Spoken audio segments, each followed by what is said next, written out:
Exciting times ahead, Dota abound as we ready ourselves to head towards Chengdu here for Blast Slam. Lacoste, it's been a while. Glad to see you again on my little screen here at home. Likewise, yeah, it's good to be here. We haven't been on the mic for some time together, but yeah, we have a lot of good stuff in front of us. A lot of good matches, and BO1s, Gary. That's gonna be very interesting.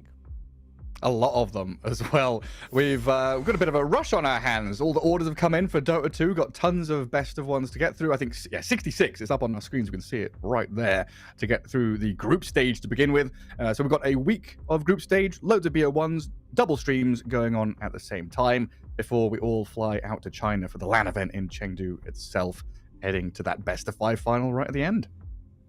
Yeah, that's going to be a lot of games. We are going to be going game after the game. And I kind of like this format as well. We do have different formats in Dota scene, which I really like. We're not sticking to one format. There is no goated format. But yeah, for this one, we have, as you said, 12 teams with the best of 1 round robin. And then we have top 2 teams advancing to the semifinals.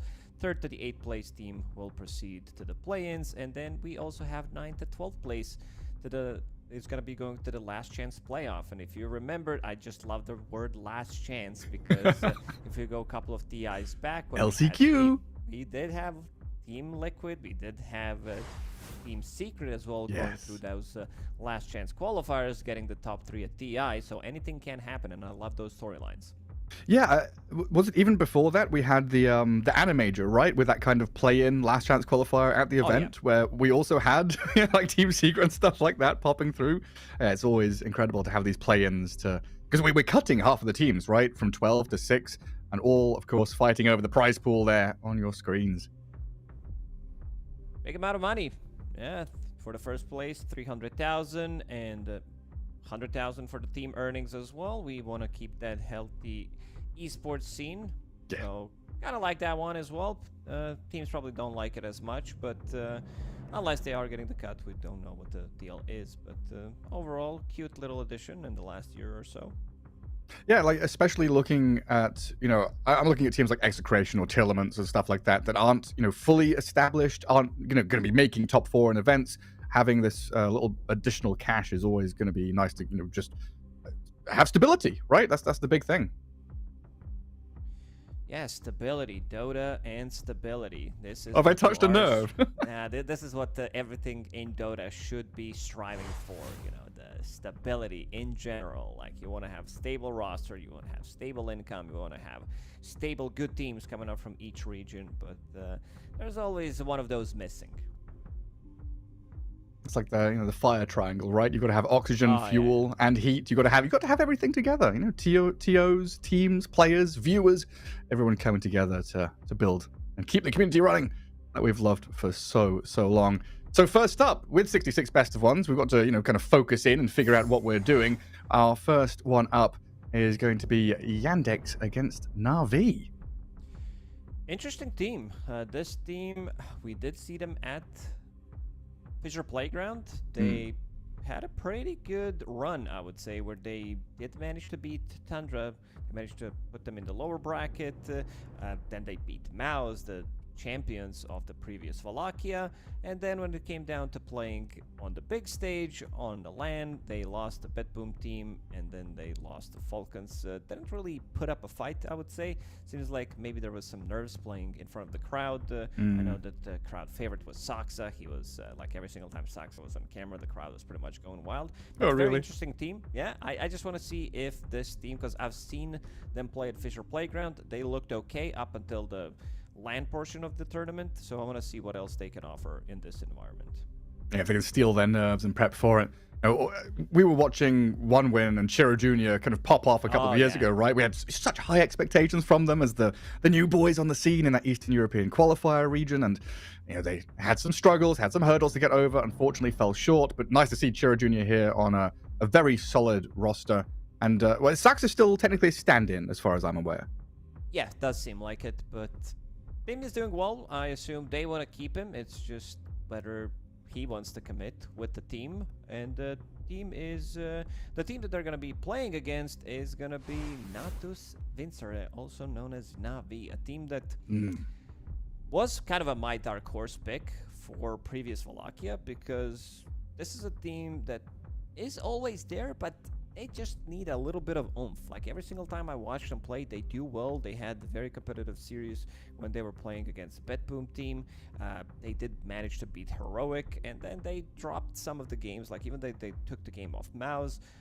Series against Tundra wasn't really as competitive, but a team that still has a lot to offer. I would say in 3 to 6 months, if the boys stick together, if they keep grinding, this team could start to reach maybe some higher placements in the tournament, because right now they didn't manage to breach into top 8, but a very promising team. Super promising, and they felt like a team that has kind of incrementally improved over time. You know, they've not made these drastic roster changes and like, okay, we're not working, change this out. They've kind of kept that core, and now adding CY as the coach, in addition to Zayat, who is leading that team as the captain, you know, potentially good things to come from them as well. Because sometimes we see these dark horses come into a tournament and, you know, okay, they go 6th, but then they crumble and they fail the next tournament. This has been Na'Vi, you know, bridging the gap slowly but surely over time. Yeah, Na'Vi is a very interesting team. Like these players are extremely skilled. If you check their ranks, they're in like top 100. They are grinding. They're relatively young as players as well. So maybe they need a little bit of that oomph that I was talking about. Not sure what that's gonna be, but does seem like this team on a good day can pretty much play against any team in the world, and they can beat them, or at least give them a good run. Because every single time I watch them play, the drafts are okay. I would say that they don't like to experiment too much from the mid lane. I think they are most creative, because Niku plays a lot of different things. He did play like Kez as well during Wallachia. He did play Viper. I really like the itemization that he was going for. Some like drums, upgraded drums, actually rush. So he's going for the bongo boots, and then like, because he's one of the slowest heroes in the game. So you need kind of something. This is a bit of a new trend that Thompson started, not with the items, but started with completely skipping Q. And yeah, we'll see how they are gonna feel playing in this one. We can see them on cameras in their PJs. It's very important that you feel comfortable playing from home. Yeah, of course. Cozy up, get your PJs, get your blankets, your mug of tea. It's getting chilly here. It snowed here in Germany the other night. We've got the first snow of winter already. Christmas is coming. Holiday season is upon us. Looks like we've got to hop back into the lobby. A little hiccup before we get ourselves into some Dota 2. I mean, it's classic, isn't it? When we cast together, we always used to have that pause. Draft ends, you go into the game, and Lacoste says, the game's paused. It just has to be. It's mandatory. It's the rule. Otherwise, I'm not casting, especially not online, if there's not going to be a pause. But yeah, we got to get that pause out of the system early on, so that everything is going to be running smoothly later on. It's like Mike, MLP and John. They always have the 90-minute long games. Yeah, they do. I like this. There's a lot of light in this room. Good camera as well. Good quality camera. We can see him popping between the windows, between the tabs, opening stuff up, just doing the last research before they hop into the game. He's actually playing Counter-Strike. He's getting flashbanged right now. Breaking onto B site. Give me a second. That's why we've delayed the game. He's got to finish. He's got to finish off his Counter-Strike ranked match. Rush B one last time. He does, yeah. Oh, I was thinking it's gonna be one of those moments though. You're saying there's a lot of light. Maybe he's gonna stand up and close the curtains. Nothing worse than a bit of glare coming onto your monitor during a pro match. And Malady here. I'm curious. I've not cast a game of Yandex yet, so I'm kind of curious to see how this Malady Watson pairing is going to move, from Gaming Gladiators over to this team, and build from that. They look good. I gotta say, they look good. Their safe lane is pretty much Gaming Gladiators, so that lane has a lot of synergy together. Basically, rejects from Gaming Gladiators. You have Saksa from Tundra, and then you have Natus and Chura Jr. You did talk about one VP and one win. Yeah, one VP as well, because these are like Chura Jr. has always been kind of that guy that, like, we talked about some potentially like mid laners that could break into the scene. I think we did praise him multiple times because he was playing well. He had some really good performances, pretty much playing, the standard mid stuff that you need to play, your Queen of Pains, your Pucks, your Spirits as well. But you also need to bring in new stuff because the meta did heavily change in the last couple of tournaments. We are seeing quite a lot more Leshraks. We are seeing these offlaners being played from the mid lane. So Sanking, Slardar is the big one. Slardar is pretty much the mid hero right now. Yeah, he's looked really good. But you're right, Chira Jr. like a year and a half ago, when Puck was the hero in the mid lane, he was popping off. Chira Jr. looked great on that. How long till we gonna start calling him Senior? Chira Senior. Yeah, he needs a couple more years, right? Yeah, I think so. Like, how old is he now? I'm gonna check his Wikipedia. 20 years old. Yeah, I think you're gonna get to mid 20s. He's got like 4 or 5 years left, right? Hopefully Dota is going to be alive and healthy, and he's going to be playing competitive Dota in the 5 years, so he can change his nicknames. We've seen some cool nickname changes throughout Dota history. Oh, yeah. But we also seen some bad ones. Like, most of the bad ones have actually been changed with some... mostly from the young players from Eastern Europe. Like Nightfall. He had some cringe names. Gotta give him that. I had a cringe name. I'm not gonna lie. I'm glad I changed mine. Yeah, you did. Really glad you changed that one. And yeah, I never changed my name. I was like, okay, maybe it's too late. Maybe I should have, but it is what it is. Well, Lacoste can't send you cease and desist orders when you live in Croatia. They don't have a lawyer's office there, apparently. No, it's not even related to that. That's my second name. It's not shown in my passport, but I do use it from time to time. Anyways, yeah, seems like we're having some of the lobby issues. We'll see if that's gonna be resolved anytime soon. Seems like teams are very eager to play. Nice artwork. So behind Zayats, and what is that? There's some small bicycle in the background. Yeah, there's a little kid's tricycle there. That graffiti's sick though. That's a pretty cool idea for like a wall feature in your apartment or your house. I wonder if that's his place or if they're in like, you know, a boot camp. I guess you wouldn't have a kid's tricycle in a boot camp though. Like a stack of blankets there in the corner as well. Yeah, he's ready for everything. This is like a bit of a storage / relax room, some gaming room, but he also is like, yeah, I need slightly more space, so I'm gonna be putting some extra stuff in the back. He's got the like, you know, therapist couch in the back, so after a game he can lie down and tell someone his thoughts about things, not rage out, just calmly go through your process. One thing I was going to ask though, what's your idea for Chira Jr. then? Does he rename himself to like Big Daddy Chira, or what do you reckon? Maybe he just removes the junior. Yeah, maybe. And no one else is called Chira, right? Or... We're not going to get into some ice situation, Yeah, triple Chira? No, I don't think so. Chira? Pretty unique nickname. Oh, we've got a draft. We do have the draft. We are in, boys. We're into the game. We're into the draft. No more waffling. No more reminiscing. Oh, who's that? Sneaking on in behind. So what are we expecting here then? Centaur, Abaddon, Jakiro, these kind of guys up at the top? Centaur was pretty much the hero of the tournament at Wallachia. Timbersaw has been banned a lot. He's been the most contested hero pretty much for this season, 2025-2026. Abysmal win rate in most of the games, in most of the tournaments that he did play into Wallachia. Well, I think we're going to be going back to that tournament because it literally just ended. Sub 30% win rate. We have Centaur, who looked amazing. The card save was insanely good. Abaddon, I saw a lot of Reddit comments about Abba carry being pretty bad. Not sure what that is about, because this hero, in my book, has one of the most impressive safe laners. Like, you put someone melee in there, this is the hero that doesn't die. It breaks the team fight. It allows you to reset. Like, he's been used as a safe, really good scaling core. Very, very good in most of the carry-to-carry matchups. And there's that Centaur that we talked about. The hero is just way too good. Strong laner, can be paired up pretty much with anything. I don't think you can ask for anything better from the offlane. Ah, it's so good. Builds into Pipe, builds into Crimson. Whatever is needed, he pretty much can build. I would say that Lotus Orb has been the item of the patch. People are building multiple of those, plus the card, of course, the Aghanim Scepter save. There's been a good trade-off in a lot of these where they pick up either Dragonite or they pick up some Primal Beast.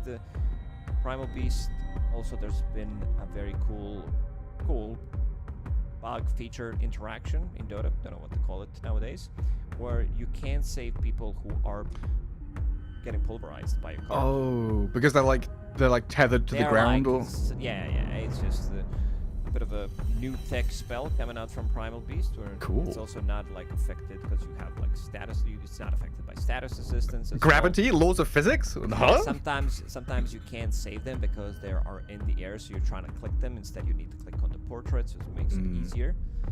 But yeah, I think Primal Beast also overall very good. So you can like just a matchup against Tundra because you do have Pulverize, Stampede not affected by it. You also have Break mechanic later on. Not the most important thing. It's just we've been in the beefy meta for quite some time, as you can see, judging from the bans.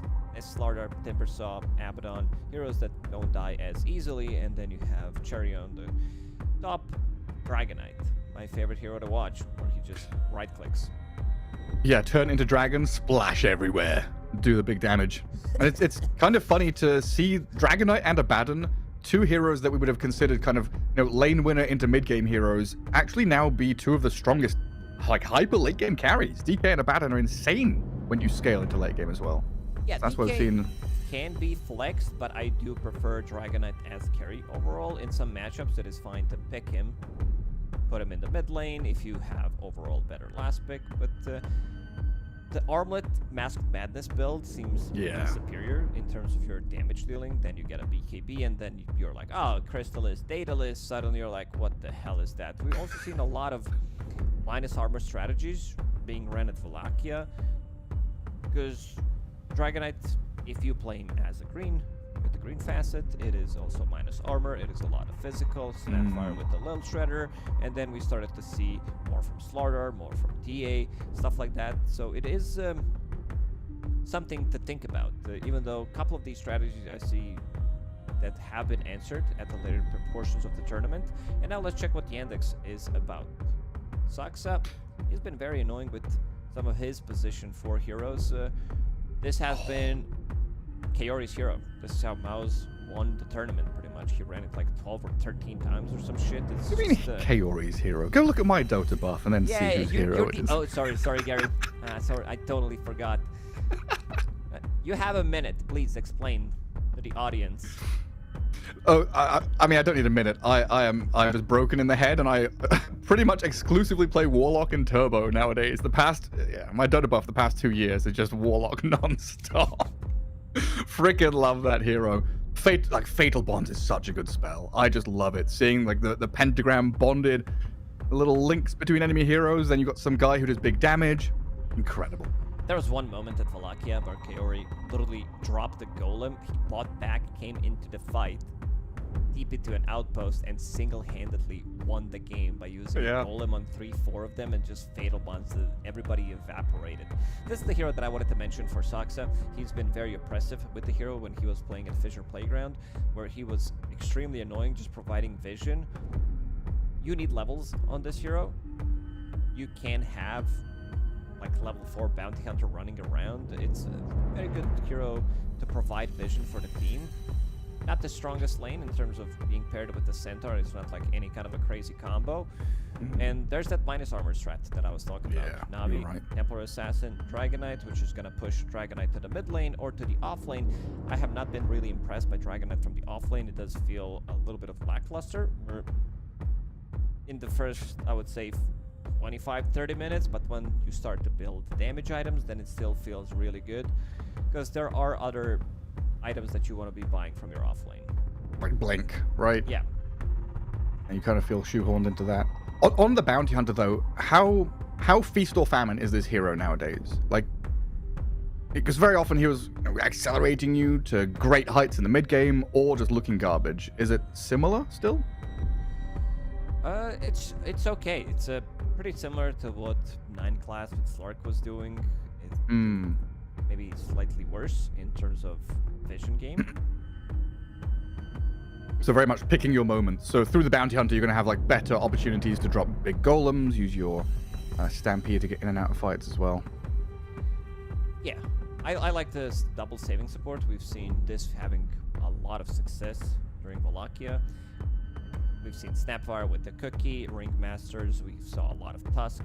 Even Shadow Demon in some of the games where the hero did look good, where it's very difficult for you to actually lock down onto a hero and kill it. Right now they have some AoE, they have a good amount of stuns on Team Yandex, they are lacking some of the damage. I guess Warlock fixes a lot of it, but you also need to have something. Bounty Hunter can also do it. There was one game where I saw Bounty Hunter 25 minutes in, position 4 Bounty, actually being the highest damage in the game. Wow.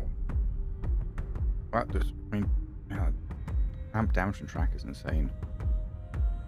Ringmaster and Snapfire don't have dispels though, right? So we're still looking at Fatal Bonds potentially being a very high impact spell, track as well.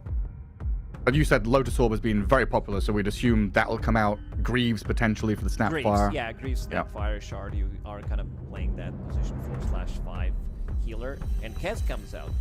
Not many people try to play Kez.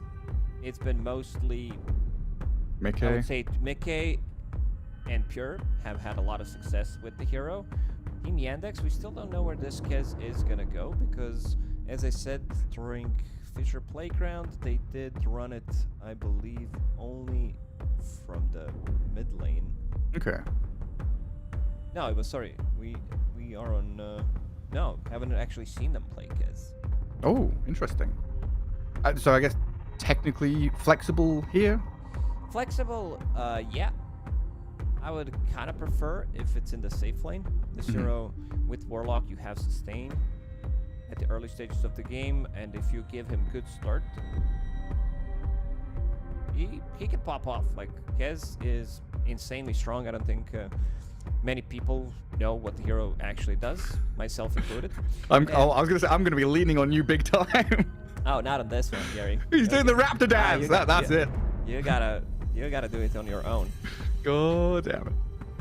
So how's that going to play out then? Are we looking at Warlock and Kez being able to bully the Snapfire back? Because it feels like I guess we don't know if it's Snapfire DK or Snapfire someone else, right? But it's Snapfire 4. I think Navi is looking for an offlaner. I want to see Dragon Knight in the mid lane. We still don't know the matchup, even though they have overall last picks that they will decide. But I would like to see, because Dragon Knight from the mid lane gives you Blink Stun. It gives you ways to initiate a fight. I would love to see maybe MOUZ that could come out. I see 2 saving supports. MOUZ can be very handy with the Bloodsport facet, and also once you pick up the Shard, you can pin potentially 2 of them. But I just think they might need something to hold them in place.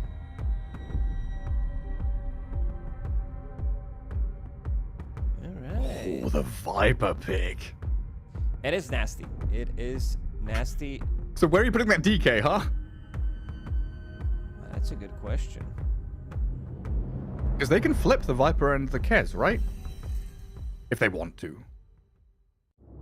But there's also been Centaur being played from the mid lane a couple of times. Again, thank you, Thompson. He started this trend. Everything always toxic. Thompson. Yeah, it's always Thompson and his shenanigans. He ruined more pubs than everybody else, and more pro games as well without even being in them. Let's see. The plague of Rubik mid still afflicting us to this day. And we're looking at... I mean, TA has been a carry for the most part recently. Hasn't really shown a face mid. So TA is definitely carry. Now they can push this Dragon Knight to the off lane and pick something from the mid lane. If you want to push the lane yourself, there is Shadow Fiend. Sniper, not the greatest against Kez and Centaur.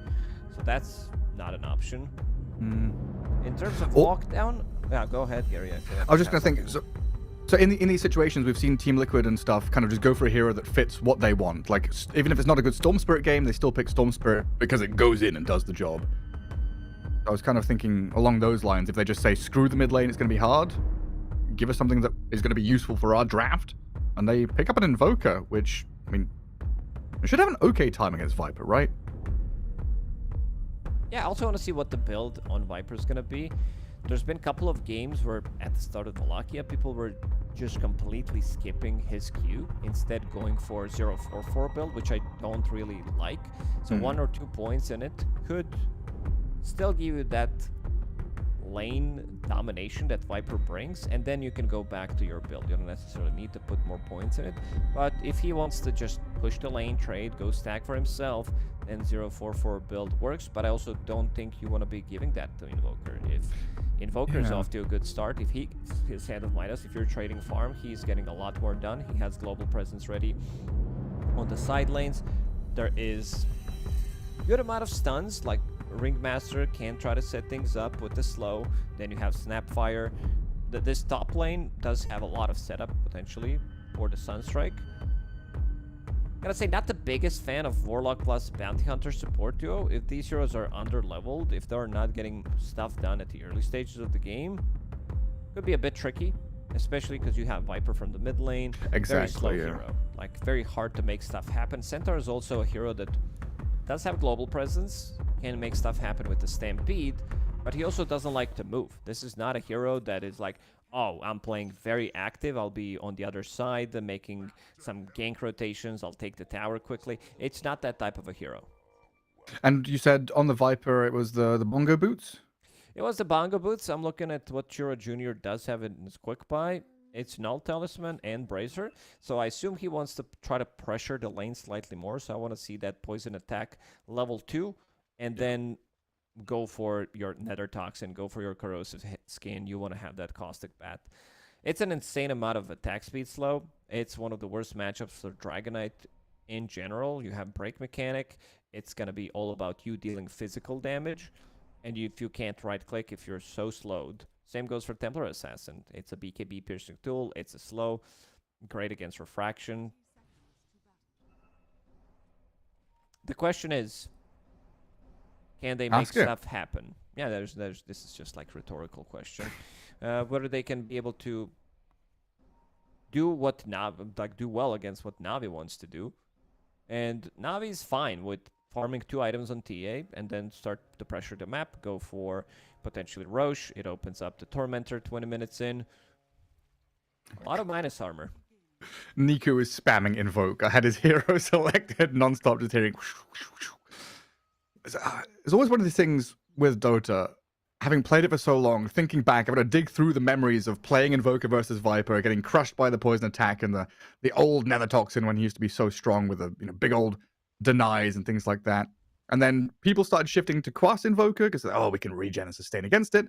But now Invoker with like Forge Spirits, the Sunstrike on side lanes, he'll get value outside of his lane and try and remedy things that way. For now, just Nether Toxin level 1. It does push the lane, which Invoker's fine against. Like, he's okay getting his lane pushed to the tower. This is not the strongest hero in the lane when it comes down to pressuring. He just wants to farm. He wants his Hand of Midas. And let's see, Chura Jr., Sunstrike. 3 HP. Unlucky. Yeah, that hurts for Niku because the deny came as well. And now this is prime spot for the Viper. Sit on enemy ramp, get the hits going. Down at bottom, a blood grenade thrown in. Watson chasing under tower, goes in with a couple of hits, but it's not quite enough. PMA pops the stick and stays alive. This is a type of a lane where I think Kez is going to be doing really well. It's a lane where he has sustain from Warlock, even though he is playing into a lot of minus armor, a lot of physical damage. But Warlock will give them that sustain with Shadow Word. Still sitting at level 1 at the moment. And Zayat's going to make sure the small camp is still blocked up with his sentry there. Make sure that there's no defensive sentry from Malady. And yeah, Warlock trying to hit level 2 so he can actually continue playing the lane. As it looks like DK has managed to dip back behind his tower. Zayat's going to take a few hits for his troubles, though, contesting the creeps in front. Down to about half HP, but no continuation from Yandex, and that will let them get the large camp pull, potentially. We see the domination beginning in the mid lane. 11-4 for Viper. While up at top, TA 7-7. They've maneuvered the lane in behind their own tier 1 next to the small camp. Centaur having to drag it back. One more 7, and we have a jackpot. You immediately win the game if you can get one more 7 on that board. Bounty is insanely strong. Like, he is sitting at 8 armor as level 1 hero. Boots of Speed, impossible to catch, so he can pretty much be very annoying and then leave CSing to Centaur. This is the first time that I'm actually seeing Centaur not putting a point in Hoof Stomp. He's just saving a point. Like he actually started with Double Edge. Usually want to have stun, but I assume because you are playing with Bounty Hunter, there's no need to do so. I don't think you're going to be getting the kill on any of these two heroes. Right, you're double melee into double ranged. They've got slows and minus armor and stuff, poke from long range. So yeah, kind of hard to make it go unless got the juice, oversteps. Does go pretty far forward here to get some damage in onto Noticed. And Saxa's going to give it to him and force the TA back somewhat. I really like that Centaurs are putting point in Double Edge.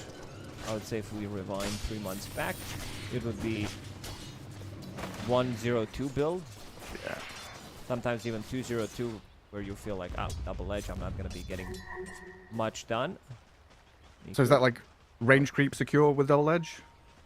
No, it's more about getting the trade and getting the kills. I saw quite a lot more Centaurs trying to be more active and trying to get stuff done in the lane. Sunstrike, not far off. Watson nearly walked back into it, but a blood grenade starts parrying. PMA steps up. Another Breathe Fire is ready, and that's first blood for your DK. Malady might still get dived here as they get the Dragon Tail stun and a bonus kill for PMA.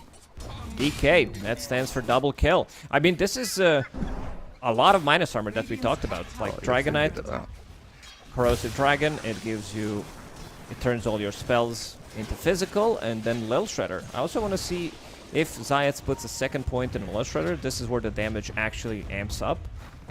This is big. This is massive. That's a huge one. Shiro Jr. just goes for the dive thanks to the opening from the Bounty Hunter, but the rotations are here. Little Shredder plus Blood Grenade, a kill on the Viper, and now Saxa's trying to dip. Riddies with another dart, chucks it forward, but like you said, pretty high armor, tanky Bounty Hunter, still going to get whacked by the magic damage. Zayats, he comes out with a double kill now. Navi, good rotations, immediately responding.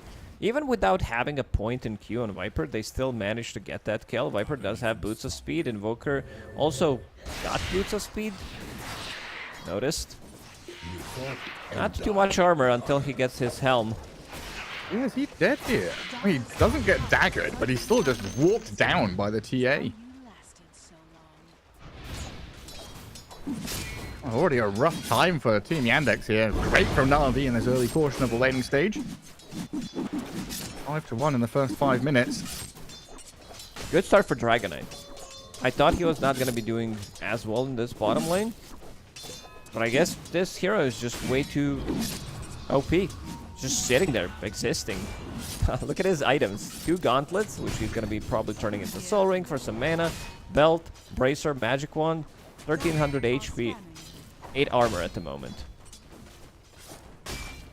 Yeah, I mean, as long as Zayas doesn't show himself next to a wave and get bonded to it, Dragonite doesn't care. Top lane onto the TA this time. Refraction's up, forgot the juice. Trying to heal back up with the wand. Yeah, 300 health. Too much to break through. But it means now Noticed and Saxa very high. Ooh, Sunstrike down bottom onto Malady. Niku gets something across the map.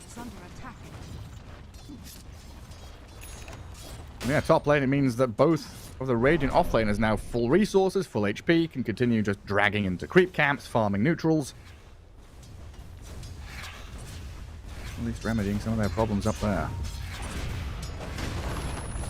Battle over the runes. A denied arcane rune and a kill onto Saxa.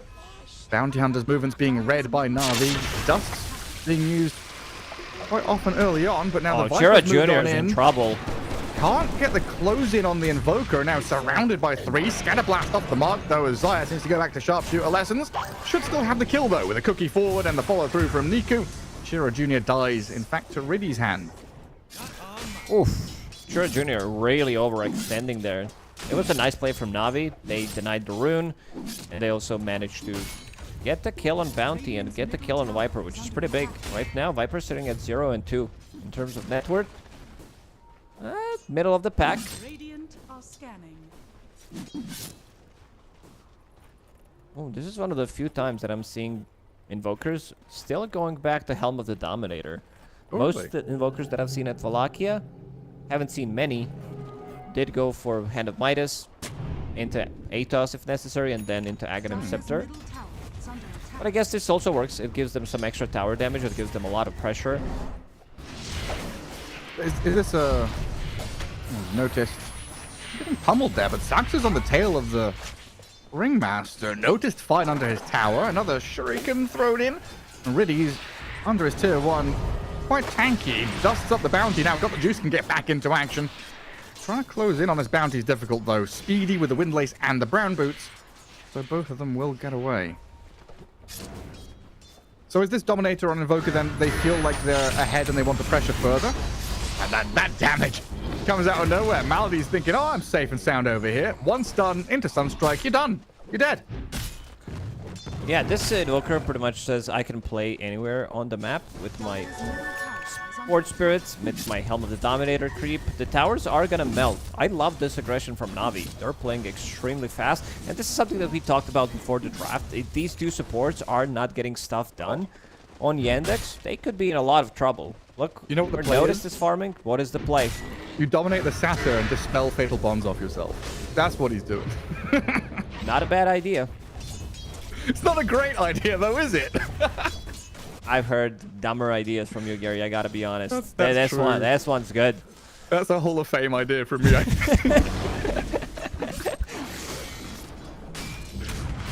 3 of Na'Vi down bottom now, playing through the DK, strongest hero for them. That could actually be very handy now that I'm thinking about it. It's great against Bounty once he gets to level 6. Great against Fatal Bonds, great against Poison Attack, which he doesn't have, but eventually he will have it. I just know when I play Warlock, I hate playing against Dispels. If there's like an Oracle or someone's buying Greaves or Lotus Orbs, I'm upset. I'm sad. I'm more upset that he is level 4 at 9 minutes. With one page in his book. Yeah, 0, 3, and 0. That's basically when you're trying to write a book and you have a title for the book, but you don't have anything else. He's got writer's block? Early in his career. Oh, that sucks. It can be difficult. Being creative isn't so easy. Yep. A few spells thrown at Watson. You know what they say, Gary. Writer's block doesn't give you a rock, because he's not going to get that for quite some time. One, it gives you 200 XP, so he needs another good 400, 450. It's a journey. It's a journey for him. And then we have to come back to this Viper fella in the mid lane. I think they have to come back. We don't have to come back to anything. Well, I think we're fine. Well, he's got boot to travel now, so he can move across the map and play, I guess, reactively, if need be. But his team is pushing top tier 1, and he's farming back in the jungle. He's level 10. He's pretty massive in terms of net worth and levels. This is what this build gives. This is a bit of a new tech, as we said, coming out from Thompson, that everybody's starting to copy. Boot to travel. Viper Strike, not the best cast range. They are bringing in numbers, and you can see that oppression that they do have from Helm of the Dominator, from Forge Spirits, forcing 2-man rotation, and meanwhile in the bottom lane, they will take the tower themselves. So trade for the tier 1 towers in the safe lane. Put a bit of that extra damage into mid as well. It's like, okay, you take 2 heroes top, we take 2 heroes bot, but one Invoker can do the job of many men. Lifting up his Forge Spirits and Summons in that mid lane. And Viper will at least hold back the Horde for now. Kez and Bounty are playing down in that bottom jungle. Sax are just giving vision to make sure that Watson is safe for now. Maybe the potential to TP down here with the Viper, or just walk down there, in fact. That's my favorite gank, seeing Viper roaming around the map. Might work, BMA. Well, they start off onto the Bounty, though. Sunstrike and the damage out. Comes out too quickly, and the TP out. Cancelled out. Dragon Knight going to get cookied away. Has the backup of the Ringmaster behind as a Stampede. They tried to launch him forward, but Watson, he's not going to be getting the grab there. We did notice that. He used Stampede, but not very effective in this one. Seems like there was a bit of a miscommunication whether they need to chase or not. Kez, I'm just going to say one thing. You need to be a hero specialist. This is the hardest hero to play in Dota and to understand the limits. I even made a graphic during Wallachia, the last samurais, as I called them. It was only Mickey and Pure who actually Did well. Yeah, they did well. Everybody else, they tried. There was like Satanic sitting at 20%, 1 out of 5 games. Yatoro played it once, he lost. Others haven't even tried it. So you have that upper hand when you are Liquid or Tundra. Notice getting surrounded. No Stampede, they know. They want to punish. Absolutely right. Perfect moment for Na'Vi to come in and get their 11th kill of the game. A 3k lead for them. And keeping this Invoker active and in the running, always nice. While the TA has just been tucked back and farming. Top of the net worth, 7k to her name. I mean, Na'Vi across the board having a very good time here to really hit their stride. And only 1 page still in that book for the Warlock. But he's level 6 now, though, at the very least. Gotta So use it. on a scale of, like, I don't know, Lich to Meepo, where is Kez? Oh, I think Kez harder to play than Meepo, to be honest. Okay, that's fair. We're talking about the professional e-gamer performances, Gary, not like I can click the buttons. This is like full combos that you need to do, pushing the limits, using parry when it's necessary. Radiant are scanning. This is basically Swapping like playing stances. Mortal Kombat. Like you need to, like I think when Kez was released, people were like, yeah, you need to do up, down, left, right, AB, AB. Q, W, A, B, A, B, and then triple left, top, and just to be able to like execute the perfect combo. Then you have to pause frame perfect to pause buffer to make sure you get the input correct. Yeah, the Chicken Man, he's really hard to play. That's challenging. Well, they come back again for that mid tower, it looks like. Na'Vi bring the Deso numbers. online, got the juice, ready with the Deso. Na'Vi. That's a big moment here, potentially. Fatal bombs on 2 heroes plus the wave. Opting not to drop the rock, though, and that means the opening's there for Na'Vi. Go in with a blink stun. Saxa on the run through the trees as Mortimer's Kisses gives good covering fire here. Not only protecting the advance for Na'Vi, but allowing Zayat to pick up a double kill. They have no damage right now. It's pretty much Viper, and they also need Deso and Kez. Problem with the Kez is he joins a fight, he dies. He's kind of cooked. He's what I like to call KFC or Kez fried chicken. It's not much that he can do, especially against the stuns, against the burst damage. If he doesn't get his Raptor dance off, he's in a lot of trouble. And he's also a hero that doesn't have the greatest strength gain per level. Sitting at 2.8. And he's also like not building into strength items. Maybe you can get a BKB, get something out of He that. wants damage.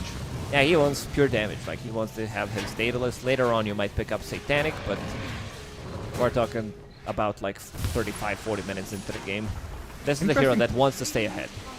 Interesting situation bottom. So Watson wandered around, walked past the Dire Ward.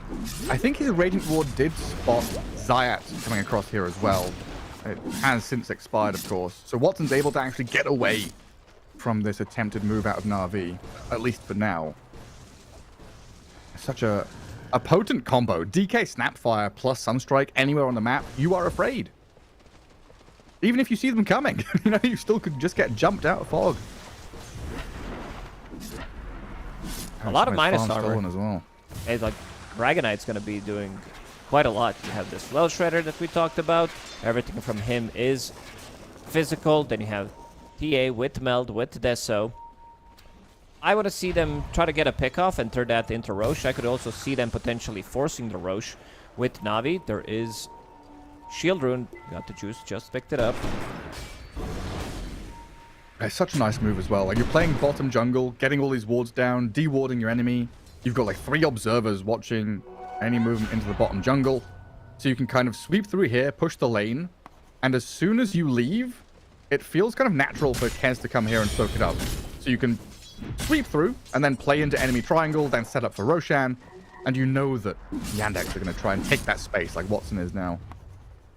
Yeah, I'm looking at Watson. He has Mana Draft. Doesn't click it. He's bringing clarity on the courier. Okay, he is going to click it. Even more mana. Oh, look at that mana regen. Holy moly. A long line drawn up to top. And I see the Viper show mid, though, and that's going to be... Sunstrike's not going to connect. Miss Sunstrike into Stampede, and off he pops. Shiro Jr. is out of there. Nosedive. What an ability. It has to be Got like the one of the He's funniest double. ones. He picked top. Viper was mid, now he's top. Booster travels straight into action. Got the Juice has friends coming, but not fast enough. Gets blown up by the Centaur.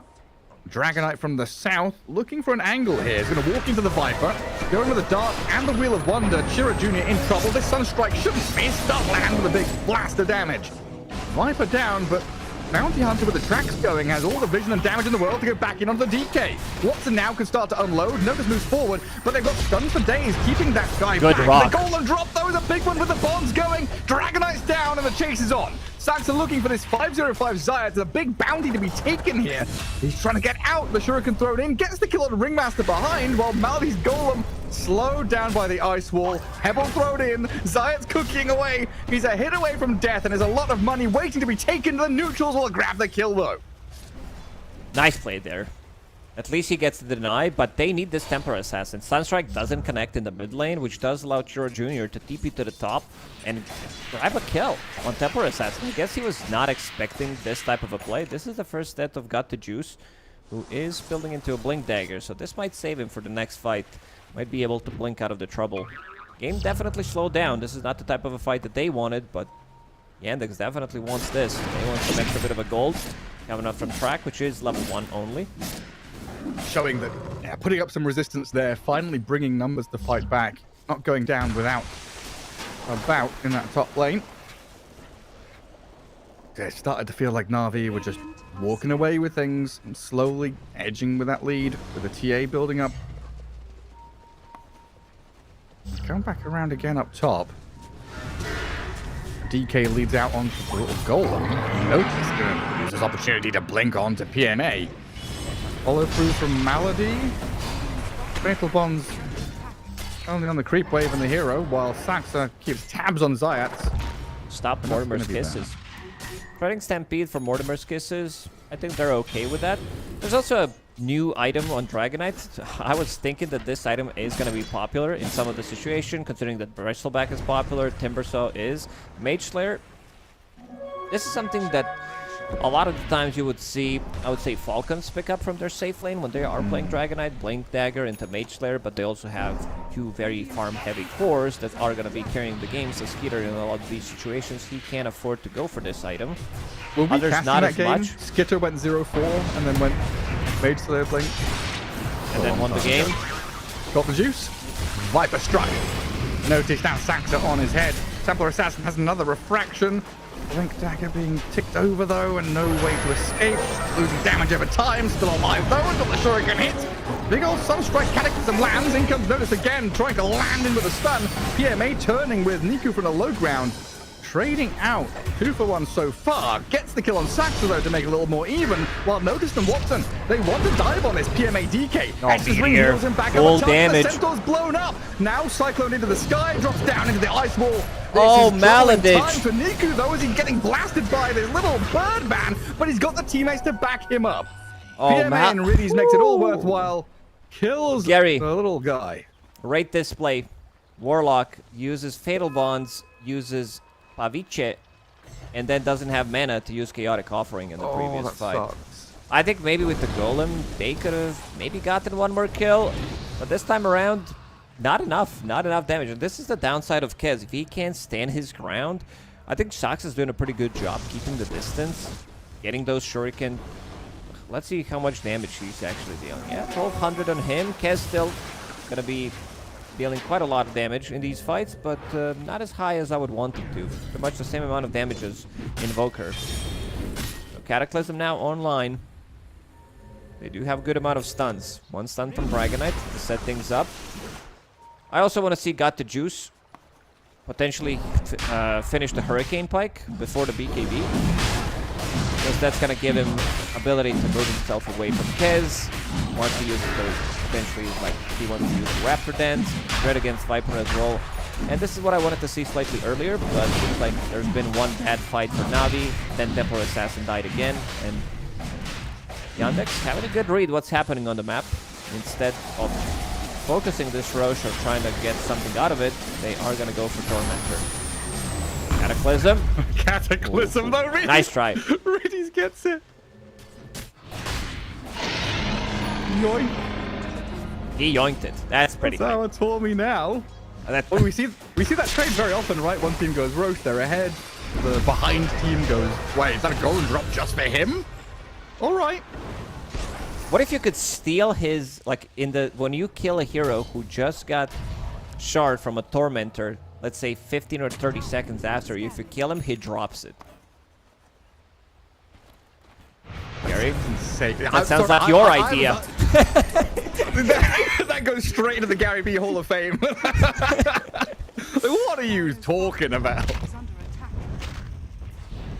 I mean, so I immediately start thinking about the old days of joining Dota lobbies, Dota 1 lobbies, where they had like ARDM ID, and you didn't realize. You're like, I'm going to join a normal game of Dota. You come in, random hero. When you die, you drop your items. That kind of bullshit. I do not want that. If I get the luck and fortune to have a shard from the Tormentor, that's mine. You're not taking it from my hands, that's for sure. It was a really nice play there. Because imagine if he got another kill. And also, this is very good. You're playing against Kez.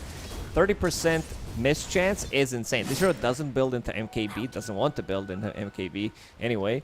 Doesn't want to build into Bloodthorn. It's great against Viper, even though Viper does deal a lot of this AoE damage with his nosedive, with his caustic bath. Still pretty good pickup.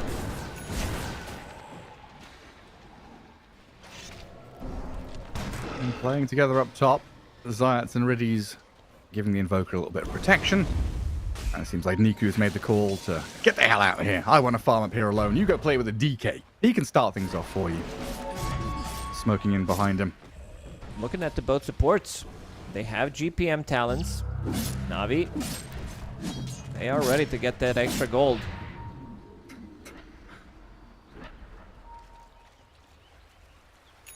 Do you miss the GPM and respawn timer talents by any chance?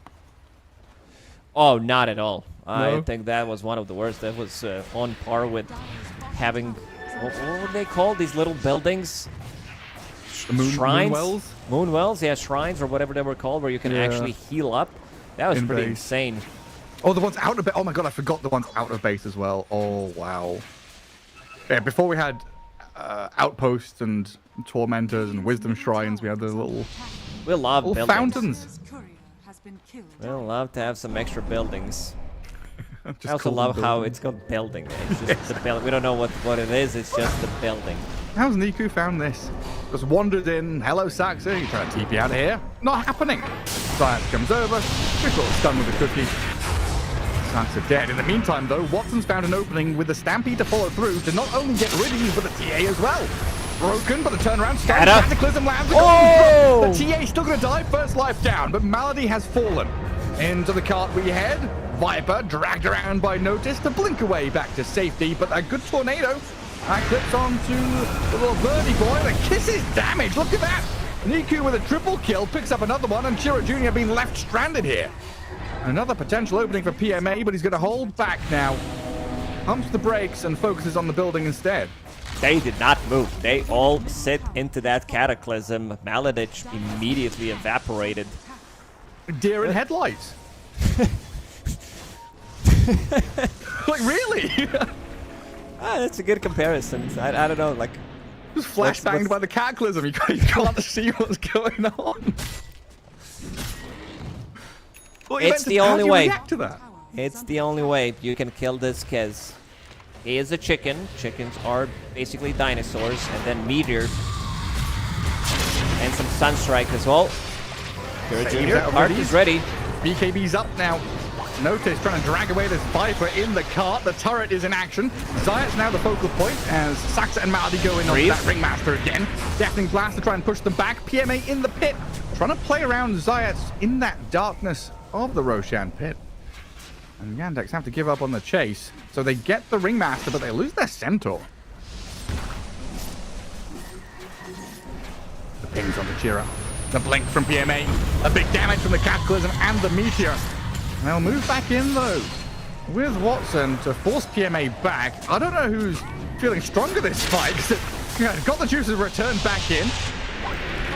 Kez doing an awful amount of damage to push him back, and now, again, he onto that DK, but Niku gives the covering move there with a tornado, making sure that they can't keep chasing.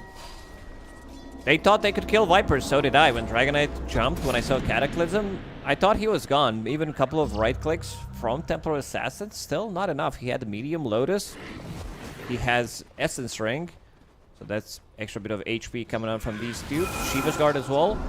I love this Shiva's Guard. It's gonna be good slow against Dragon Knight, against Emperor Assassin, good amount of armor that he does have.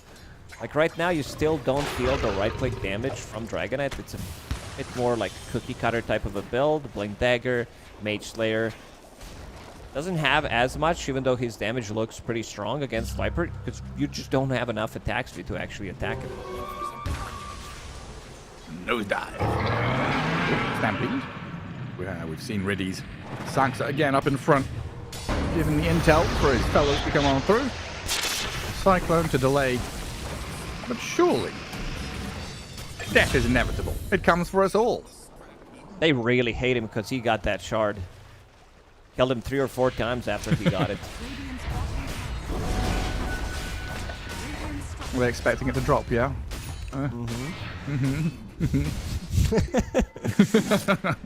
If that comes out in the patch notes, I'm going to scream. Just imagine. Doom plus 0.1 armor. Tormentor shard now drops on death of your hero. Yeah, back in the days, Doom actually had 0 armor. Then we buffed him to 1. Then we also gave him Devour, that gave him armor when he had Devoured Creep. And now this hero has like 5-6 armor. Had negative. He had negative 0.5 at some point, very early on. Yeah, I think. You're right. Not a thing anymore. No. The one who's struggling to deal damage in the last couple of fights is got the juice. He's been missing. He's been dead 2 times as well. You can see his Deso sitting at only 2.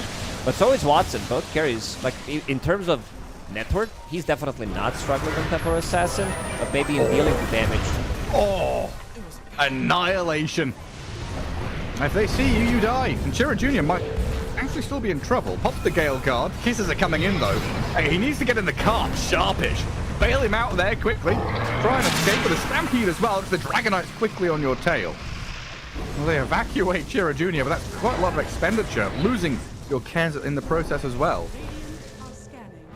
Pretty clean. Forcing 2 big abilities as well. One big ability. Workhorse isn't really the longest cooldown. This one's gonna get fixed for sure in the next patch. 24 seconds only. Pretty good. It's one of the best saves in the game right now, where you can actually deal damage while you're in the cart. We saw some good combinations. The one that I was the most impressed with, because Leshrac was relatively popular with some teams, and they also ran Centaur a couple of times. Put him in the cart. Edict running, Pulse Nova running. You just kill people while he's in the cart. And it's insane. But yeah, let's just pick up this nuclear reactor and travel around with it. Burn everyone on the way. Are there any other spells that kind of do that same thing? Like, so I'm thinking OD Astral, takes you out of the game. Phase Shift takes you out of the game. Borrow from Nyx Assassin, you kind of go invisible and underground. But there's nothing that lets you be off the map and do damage at the same time, is there? Ball lightning, maybe, you would argue? I'm thinking. Like, if you're in the cart, if you have some damage, like Rot is pretty good. If you could use it, like Pulverize can be okay-ish if you just keep running at people. But if you want a ability that could work like that, Shadow Demon Disruption, but you're standing still. At least with Astral Shard you can move. So that's something. No, not really. Just For a good cart, reason. The Pope Mobile, the invulnerable cart with a bulletproof glass. That's what he's got going on. You can't do anything. The power of God compels him to be untouchable. That's incredible. Into the road pit for Na'Vi. TP here onto the Niku creep as well. It does look like Yandex are contesting though. Viper's just picked up his BKB. Difficult to approach the pit, but they spot Zayat first. 4-staff cookie down to low ground. The Golden Whip completely now. They pick up the Warlock in the cart. Wheel of Wonders there to try and drag them back into the kisses. But so far, Yandex have managed to hold back and not overcommit. Tornado on the 3. 4 of them actually. Skywards. The chase can't complete here. They're still trying to catch up, but they've got the juice from the high ground. Chira Jr. walks straight into the trap being set. BKB expended. Watson moves in. Is The in. Cares onto Zayas, but there's the box. Gets him out. Paper bombs, they look good. 3 heroes all caught up in it. BKB from PMA and first life down for the TA. They'll turn onto Natus, drop him low. Upheaval's annoying though. There's a Kez stuck in the back. Chiro Jr.'s dead at the front while they lose 2 cores, 3 in a row. Na'Vi hold their ground. I guess they... TP's out. That's done. That's a bit too aggressive for my taste, but they got the Aegis only. Like, Kez ran in like a maniac and try to kill one of the supports. They have double saving support. They're not the easiest to kill. You also have Force Staff, you have Box, you have Yule Scepter, Guardian Greaves, and this game might just end. Like, there are no buybacks available on all 3 cores. Not necessarily end, but they could potentially take 2 sides and then just play with it. They did plant the banner. They do have more than enough damage.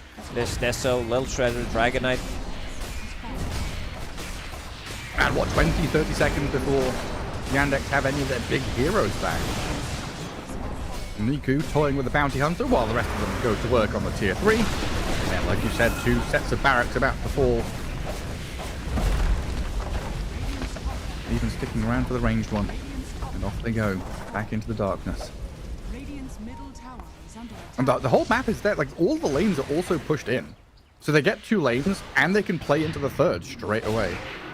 Yeah. Also that rock hitting nobody. It did hit one guy who was force staffing out. Not really what you want to have. And the 4 NATO that did hit pretty much all of them on the ramp. Oh, noticed. That's the big one. This is the one that you want to get. Does he have buyback? No, he bought out. He has Lotus. No buyback available. But it might be time to finish this game now. It looks like he's climbing onto the Viper. Watson's in, one last big effort to try and play forward, get some aggression going.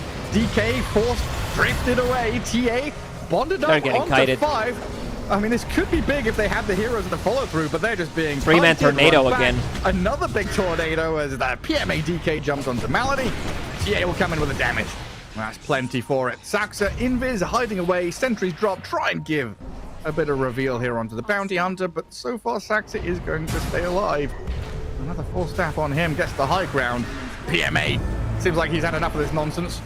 Blinks high ground, forces a flyback out of Warlock now.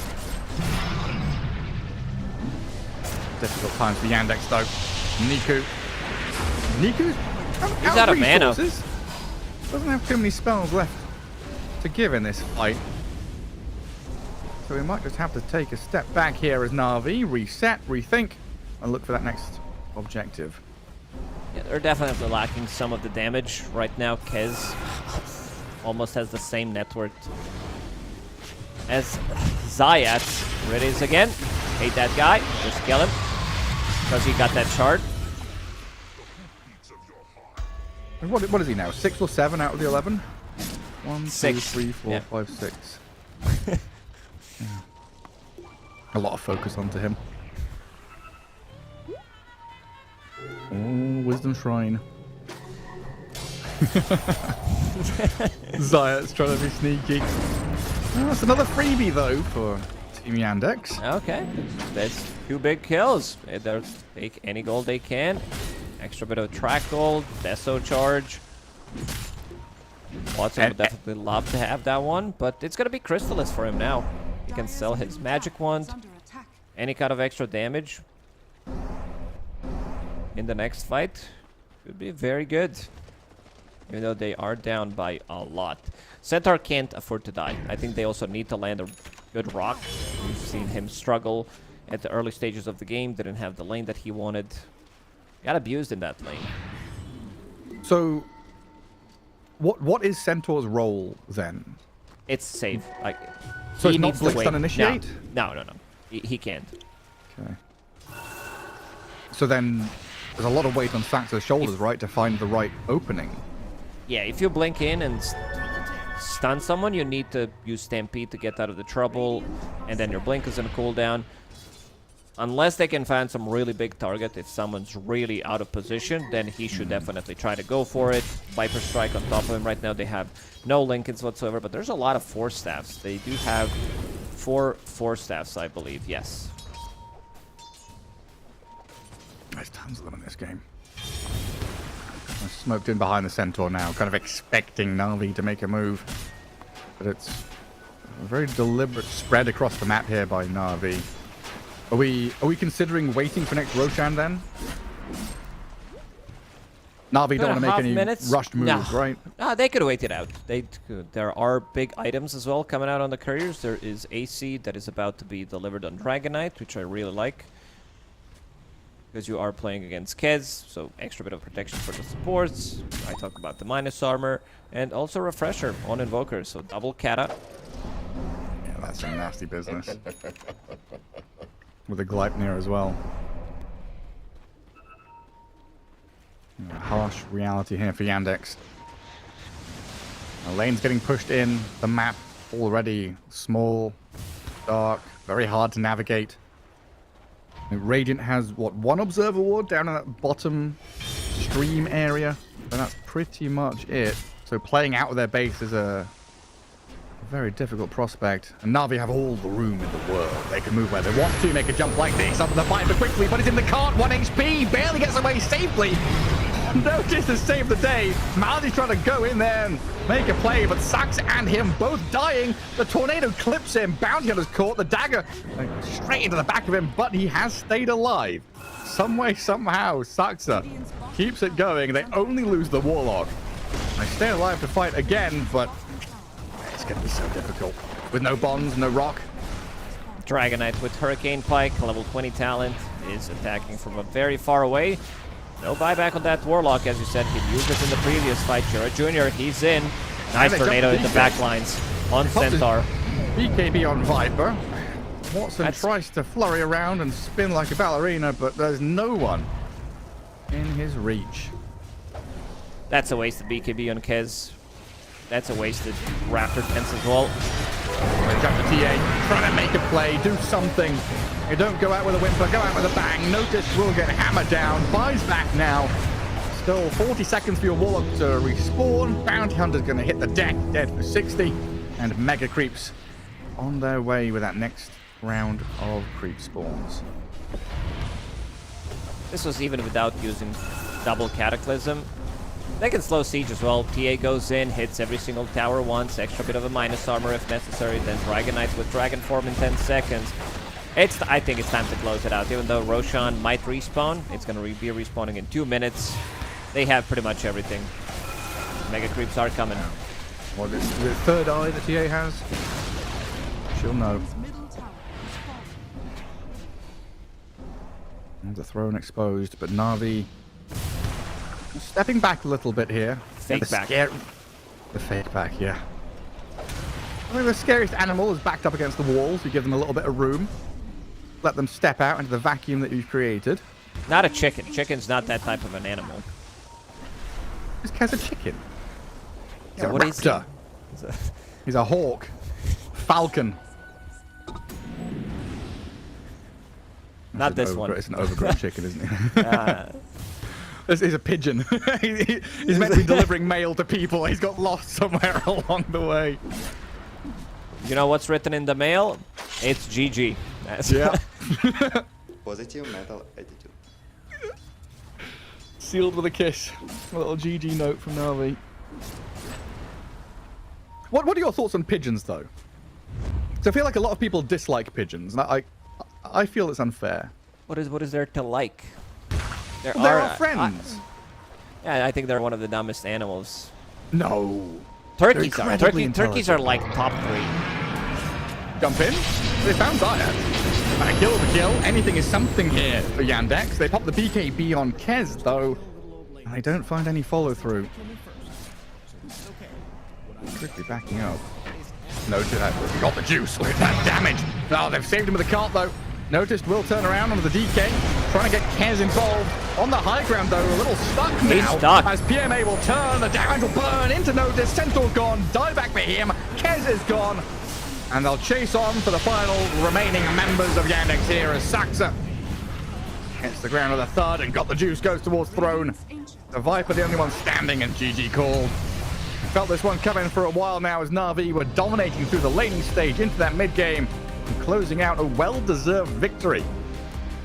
Yeah, Yandex didn't really put up a fight in this one. The safe lane got dismantled.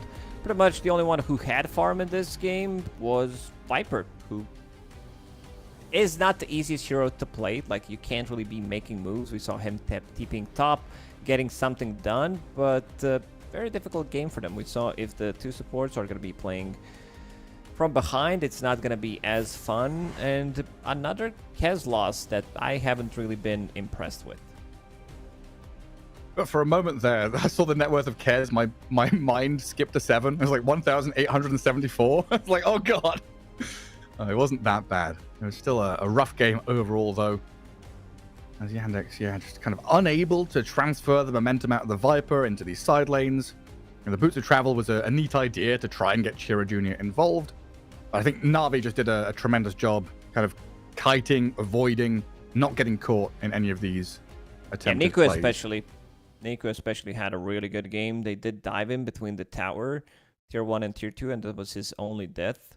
Love this build on Dragonite, where he is kind of playing this cookie cutter, semi kind of a carry, where he is building Mage Slayer, he's building into AC, so reducing most of their damage as well. Great against Kez, great against Viper as well. Of course, Mage Slayer that is, because Viper is all about that magic damage. And 2 support duo. I like to see this. 2 supports with saving capabilities and very good itemization. Lotus, something that you talked about, double Force Staff. They had 4 Force Staffs in the end, and I would say relatively clean from Na'Vi. Yeah, kind of a cool idea here, right? You know, we've all heard of the 4 Protect 1 and all these, strategies. It's like a 3 Protect 2, where you have this DK Ringmaster Snap able to play the map, but the 2 aren't being AFK passive. Yes, they're farming heavily, but they can still join with traps, with Sunstrikes and stuff like that. So very well drafted and executed by Na'Vi as we round up that first best of 1. It's a quick turnaround here, though. Group stage for Blast 5. Next up, Tundra versus Execration. We'll take a quick break and come back with some more Dota 2. See you in a bit.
Yeah, fast turnaround. I told you we'd be back quickly. More Dota on our screens in just a little bit as we're readying ourselves for our next matchup here. Tundra versus Execration. A real test for Execration, Lacoste, as they've not really had a chance to qualify or participate in any of these bigger tournaments. And straight up, first best of one into Tundra. Yeah, good luck with that one. I mean, they did finish last place during the previous Blast Slam. They did play against Tundra. It was a stomp. It was like 27-minute game, over 10-15 minutes in immediately after. So they need to be able to punch back against Tundra. Tundra can be super aggressive team, knows how to finish the games quickly, knows how to utilize this lead. Did struggle during Wallachia in terms of fighting the right footing, how they want to be playing some of these fights as well. They did test out some of their new heroes as well. They did bring out the Broodmothers and such, but not very efficiently. They did also play like Dooms and stuff like that. Wasn't very, very effective for them. Tundra, after getting the dub and the previous tournament, not the result that they wanted to have at Wallachia as well. So I want to see what they have cooked up for this one. And then from what you saw, how has Ari kind of fitted into this team? There's big boots to fill, right?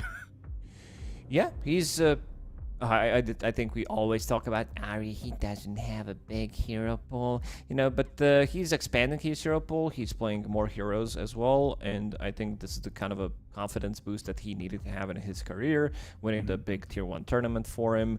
And also, I think he's fitting in nicely. Something that also he did say about his heroes in one of the interviews. If you don't ban my heroes, I'm just going to be playing them, which is pretty simple. So it's on the other team. If you feel like he is playing his Hoodwinks, his Batriders, Bounty Hunters, Muertas, if he is playing them well, maybe you should consider taking them out of the equation. Yeah, definitely. I mean, back when he was on OG, right, we used to have Hoodwink, Nyx, Bat being banned quite a lot against him because he was very adept on these kind of heroes. In that same vein as we always talk about, Saxa and 9 class, right? These very adaptive kind of scouting players who like to, even Schofield, I feel, comes into that equation as well. A little bit crazy sometimes. You're like, what's going on here? But the method behind the madness is, sometimes very, very beautiful to watch as well. Yeah, OG, when you say like heroic, their position for Schofield, he's the kind of the OG. This is what I wanted to say. That's why I mentioned OG. This is why he is one of the first guys that has been playing this very annoying Dota on the other side of the map, getting stuff done. You really don't see the impact of what he's doing, where he's like, oh, he's feeding his level 3 on Clockwork. Suddenly, 10 minutes forward, he's doing a lot. He's like level 12. You're like, how? Like, what is this guy doing? So if you want to study being annoying, you can pull up some 9 class or, Scopes replays and learn how to play position 4 to be pretty toxic and annoying in your pubs. Yeah, absolutely. There's so much of the game is about expectations, what's going on. These players flip those expectations and become very irritating by doing so. But yeah, we'll see what Ari gets to play, what the situation is. Tundra versus Execration draft is about ready for us. We'll see the first couple of picks and bans heading into it. And there's the UK savior on our screen, the one lad left. The one and only. The one and only. I don't like that posture. It's good. It's good for now, but 5 years forward, and he's going to be having some back issues, so better fix that. This is coming from someone who has back problems, because I was gaming too much. Yeah, I've got leg problems because I always sat with my legs crossed on a, in a bucket seat in a gaming chair. Don't do that either. Sit with your feet on the ground, plant them firmly, straight back, good posture. Lacoste, we're reaching 40 now. We're getting there. You shut up, Gary. Nobody asked you. We should be talking about the draft, and the same opener and the same response as we've seen in the previous one. Can't be saved unless you have that cart, as we talked about. You lock somebody down with Dragon Tail, and pretty much if you throw any kind of damage, the heroes will be dying. So for Tundra, I want to be seeing maybe some extra bit of a save, and I also want to see, let me just double check if BCM was playing Viper in the previous one. No, he really hasn't. He has been playing a bit of a different heroes. There's been a lot of, I think there was one or two games where they were swapping things around, where they had like BZM play on the side lane, where they had Puck play from the off lane, which was played by Pure, where he was playing like carry Puck. This one didn't work out. Have in mind, Kez, whenever you're playing against Tundra, this guy can play Kez, one of the better ones out there. Yeah, absolutely on the ticket. So what shift in bans do we have here from the first game we saw? TA is getting banned out early on. Everything else kind of lines up. I mean, Lycan against Tundra makes perfect sense into 3-3.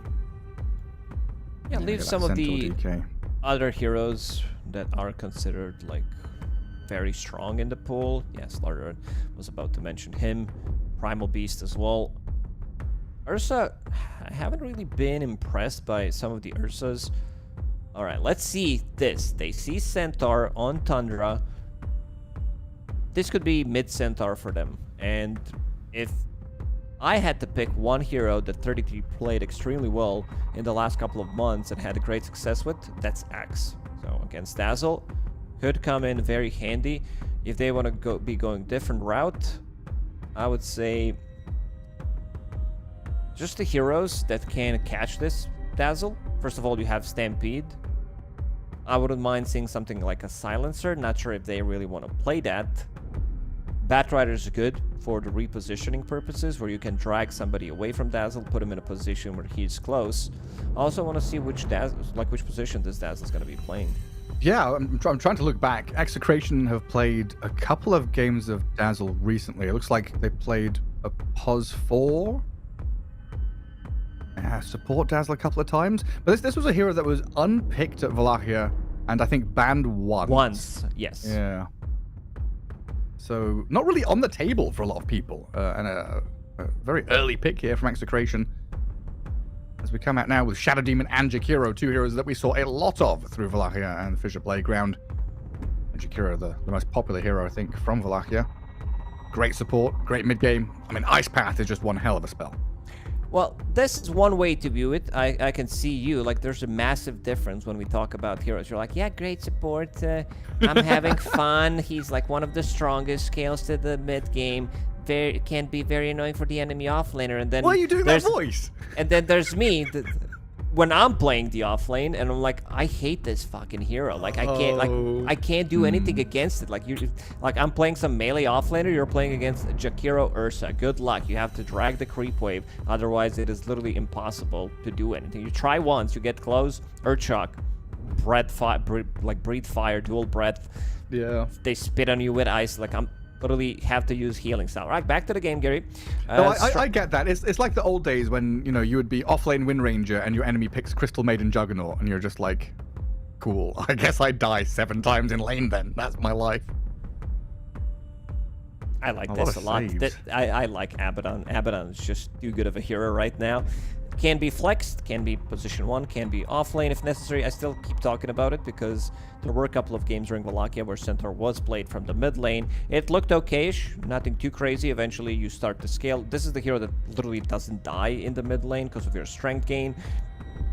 You are trading really well, you're last hitting well, you're not buying into bottles, so you're building into these smaller items. I think for now, this is just going to be pretty simple for them. Put this Centaur in the off lane, and then put Abaddon in the carry role.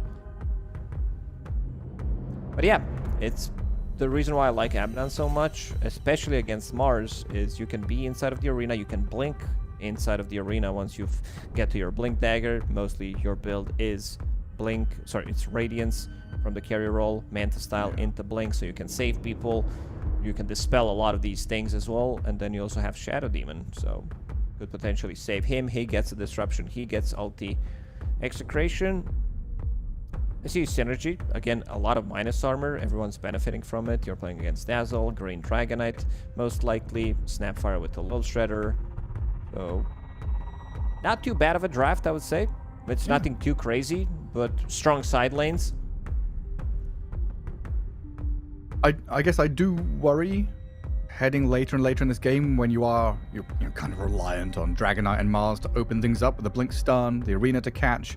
You're dealing with the Abaddon that you've just mentioned with all his escapes, Shadow Demon save, Ice Path is great to kind of turn around a fight as a reset, Centaur with a cart going into late game as well. There's a lot of tools here for Tundra once we get to that mid to late game portion to just say no. No, your arena does not catch us and kill us. No.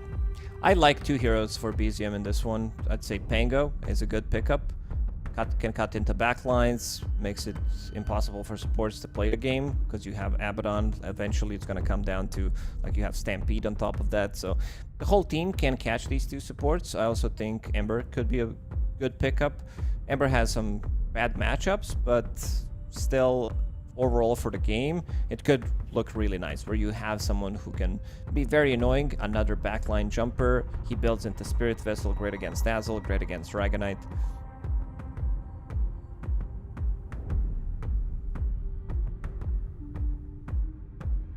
Execration are the ones with the last pick. What's there on the table? I see banana, I see Chocobons. Kinder Really Bueno like- Chocobons. Yeah, we love them in those. this house. some tea in the background. Yeah, I'd be down to join Tundra's boot camp. As Throwback to the snack eater, 7th position. You have 5-player coach, maybe a manager. As a manager, I think you can eat a lot of good snacks as well. You could be one of the beef eaters, right? Back in like medieval England or whatever, the queen or the king would have the beef eater test their food before they eat it. You're like, no, 33, don't eat that banana. It could be poisonous. Let me just have a nibble on it before you do. 10% of all food goes into your gut instead. Oh, the Lesh. Even more damage. This also stuff, yeah. works.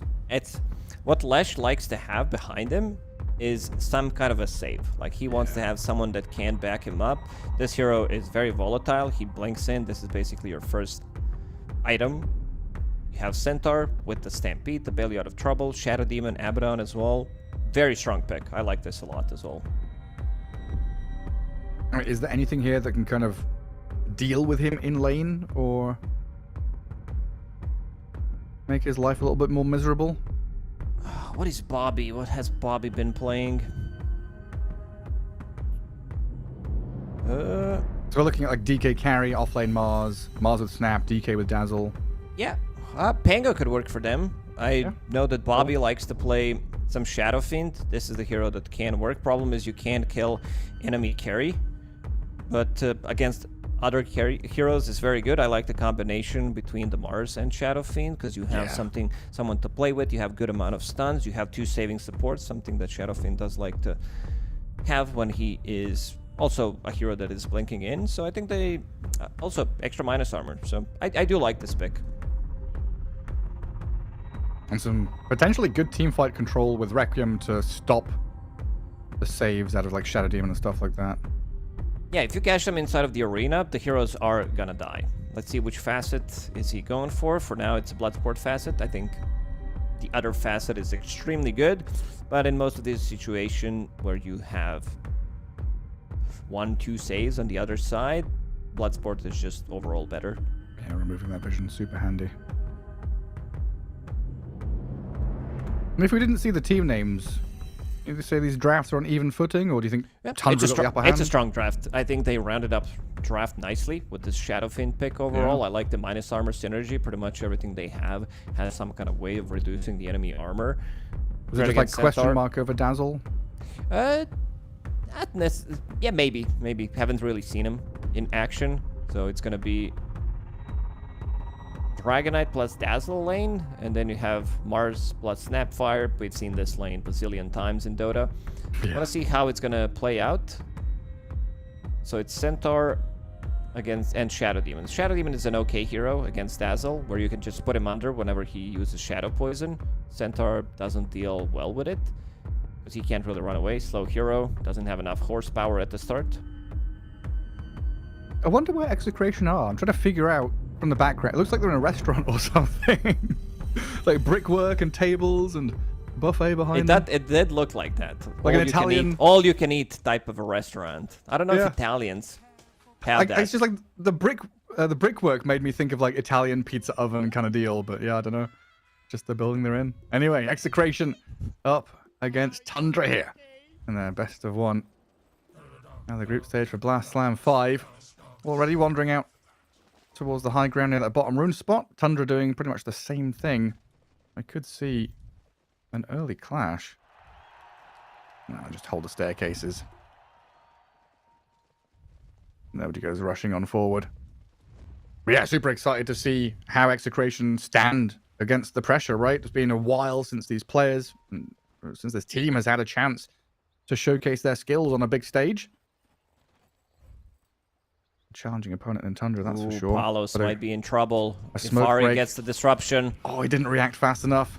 And disruption is here into the stomp. Follow through from Pure and Whitemon. They'll try and cookie Palos away. Half HP, making his dance of escape as Tino comes in with a God's Rebuke onto Centaur. Losing his HP drastically, though, and the MOUZ has to Fairy Fire, dies as Palos tries to slip away to the bottom left corner. Shanks is being chased. Lightning Storm, and a slows out Jakiro. Pure can maybe catch up here. They've got a cookie on Dazzle to save CML, so they don't lose anyone else. But they do lose a lot of resources early on. They do. Oh, Shanks is Look at also Pure. sitting at very low HP. Pure's just being a menace. He's in. He's like, yeah, you want to go this route? I'm going to block You it shall off. not pass. Exactly. And look at Whitemon doing the same thing in this bottom lane, blocking the camp. So for now, it's a bit of a try lane. Let's see if maybe they stick with it for a second. Because they know that Snapfire has Cookie level 1, which is probably the worst ability that you can have. He did save him there for a second. And then Lightning Storm from BZM. It does hit. It does connect onto 2 heroes. Mars just ran in. He's like, I'm invincible. God's Rebuke, and then just dies. Yeah, it was wild. A very eager move by the Mars. Well, a pretty classic combo down here. Shadow Demon Centaur was an age-old classic. Disruption into Stomp and Double Edge. Great to set up on someone like a squishy support, such as Dazzle. And Palos getting the clicks out of the Centaur with a good little shot. Oh, Tino. Oh, that's rough. The Jakiro just hits you. They're trying to pull away with Shanks, but completely out of position. The Mars gets caught. I can sense the happiness in your voice, Gary. He's like, yeah, he died. That's good. Jakiro, yeah, he just got Jakiro. Well, 33 does die bottom, though. Dazzle putting in some good work here. Level 1 on this DK Dazzle lane, still getting a kill. Even without Poison Touch. Look at that. So what, he just right-clicked him down? Got stunned by Dragonite, and then Shadow Wave inside of the creep wave, I guess. Yeah, big Shadow Wave damage in the creep wave. It's got to be it. I'll try and turn here with a bubble into Stomp. Now you're level 2 on Dazzle, so the Poison Touch and the Shadow Wave turnaround play. I mean, Ari could just be dying here. CML's going to go for it. Give him the clicks.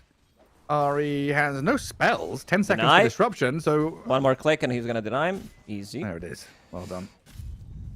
Look at his damage on Centaur. Very nice. That's why he denied him so quickly. I saw 67. Was it? It was 69. Okie dokie. Right, mid lane. Any fun bit? No, never mind. Forget middle lane. top lane. Shanks has died. They've pushed this wave all the way forward, but it's been a disaster so far for Execration in this laning stage. Up top. I'll TP back up here with a Snapfire, and Tino just trying to spear back and save himself. Problem is, he came to the lane with Cookie. You're still level 1. Yeah. Which means you can't. They closed down the restaurant. The restaurant. They didn't pay. They did not pay the order. You didn't tip the waiter and they're pissed. Or is it no all you can eat buffet, but it's one plate only? They've had their plate of internet. That's it. Oh, that's rough. Was it all of them, right? Yeah, they fed them too hard at the restaurant. They're feeding in the game as well. Like this top line is just a disastrous one. Mars sitting at 4 CS. The silver lining is, right, this gives them a moment to just be like, okay, guys, relax, shake off the nerves a little bit. It's, it's first best of 1. It's a game against Tundra. Laning stage, it's not be all and end all. We can come back from this. We've got a plan. The troubling part is, though, the Dazzle is surrounded. Oof, I didn't see that one yet. I was looking at the other lanes. Looking at the menu. I was looking at the menu, what they could do. All right, they're reconnecting. I thought maybe someone from Tundra, when 5 people disconnect, what you do is like you start talking to them, even though you know that there's nobody there. G question mark? Comedy. Top tier comedy. Very good. They are reconnecting. So, yeah, my point about Snapfire coming to the lane with the Cookie level 1. you can trade. You are playing against Jakiro as well, one of the hardest position 5s to trade against, so it means you can't trade anymore. And the lane is already over. A Shadow Wave and 4 wand charges. He doesn't even bother using the wand, knew that he was dead. Regardless. Dazzle down and DK left alone down here. Now it seems like, for the most part, mid lane just a farm trade. 14-5, 14-3. No one's really having a difficult time at all. So this should be where Execration get a bit of their momentum from here. Play through Bob. Yeah, did you? I just had to double check if his real name is Bob or Bobby. It isn't. His real name is Mark Anthony. That's a really cool name. Isn't Mark Anthony, he's famous? It's the singer. It's a the general? one that did. No, he's a Roman. No. It's the Roman general. Yeah. Mark Anthony. Marcus Aurelius. Maybe that's the one. Marcus Antonius, actually. You were close. No, seriously, Marcus Antonius was a Roman politician and general. Transformed the Roman Republic into a Roman Empire. Wow. Yeah, that's him. Also known as That's Bob. Babilius. Babilius III. Shadow Fiendius. Short for Bob. So. Short for Bob, yeah. Bob's his legal name. Tino, dual breath, pure diving. Another kill for Whitemon in that top spot. That's healed up a touch and back to farming we go. And this is down to Shanks leaving that top lane, trying to play into mid. You know, you want to play through this SF, get him water runes, give him a good time, because he's the one that can lift you out of trouble. And just weakens your other lanes at the same time. Are you reading Marcus Antonius' Wikipedia entry? What, are you learning about the Roman No, Empire? I'm saving that for later. Okay. A little bit of light bedtime reading, I'm sure. There's always something to read about or watch when it comes down to ancient Rome. Shanks, one of the coolest names out there. Just gonna give it a shout out. My favorite one, Shanks. I don't know strong. why. It's strong a strong nickname. This is why I love Execration. They have Bobby and they have Shanks. Yeah, it's good. Tino, half HP. I mean, it just has been an absolute struggle for him. 11 last hits, not really a lane to play in. Jakiro domineering every step of the way. It started out kind of tasty bottom lane, though, with this Dazzle DK. I'm still curious, with this Dragonaut leading out in last hits, whether they feel they got the victory out of this bottom lane. Because Palos hasn't died, right? He's been fine. He's getting his okay-ish. farm. He's getting his farm, but so is Centaur. He's Tino getting the not. farm. Not fine. White You don't- very fine. You don't have the offlaner. You died 4 times in 5 minutes. I don't remember last time I saw this. Like, there's always something to go to, try to jungle, pull the creep wave potentially. As Mars, you can't really jungle. Like, you're not jungling as quickly as some other offlaners. You're not building into Helm, so that's not your way to make a comeback into the game. Yeah, you're not a Sand King or an Axe or something. Oh, is That doesn't- BZM? Saw Whitemon in the shadows there. Maybe if he was a second earlier, they could have gone for that. Tundra also spotted the Shadow Fiend's vision that was placed near that bottom rune spot, so it'll get D-Ward eventually there as well. And a nice pivot here from Ari, kind of tracking the Dazzle across towards mid. As BCM and Whitemon go and contest the stacks that Shanks was making. Mars not good at clearing. Flashrack very good at clearing. It just goes from bad to worse when the They enemy's scanned killing him, a stack okay? like this. That's something. They are trying to collect some of the XP. Snapfire is level 2. The spear, the cookie. BZM rebuked back. Whitemon is a huge kill for them. So Bob coming Maybe across with BZM double could get a raises. deny. Let's see. Okay. Oh. Maybe that's too much Tino. to ask for. Ton of money for him straight into the bank account. As minute 7 about to hit here. Shanks is like 200 health. There's They no can't. way he can They stay cannot. and hold on to this. He tries, he looks, he's like, ooh, neutral creep. Thank you very much for the deny. Double Wisdom Shrine though for Tundra. So lanes lost, stacks stolen, shrines thieved away and pilfered by your opponents. And it's Tundra only are just 1k running gold this lead. So not too bad. Considering everything that they've done. They stopped the TP on BZM. BZM not too happy about this one, but they can stick around and take the tower instead. while you have Ari collecting them mid XP. So everything good for them. They're still trying to defend this. Not sure if they actually can. Poking at them a little bit here, but Dazzle's been the one isolated on the right-hand side. Requiem. Bob with the Requiem, winding it up and thinking about it, but the Stampede is there. Gets the Lashrak to the left, CML being dealt with on the right. Tino and Shanks giving chase onto BZM as they lose their Dazzle now, and he's... I can already hear the call. Kill Lashrak, he doesn't have TP, but he finds a way. It's a speedy hero. They use Stampede to get him out of the trouble. They defend the tower, but they are going to be losing the bottom tower. There's a big kill. They got the Jakiro. All tagged up with the stuns. One down as Palos makes his first move.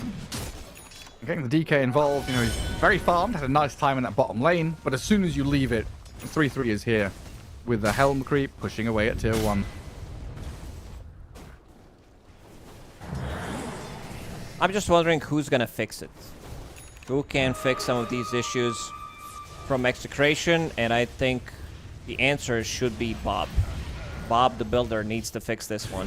He needs to have some good Requiems. He needs to be able to get stuff done. Like, I like his rotations. They don't get, like, much done with his rotations, but he also scared them off. Fake pop the Requiem. Got the Stampede out of the Centaur. I thought you were just going to say, I like his username again. Just keep going with the bit. I like his username. I really like what he was doing in that mid lane when he was just, you know, typing his username. Oh, Palos. This is rough. The rally. The skeletons bring the damage. Straight back onto that tier 1 tower. Such a potent combo. Disruption setup, Centaur Stomp, and Ice Path to follow, and tons of damage coming out of these three. Dazzle has also been spotted. Not a kill you want to go diving too deep for, but if they see that Shadow Fiend, maybe.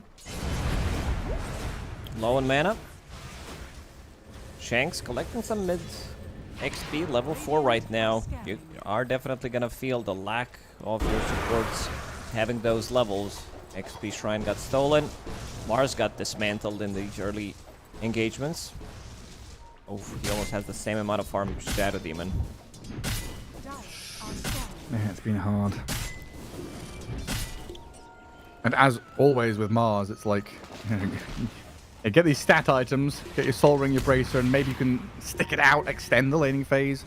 But the question is always going to be, blink when, and from then, how do you get on top of people and find those openings? Tundra still using this deep vision that they planted quite early on to play into enemy triangle. That's why Pure knows he can play very forward on this tier 1 tower. They've seen the SF clear stacks and evacuate, and that means BZM can go diving in that middle lane onto the snap fire. And they're going into the triangle. They want to clear the stacks again. Oh no. It's rough. That is really rough. Like, you look at Mars on the minimap, right? Spear of Desperation. Just leeching XP. They got some out of it, but this should also be the tower. They are playing with the catapult. Tundra using the glyph, making sure that they can kill this tower. Mid tower is also down to half HP, so the map is opening up quite nicely for Tundra. Radiant's top tower has fallen. We start to get into these drastic situations now where Execration have to pull some rabbits out of the bag. I don't know if rabbits will do it. Maybe a tiger or a leopard or something. Do something with this arena Requiem. Try and get Dragonite involved. But it's like, Dragonite wants to farm Mask of Madness before he really gets involved. Yes. And as an offlaner, this is a very difficult situation for you to be in, where you feel like, oh, I need to get stuff done. My hero doesn't farm the fastest, but we also lost all other lanes, except for the mid. So, kind of hard to, if you move and you don't get anything done, your game's kind of cooked. No one's been in that top jungle for the entirety of the game. BZM just rocks up. Bounty runes galore.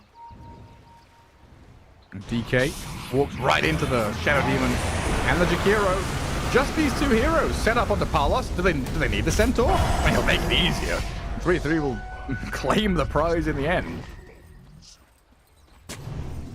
Two supports with BKB Piercing Tool with the setup. Very nice combo. good tower damage save. I like these two supports paired up together. We saw Shadow Demon. Did we? No, we didn't see Shadow Demon in the previous one, but we did see two saving supports. And now, time to take this mid tier 1 tower. White Mon, 4 points in Liquid Fire. They can get a deny on this mid tower, maybe. And there it is. Just need to find some way to regain some traction on this map. And a MOUZ arena on the Shakiro will net them a kill on White Mon at the very least. Tundra still sticking around, skirting the edges to see if they could re-enter. But they'll let Execration have that one. First arena, they grab a kill. Are we looking at any of the big items? Bobby, how's he doing? Just has casual Yasha for now, going into Yasha Kaya. As expected from a mid Shadow Fiend. He's not doing too bad. Problem is your side lanes lost pretty heavily. So playing Shadow Fiend in a game like this, not the easiest as well. I also like what the White One's doing. Whenever they are ahead, he's picking up these small items. He has Cobalt Cup and he has Drum of Endurance. A lot of move speed, a lot of chase potential. Basically gives you a reset, like a budget stampede if you want to call it. Yeah. I'll play the map that much faster. Bob and Tino overlapping a little bit here just to clear the camps before Tundra arrive. 14th minute, Wisdom Shrine about to pop back up, and Tundra are here, ready to contest it. CML will get XP Rune finally on the other side of the map. Tundra bringing in the whole squad. How's that Radiance coming for Pure? Needs another 200 gold to finish it off, and then the real farming starts. Dire's bottom tower is under attack. There's always something to be said about, you know, Dragonite having an okay time farming and kind of hitting his timings, but it's so mis-synchronized from the rest of the team. You know, the Shadow Fiend isn't really ready to go. It has that Yasha trying to work on Kaya Yasha. MOUZ, you know, thinking about Blink, that's down the pipeline a fair way. And Dazzle's getting stampeded. The Centaurs have arrived. Big fella's landing with the multi-stomps. 33 claims another life. He's going for the full aura build. Crimson done. Going for the pipe next. Wants to mitigate most of the damage from Snapfire, Mars, even Shadow Fiend. I do like it. No blink needed. You have Leshrac with the Blink Dagger. You have Abaddon, who's also going to be building into a Blink Dagger. And I think they are looking for a slightly earlier timing where you will have ability to kill Roshan. You will have the sustain. Then you can go for Tormentor. Pretty slow, I would say, methodical game from Tundra. All Execration needs is one good fight. Once Mars picks up the Blink Dagger, with the Snapfire Kisses, Shadow Fiend goes in with the Requiem. If they land 2 kills, they are kind of back into the game. Might need another fight like that, or if they can take an objective, that'd be really good. Problem is, your Mars is really not having that good of a time. ECM. That's a okay, that's what they need. Psychotic. Jumping in there. So, oh, freebie on Dazzle, don't mind if I do. There's a Dragonite right next to you. I was going to say, every move of Tundra has been turning the screw and torturing Execration. And maybe now with Pure's arrival, the dive of Dazzle. Shanks and Palos holding the line with Tino being eyed up. Gets the arena spear down onto the hero. Palos with the dragon form, now flapping his wings to disengage. Line held strong by the rest of Tundra. We don't really have Bob Ravage to join. Tendrils of the Deep will stun him. There it is. Absolutely right. If he didn't stun him with the creep, I think the camp that was close by would actually stun him, because there were 3 heroes around. Those things are nasty. Little croakers. Still, the boys are the strongest one. The boys are the OGs of griefing.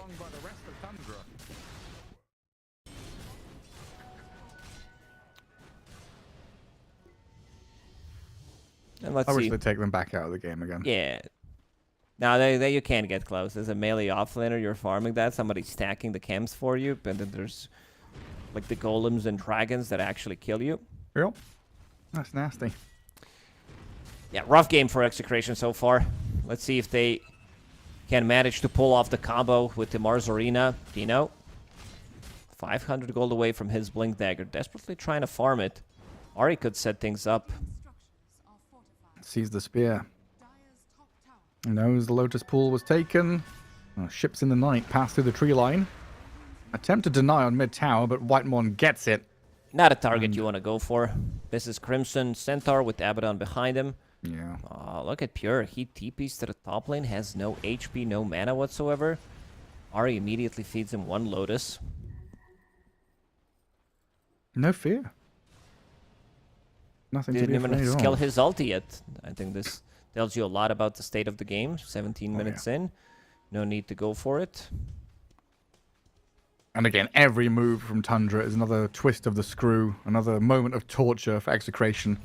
As you have these hard decisions to make, right? You kind of, want to react and fight and defend your allies, but you also know that it's a losing fight if you get involved. So it's back to farming, spread That's the map big a little brain bit, play. until now the blink on the Mars. Don't join any fights if you're gonna lose them. Yeah. Problem is they're getting out farmed. They are playing against Helm. They are playing against Radiant's Abaddon, who's starting to ramp up. Centaur is still the most farm hero in the game, but in the next few minutes, Abaddon will take over. So is that the reverse of you miss every shot that you don't take? I guess so. Don't join fights if you're losing them. Oh, Mars buys the blink. So I want to see you immediately play. dies. Is this something that you do? Like you always take the shot? Whenever you play like basketball or whenever you play video games, I'm gonna see you play some shooters to see if you're actually just when you join the game like immediately use all of your bullets. Yeah. I'm wall banging. I don't know what the walls do or how to bang them, but I'm shooting through walls. If the game doesn't have friendly fire, I'm not playing it. Exactly. Yeah, I'm very much a slam head against wall, quick save, quick load, save scum kind of guy. Do things until it happens the way I want it to happen. When you said slam head against the wall, I thought you were gonna say whenever I lose the game of Dota. Oh no, those days are behind me. I can lost tell too many brain cells doing that, and we've ended I can up tell here. it didn't affect you at all. Started with none, ended with none. What's the difference?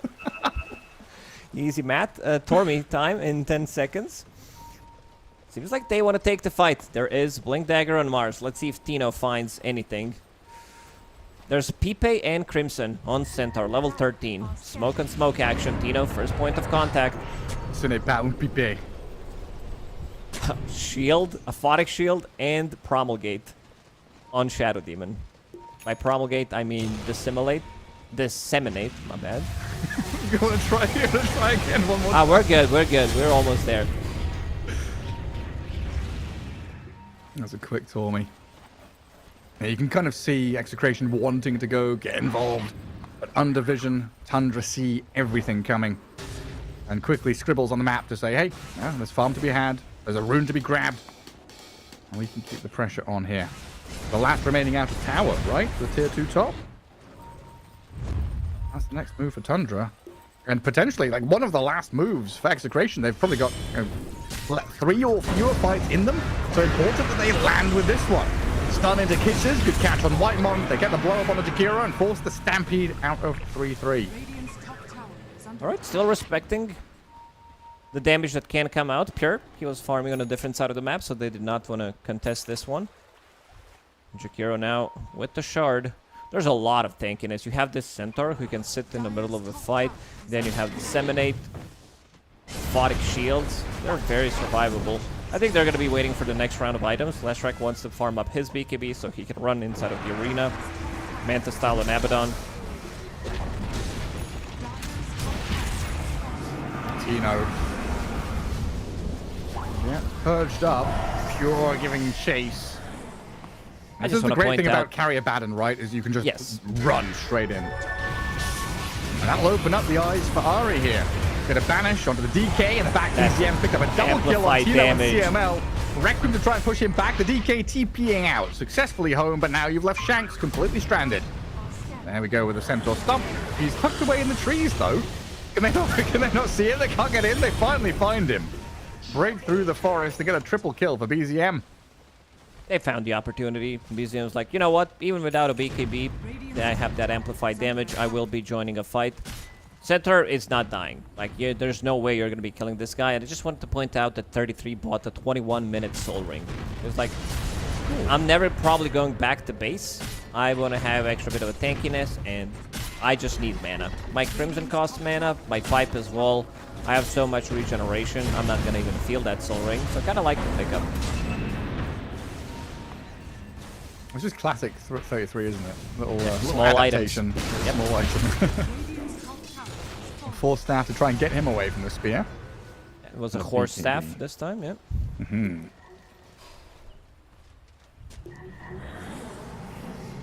Back to the game we go. Another tier 2 tower taken. All 3 tier 2 towers are actually done. 23 minutes in.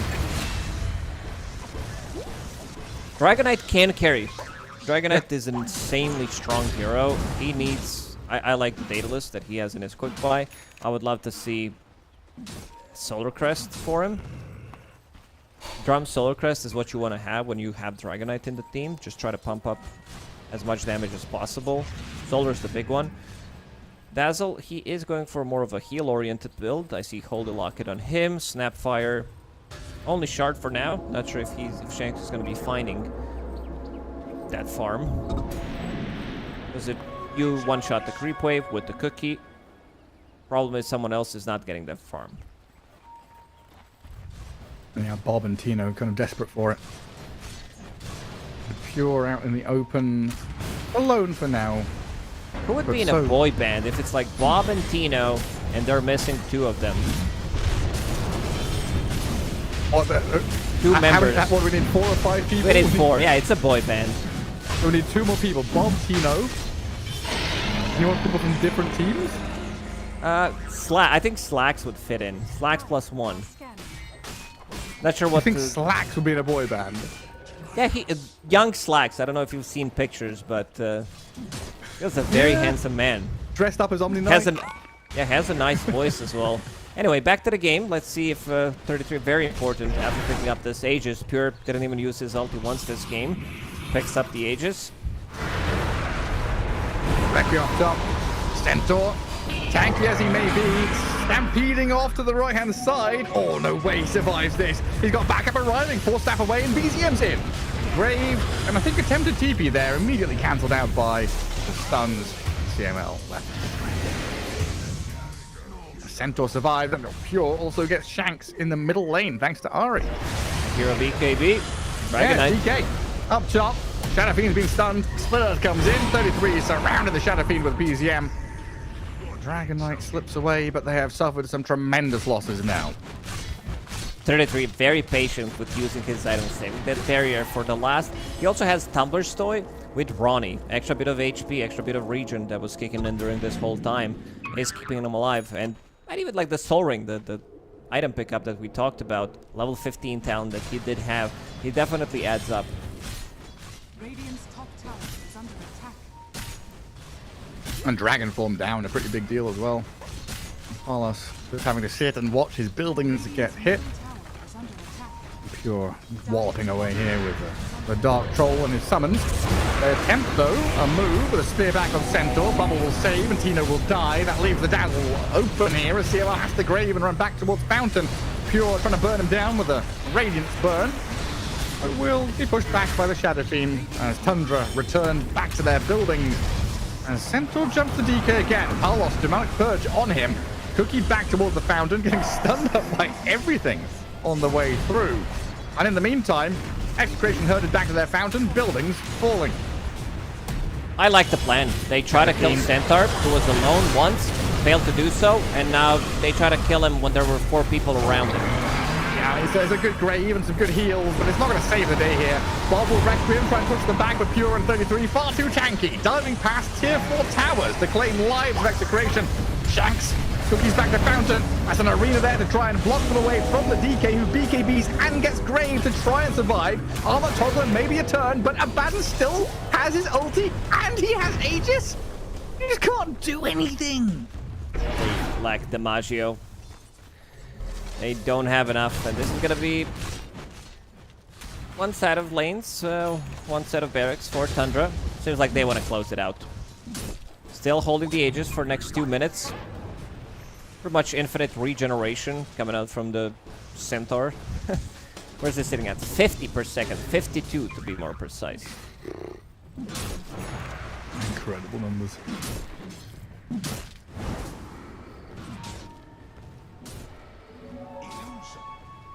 Where do you even play his Execration? Try to go up the top? Yeah, kill that creep. And then get punished for it. Disruption into stomp. They'll try and cookie and maybe spear back. The TP out from DK is successful. Oh, look at BZM. He's found the angle in behind. The MOUZ stuck around to try and save his carry. He's now dead for 40 seconds. What if they try to kill Centaur one more time? How does that sound? Like 7th time is the charm. It was a good attempt in the top lane. I gotta give them that. It's just that hard to have a read whether you have enough or you don't. Because, like, let's say you're killing him for 10 seconds. That's extra 500 HP from all the regeneration. They have nothing to reduce the regen with. And they have one more fight potentially. MOUZ out in 10. And that's 500 HP before. Yeah, Bobby's in. Save. Nice disruption. Carlos is in here, but they silence the Shadow Beam, stop the Requiem, Grave up on the DK. Pure turns to hold the line and fight back. So they saved BZM on like 50 health. Get away with the rest of Tundra. A nice attempt from Execration, but just outplayed and kited. Radiant's top tower is under attack. And now you're still stuck in your base, kind of expecting Tundra to come back in for round 5. You know they're coming. It's gonna be full Bloodthorn on Pure in the next minute or so. Centaur, I see Aghanim Scepter queued up. 2,000 gold away from that one. BZM. I believe that's a full Hex that is about to be completed. Well, Orchid from Pure. Going to work here on Palos. Nice dodge. Dodges the stun with a nice blink. Palos, third of his HP remaining, and again has just kind of sold his Snapfire there and might be losing his life regardless. Has BKB ready, but you don't want to be using it when you're trying to just get back into your base and return to Fountain. Dragonite's still going to get caught by the Ice Path though. The heals and saves through the Grave and Shadow Word, and Shadow Wave even. He's still got to BKB, and Pure goes in for another wallop onto the DK, finishes him off. That's DK dead. All that hard work, you lose your snap, you spend all these spells, your Dragonite still dies. I think it might be time. I'm no expert, but without your Dragonite, you don't have enough damage, and it doesn't feel like Tundra's gonna stop. They're constantly keep fighting. They just in your base the whole time, pretty much. Let's see, maybe some spear back into the arena. He doesn't even have shard, so went for a BKB on MOUZ. Maybe like the double potentially spear back into the arena could make a difference. Shadowfiend, no BKB on him. Bob, he jumps in. Like even one silence, one disruption could make the whole combo that they want to do completely nullified. At this point, you are so all in on your wombo combo team fight, and Tundra have so many tools to counter and combat that. Still a while for, next potential Roshan. So they'll go for the Tormentor. The guaranteed objective on the map right now for Tundra. But at the same time, BZM has cleared out bottom lane. Can return through the Twin Gate. We'll see where they go, if it's through bottom or top. They still seem undecided. Where could they go? Literally anywhere. The map kind of belongs to them. Radiant's courier has been killed. They were waiting for these big items to come in. Bloodthorn, Aghanim Scepter on Centaur, and Hex on Leshrac. So they are ready to close this one out. Let's just see if they have... There's Aghanim Scepter on Shadowfiend. So what's... That's something. What's ideal? Is it kill Shadow Demon is ideal situation? They're keeping the distance.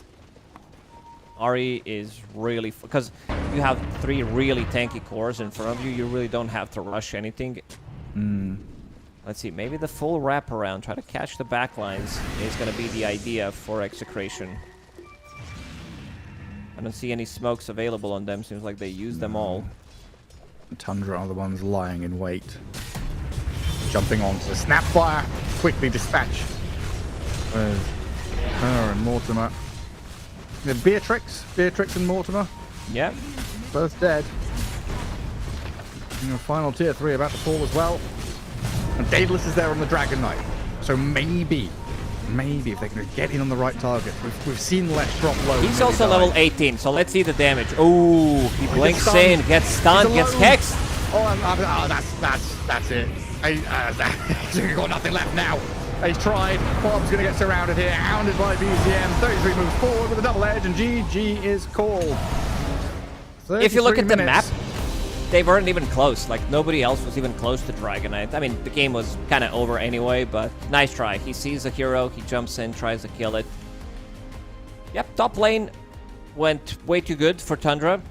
Them starting with the first blood, having Cookie on the Snapfire, getting multiple kills. 5 minutes in, your offlaner is 0, 4, and 0. And the bottom as well. Great start for them, even though 33 died once. Everything else, pretty exceptional. Just spot on stuff across the board. Don't think any of Tundra really breaking a sweat there as they dispatch with Execration in pretty simple fashion. I'm trying to remember back. What happened at the very beginning of the game? Was there first blood kills happened? It was the first blood, yeah, where... Who was it? Tino died? Yeah. And they almost got another kill, forcing Shanks to get a cookie. He was also using a lot of resources to come back to the game. 2 or 3 tangos to the game, but to the top lane. And it just didn't work out. Bob, he ends the game with 0, 3, and 1. Gets involved in only one of the kills. The lane bleed was real, right? It was. It wasn't even his fault. I would say he played the lane okay. Then they steal their stacks. They steal their XP rune. They take all the 3 towers relatively early on. Just Shadow Fiend. Like, the map gets so much smaller. It's impossible to play. And you're basically going to be farming 2 lanes, maybe. And one of the lanes is going to be very dangerous to head into. Yeah, and so often now we see, in our first couple of best of ones, the reliance on your offlaner to kind of pair with the supports, play as a trio, go together, be a gank squad. Yeah, you don't have that here. Bob is relying on Mars is relying on supports are relying on something that doesn't exist because the lanes have all crumbled. They've had such a rough time, but good showing by Tundra. That's for damn sure. A lot to work on though for Execration. As we've got plenty more Dota to come. We've got to move on swiftly, though, Lacoste. Our next one up, Na'Vi against Tidebound. Next best of one. So a quick break, and we'll return with some more. See you in a bit.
All right, let's go. Third best of one today. What is it? Out of 66 we've got to get through for the group stage. So much Dota, so much action to be had as we get ourselves towards Chengdu for Blast Slam 5.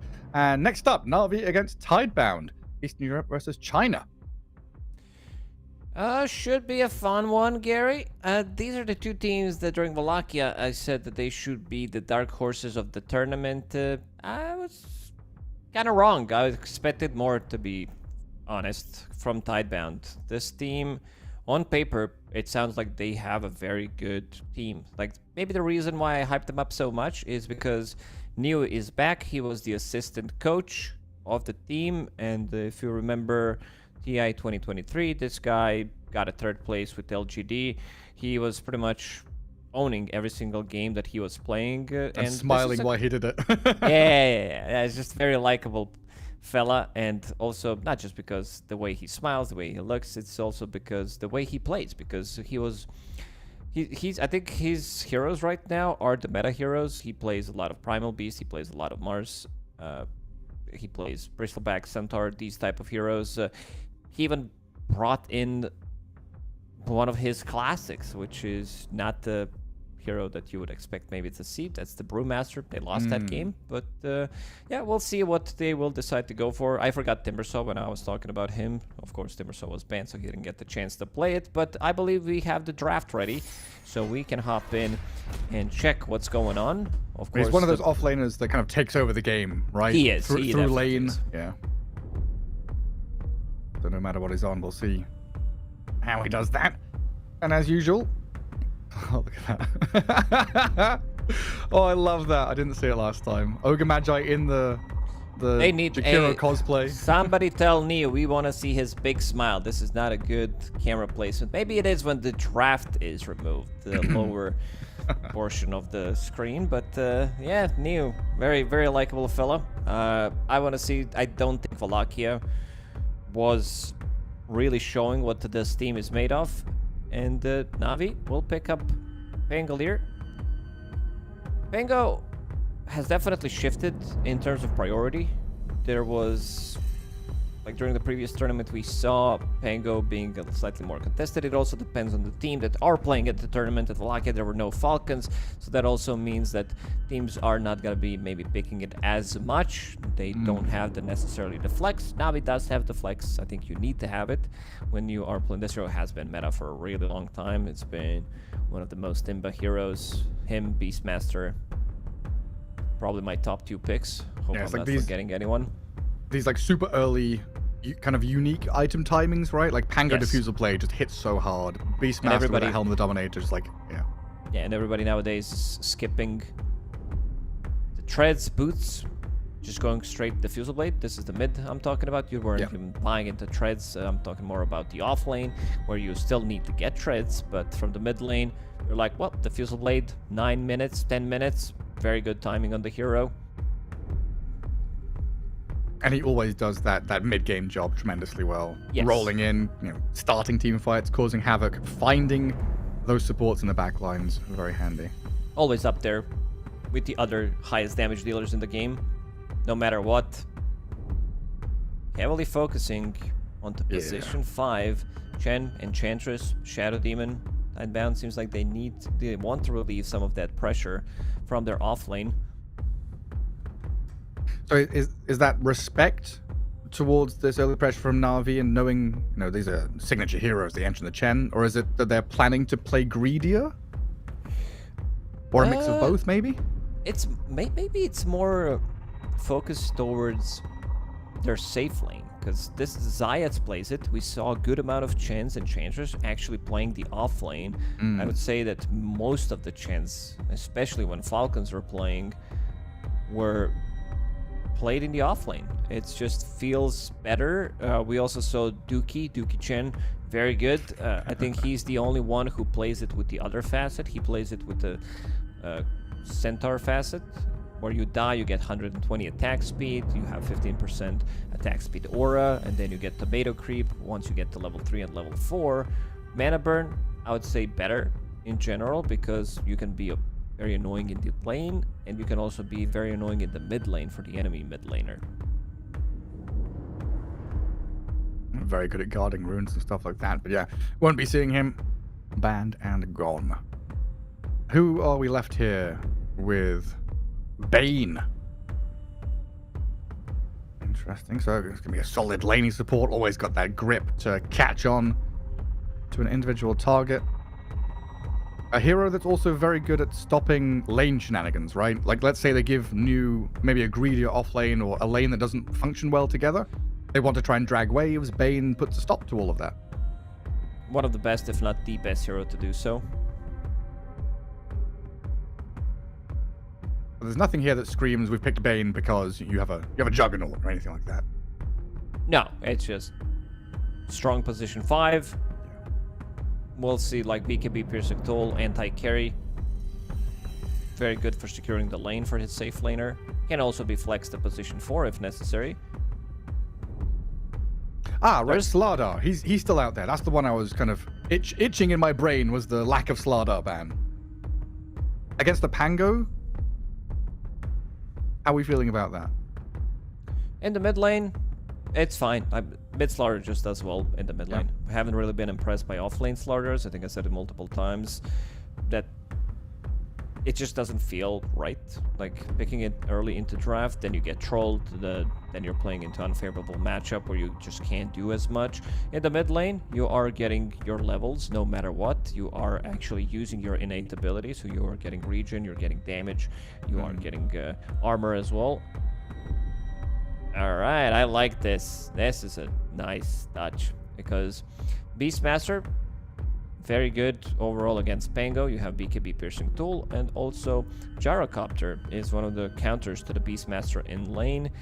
So they pick up both of them, and they can also flex. This is actually very, very strong draft from Tidebound. Strong lanes. If you're playing into Gyro and Jakiro, I'm not sure who can sustain that lane. It's kind of auto win in terms, like, you don't necessarily need to even play it 100%. Like, you don't, if you can do small mistakes with this lane and still get on top.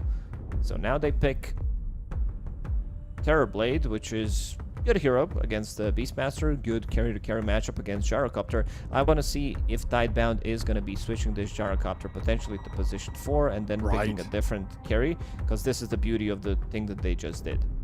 Or like Jakiro 4 with the Beastmaster, you know, they've got some flexibility, because we saw MOUZ doing it, right, where they'd swap the gyro. It's been a thing for a long while, putting gyro as a 4 or 5. Absolutely doable. And just on additional to your point, I guess the Bane pick also covers the Pango in the same way that the gyro covers the Beastmaster. Exactly. Yeah. I would love to see maybe some... that was not the hero that I was thinking about, but... Well, you have to see him anyway. It's Pugna. Huh. And so decrypt save when someone gets roared, good handy way to save people against the gyro and his physical damage. So it is going to be 4 Bane. Would imagine And 5 so. Pugna. Yeah, I've seen position 4 Pugna. I think one of 2 teams played it at Wallachia. It didn't look too good. It's just you're basically playing 5 from 4 position. Not the biggest fan of the support duo. They are strong in the lanes. The question is how much you're going to be able to achieve in the mid game. In a losing game, it feels very bad to play these 2 supports. Like, you want to be ahead with Pugna. You want to be blasting that tower. Leave your carry alone in the lane. Come to the mid lane. Play with your mid laner. Blast the tower. Play with the catapult. When they are ahead or when they are able to play as 5, though, it's a pretty imposing force. Walking into TB, pushing a tower with Pugna. Netherward pre-placed. Pango hiding for his initiation. So now adding some more teamfight here, vital for Tidebound, just to be able to start things off. Like, Roar is one thing, but now having this blink stun from Sand King enables you to find the Pugna and the Bane and stop them from being able to react, decrypt save, nightmare save.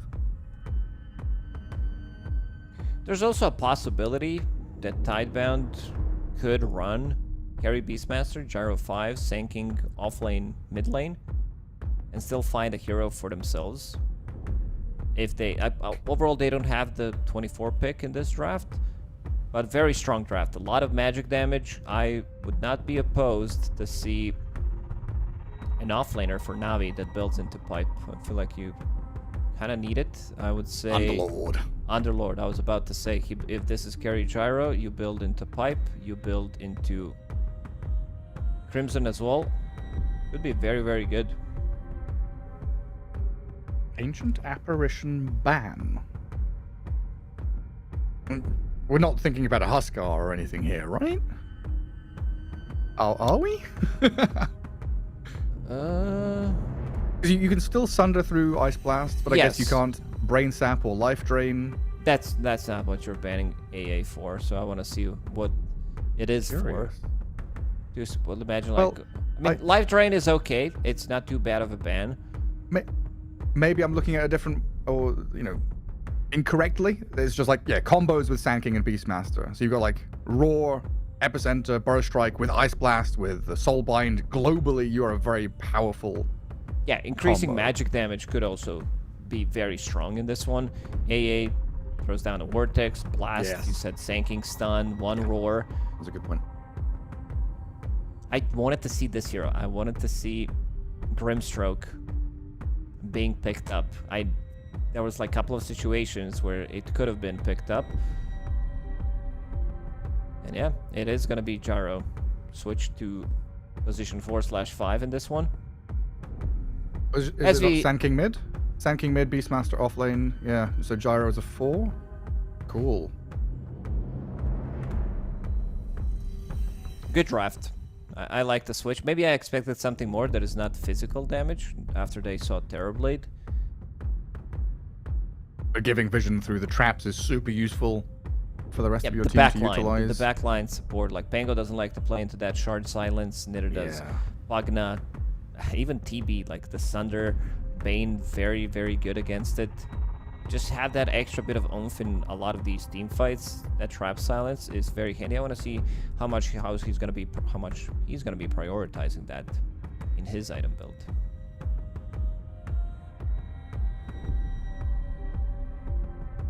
Last pick for Nove. They're squishy. Like, this lineup is kind of... I want to see if they can solve this with the overall last pick. It is Huskar. Okay, this solves a lot of problems. So that means Pango's the one going off lane and like buy. Do we see Aura Pango again, buying pipe and stuff like that, or is that out of the question? They used to be pretty popular, right? There was. Yeah, I know some Pango would do that. Some Pango players. I'd still say that you need to be able to scale. If you're not building into the Fuse Blade, I think there's a good possibility that you can build into Mage Slayer and still have a good impact. But if you're just building into, like, I'm the pipe, like I'm the Crimson buyer or whatever for the team, you fall off so quickly. You kind of kill your own game. So if you want to still scale, I would be fine with one item and then maybe going for something like a pipe. There is insane amount of magic damage, but Niku, Huskar, I want to talk about Huskar in general as a hero. Cauterize as his facet. He removes debuffs. This was the only thing that he was really vulnerable against. And now you have facet that you can just choose, and then you get healed by the amount of debuffs that you did remove. Which is... And we're against Jakiro, Beastmaster, TA. It is a lot of them, yeah. So like you have a trap, you have like multiple things from Jakiro. Oh, that smile. Yes, there it is. Camera for us as well. He knows, man. All right, what is that? Is that Shiro with some? It looks like he was having Navi MOUZ. It was yellow. Oh yeah. Yeah, can we put Shiro back on the camera?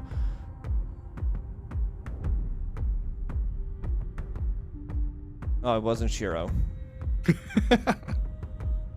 I wasn't paying attention. It was the side camera. Well, in classic Gary B and what do I call you? Still call you Larry? Larry S? Yeah.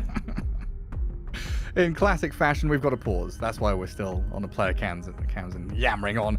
I think they're trying to fix. Yeah, someone's trying to fix their camera. It looks like that's why we've got people reaching over in the background, trying to make sure it stays stuck to the top of the monitor. Get him some sellotape.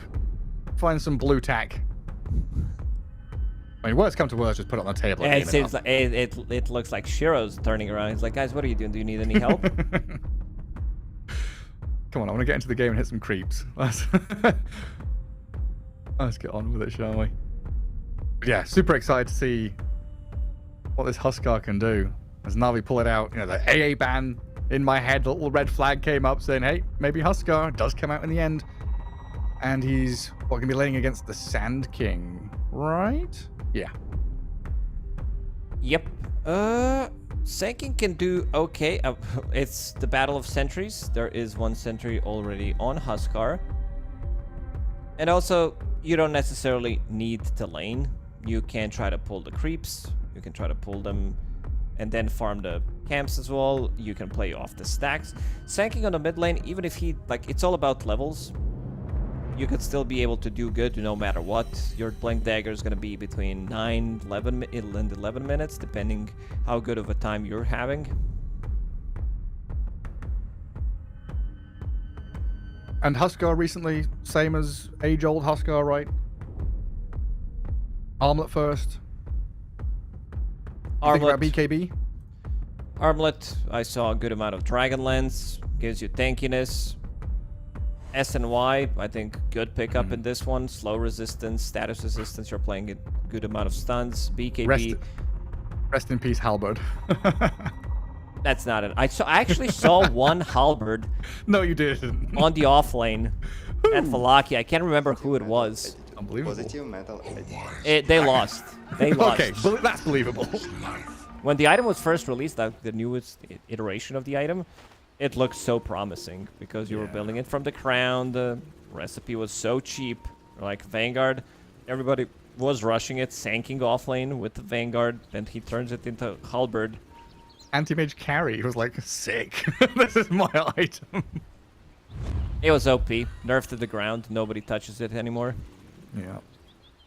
And it'll go the way of Meteor Hammer and Wraith Pact and all them, I'm 30 sure. seconds to battle. It's such a delicate balance for things like that, right? Like global TP and disarm and some of these kind of game-breaking mechanics. Like Mars with his vision removal. I feel like that might be going out the window shortly as well. Yeah, I kind of like that. Gary, I start playing a hero, or I start like really liking the hero. Suddenly you start talking bad, like you're like, yeah, we should nerf this. I'm just a contrarian. I say the opposite. I can't let you have nice things. That's What's really science mean. doing? Science. Lurking. Maybe trying to set something up. BMA. Also jumping with shield crash into the creep wave on the other side. Why? Already down to half health. Can they finish him off with a blood grenade and a blast? Looks like they can. Another couple of hits under the tree line. It looked like he tried to block the way with a branch placed, but it wasn't to be. While this was happening, PMA was blocking the wave a little bit. Nothing too crazy in the bottom lane. We'll be getting some of that solo XP. Zayat in the distance. Shield crash to secure the range creep. And Y steps up. At least zone the Pango back a touch. And there's the wave dragging. Don't want to lane head on into a TA Jakiro. So get what you can early on. Nice first blood. Nice gathering of the wave. This will give Pango all he needs. Capturing half the wave as well, so should be able to deny the range creep, which is pretty big. Niku has Sentry Ward just delivered, so now he is in a good spot. I like how when you hover over Burning Spear, it says, "You are on fire!" Exclamation point. Just all caps. What else do you want it to say? That sums it up pretty nicely. How many exclamation marks does it have? Just one. Just one, but it also says like you're taking periodic damage or something in lowercase. But when you read, oh, like shit, this is caps. It must be important. Yeah, it kind of is. Gotta make sure you know what's going on. Focus on this. Like, make sure you read this one. Echoes does have bottle coming to him in the bottom lane. Lane is pushing, which PMA will be happy with. This is the new, I would say, double jump has been facet of the choice for the mid laner. Nice play. Drags him into the tower and good body block. Hero's probably gonna die here. Yeah, with the blood grenade, it's plenty. Jakiro trying to remedy the lane that's being weaseled around by this Bane and Pango. Kind of caught with not much to do. And then look at top lane. They've moved aggressively here with the wave, building up pressure, metamorphosis, and damage into that tier 1 early on, already shoving Tidebound out of that top lane. I'm just looking at the CS board, right? Top 3 all dire, now getting a wave or 2 ahead of their opponents. 5 stacks. He is burning. He's on fire. Yeah, he's fine. Down to 50 HP. Needed one more spear. Oh, look at that observer ward by Zayas. What is that? Incredible ward. Wait, doesn't give any vision whatsoever. Does a little bit, right? It's nothing. See a tiny little candle in the camp, and that's it. I'm not sure if that's misplaced. Sure, you're blocking the camp, but you can do this with Sentry as well. Yeah. Funny. Maybe a misclick. Maybe just Zayats. We'll never know. Difficult early laning stage though for Tidebound, that's for sure. Na'Vi taking this game by the reins already.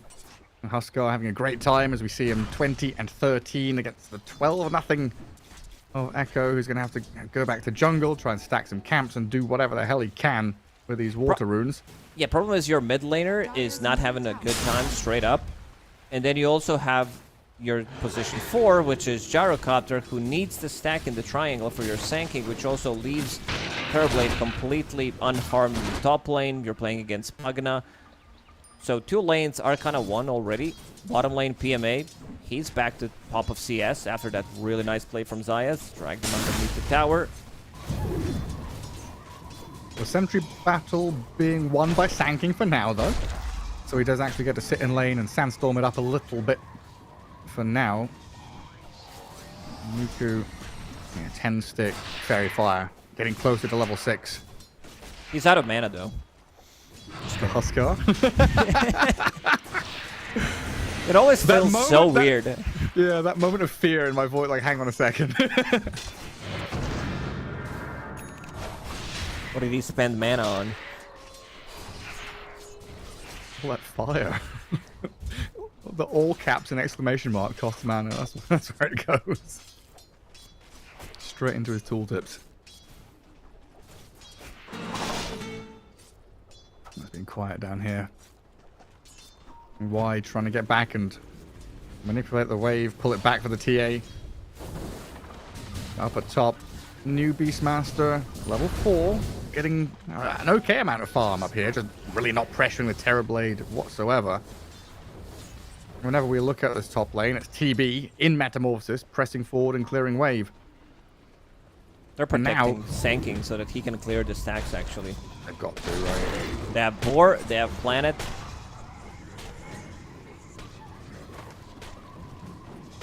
Send the whole solar system to try and defend him.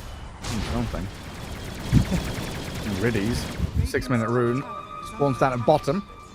The fight over it with Planet there, just drifting away. And the camp is already cleared, so Sand King kind of happy about the situation, that he's drawn the attention of his opponents. Not lost anything in the process. Zayas. But now... Look where he placed Obs behind the tower, which is going to see Sang. He really likes this area of the map, and he set things up. Does have another sentry available. Yeah, the double wards. They see him leave the entrance. They dust him under tower. Imagine if they had that Obs from before that was blocking the camp. Might actually be able to see him. What if he burrow striked into the camp? And they'd know. And this is with Catapult Wave and the Nether Blast. That Irides, tier 1 tower, not long for this world. Tidebound not really able to find any openings elsewhere either. They can't really play through TA. She's not a particularly strong hero right now to get aggressive. They will come to defend their Wisdom Shrine though. Zayat's making a very eager move Try He can to push head over himself there, onto but the high Nightmare ground. to high ground and on into the ancient camp to die and deny. Zayat's gonna fall, but the neutral creeps take it. Beautifully done. This is something that people have been complaining about. Maybe not as much as some of the like more meta things, but being able to pull, like I saw one good play during Wallachia where he pushed one of the heroes, it maybe wasn't Zayat's, but a Bane player pushed him inside of the Roche pit, actually dragged him in, and then Roshan bashed him during the like mid-team fight.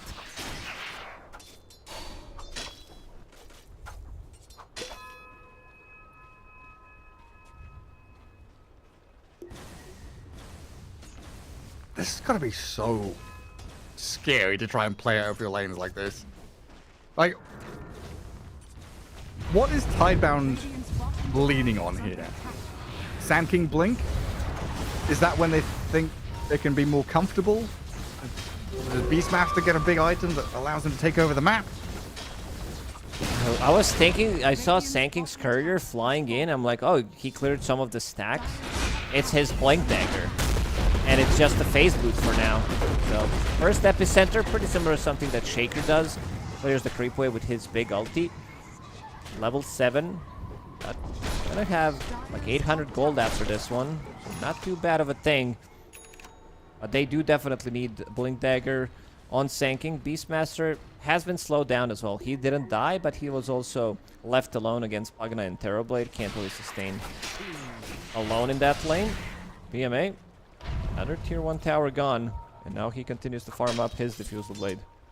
Yeah, I guess at least the trade was there with the Helm. Beastmaster was able to push tier 1 and open up the map somewhat. But now Shiro is being run at by Niku. Does turn and burn with the Sand King nearby, armored up. Turnaround play from the Croakers as the Rolling Thunder arrives right in the nick of time from PMA to crash in onto Shiro. Refraction was coming back up in a second, but it's too little too late. As Echo and Planet stick around to try and fight back into the shield crashing Pangolier. The save out of the Nightmare, though. Bane keeps him healthy through the rocket, and Planet's going to pay the price.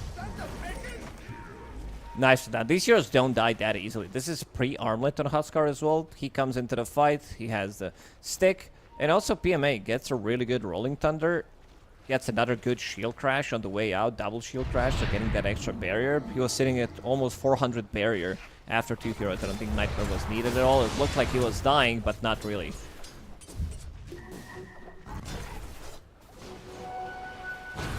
And the Terrorblade. Yeah, he gets to gate bot to help kill the tower. Back up the top to clear jungle and push out this long lane with waves. Got the juice. Second place in net worth behind the Pango. PMA having a cracking time. Sand King now 800 away from Blink. Really pivotal item for Tidebound to do anything on the map. They do have a lot of damage out of those 4 heroes, right? They can kind of leave the TA alone to continue farming. As soon as we get Gyro 6, Blink on Sand King, Jakiro, Beastmaster bring tons of control and damage themselves. Then it just becomes a matter of picking your moments, finding places where you have vision placed down, you can play into. You need that Blink Dagger on Sand King. Reddy's playing very aggressive in the mid lane, just blasting the wave, double blasting it. Look at where the lanes are for Tidebound. Really not in a good spot. Beastmaster and Jakiro have been spotted here by Zayat and Niku. Huskar's going to take down the Jakiro as the Roar comes in. He armor toggles up. The call down landing with the Sunder is there. Got the juice, maybe save the day, but no. They still get the kill. And Terrorblade is isolated. Going to run him down. Low trying to run really? back. Does get the turnaround with Riddy's help. Is here. Blows up Planet. They lose the Huskar and his streak, though. So not a bad deal for Tidebound. Nice try from Got the Juice. Use the Sunder on Huskar. Wasn't enough. A lot of these summons with the Inner Beast. Had a couple of skeletons. Had Rally as well. Yeah, mate. In the bottom. Diffusal Blade done. 11 minutes in. Level 9. He's been left alone. Which means that he's going to be getting high levels. He's in a good spot. Pretty much on top of the net worth right now. And this is super important right now. Sand King has the blink. Smoked up with Y. This is a Roaming, ganking, warding move all in one. They need vision, and they need to move onto a core hero. They see the Terrorblade, the big one. Riddies maybe can come in and help with the life drain. Going with a Sanking Epicenter and a TP out. After all the stuns are done, he escapes somehow. I thought he might get denied by the neutral there, but I believe neutrals died. Niku. His farm did slow down after that one death. We'll see what he's going to be going into, whether he wants to pick up a BKB of his own, but I think Sanj could be better overall. It just synergizes too well with the hero. That HP amplification, the region amplification, good amount of stats as well. It makes him much more difficult to kill. A shielded Bane. Managed to stabilize in the last couple of minutes. Things were looking kind of grim. But we did pray Neo for a good reason. We did praise Neo for a good reason. He was kind of owning in the first 15-ish minutes. We cursed him now. What have you done that for? Sorry about that. He's getting rolled on by a Pango. Still pretty tanky, but dead nonetheless. But you're bang on. You know, him getting that helm, getting the tier 1 tower, opening the map, then allowing the Sand King to farm the Blink Dagger. The vast amount of this comeback and stabilization has rested on the Beastmaster for sure.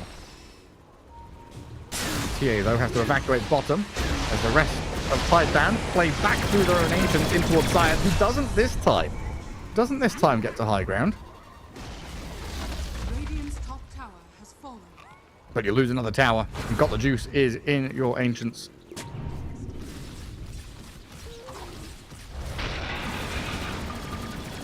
Difficult to step out on the map and find somewhere to live. Mid lane, uninhabitable. Top lane, spooky. Bottom lane, TA, left and then returned. Doesn't really want to stick around. Radiant's middle tower is under attack. Both teams will get Roshan relatively early on. Templar Assassin, Huskar on the other side. As soon as Roshan flips to the dire side of the map, I want to see... I'd prefer Navi if they start to play slightly more aggressive, try to get a pick off. They are waiting for big item on Huskar. It's going to be full SNY. For now, it's just Sanj, which might even be enough. They want to have Terrorblade with Manta Style for the dodging purposes as well. Supports. Not really, in terms of scaling, not really the best ones, unless you can get maybe some shard. But yeah, I want to see them go in and try to smoke up, try to kill Roshan, get a pick off before that. New does have big health creep available. Extra bit of tankiness for now. Ancient Granite Golem. Radiant are scanning. A big stepper coming across the map. Trying to eye up this tier 1 in the mid lane. A Sand King off to the side, hiding in the fog, waiting to see who shows. Still no observer ward in behind the tower or anything there. I thought Planet was maybe wandering over to get some vision. But instead, they're going to repurpose and try and maybe hunt the Terrorblade. Find someone off to the other side of the map. While they're hunting, Templar Assassin, just watching on the minimap, has to be careful because Bane and Huskar were both moving forward. But in the end, a net positive there for Tidebound. Tower gained, map cracked wide open for them, and this gives such a nice buffer zone to the TA. You got these, 4 heroes, top through mid, so TA can sit back in the pocket, farm through all the ancients.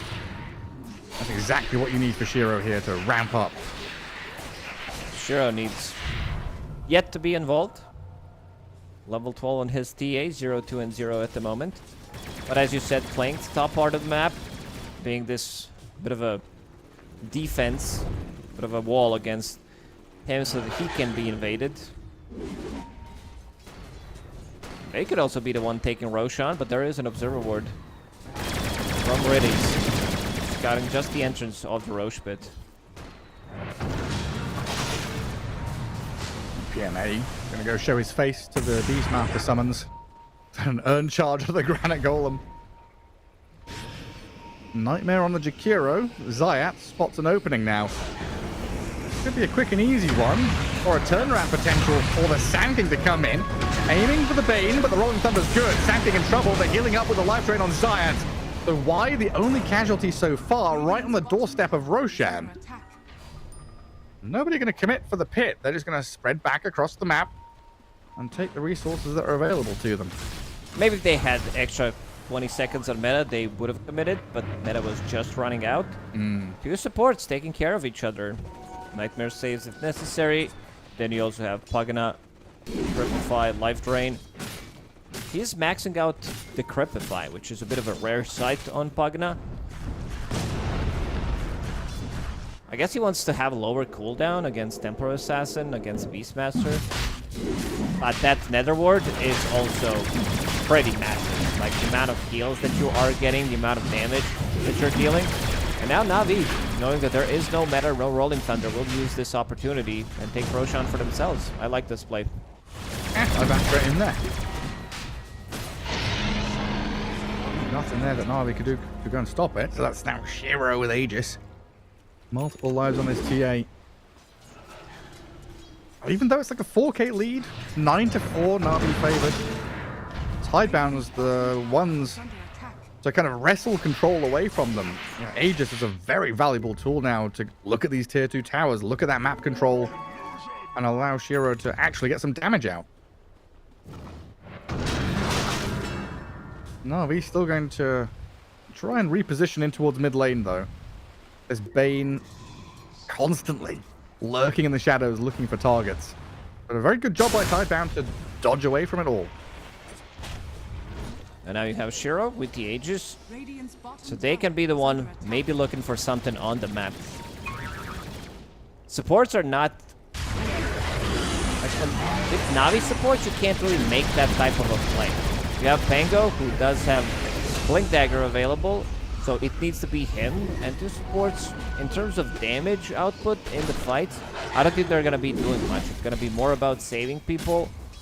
And let's see when Na'Vi is going to be ready to take the fight. He continues to farm up. So is Huskar, SNY done. Just a casual plate mill on Huskar. He knows that pretty much is the only thing that can kill him. You have insane amount of magic resistance, you have status resistance, slow resistance with SNY. But the damage that you're going to be dying to is Temporal Assassin right click. So I kind of like that. And now going into Satanic next. Add some physical resistance to all the other ones. Oh, the shield crash away from the roar.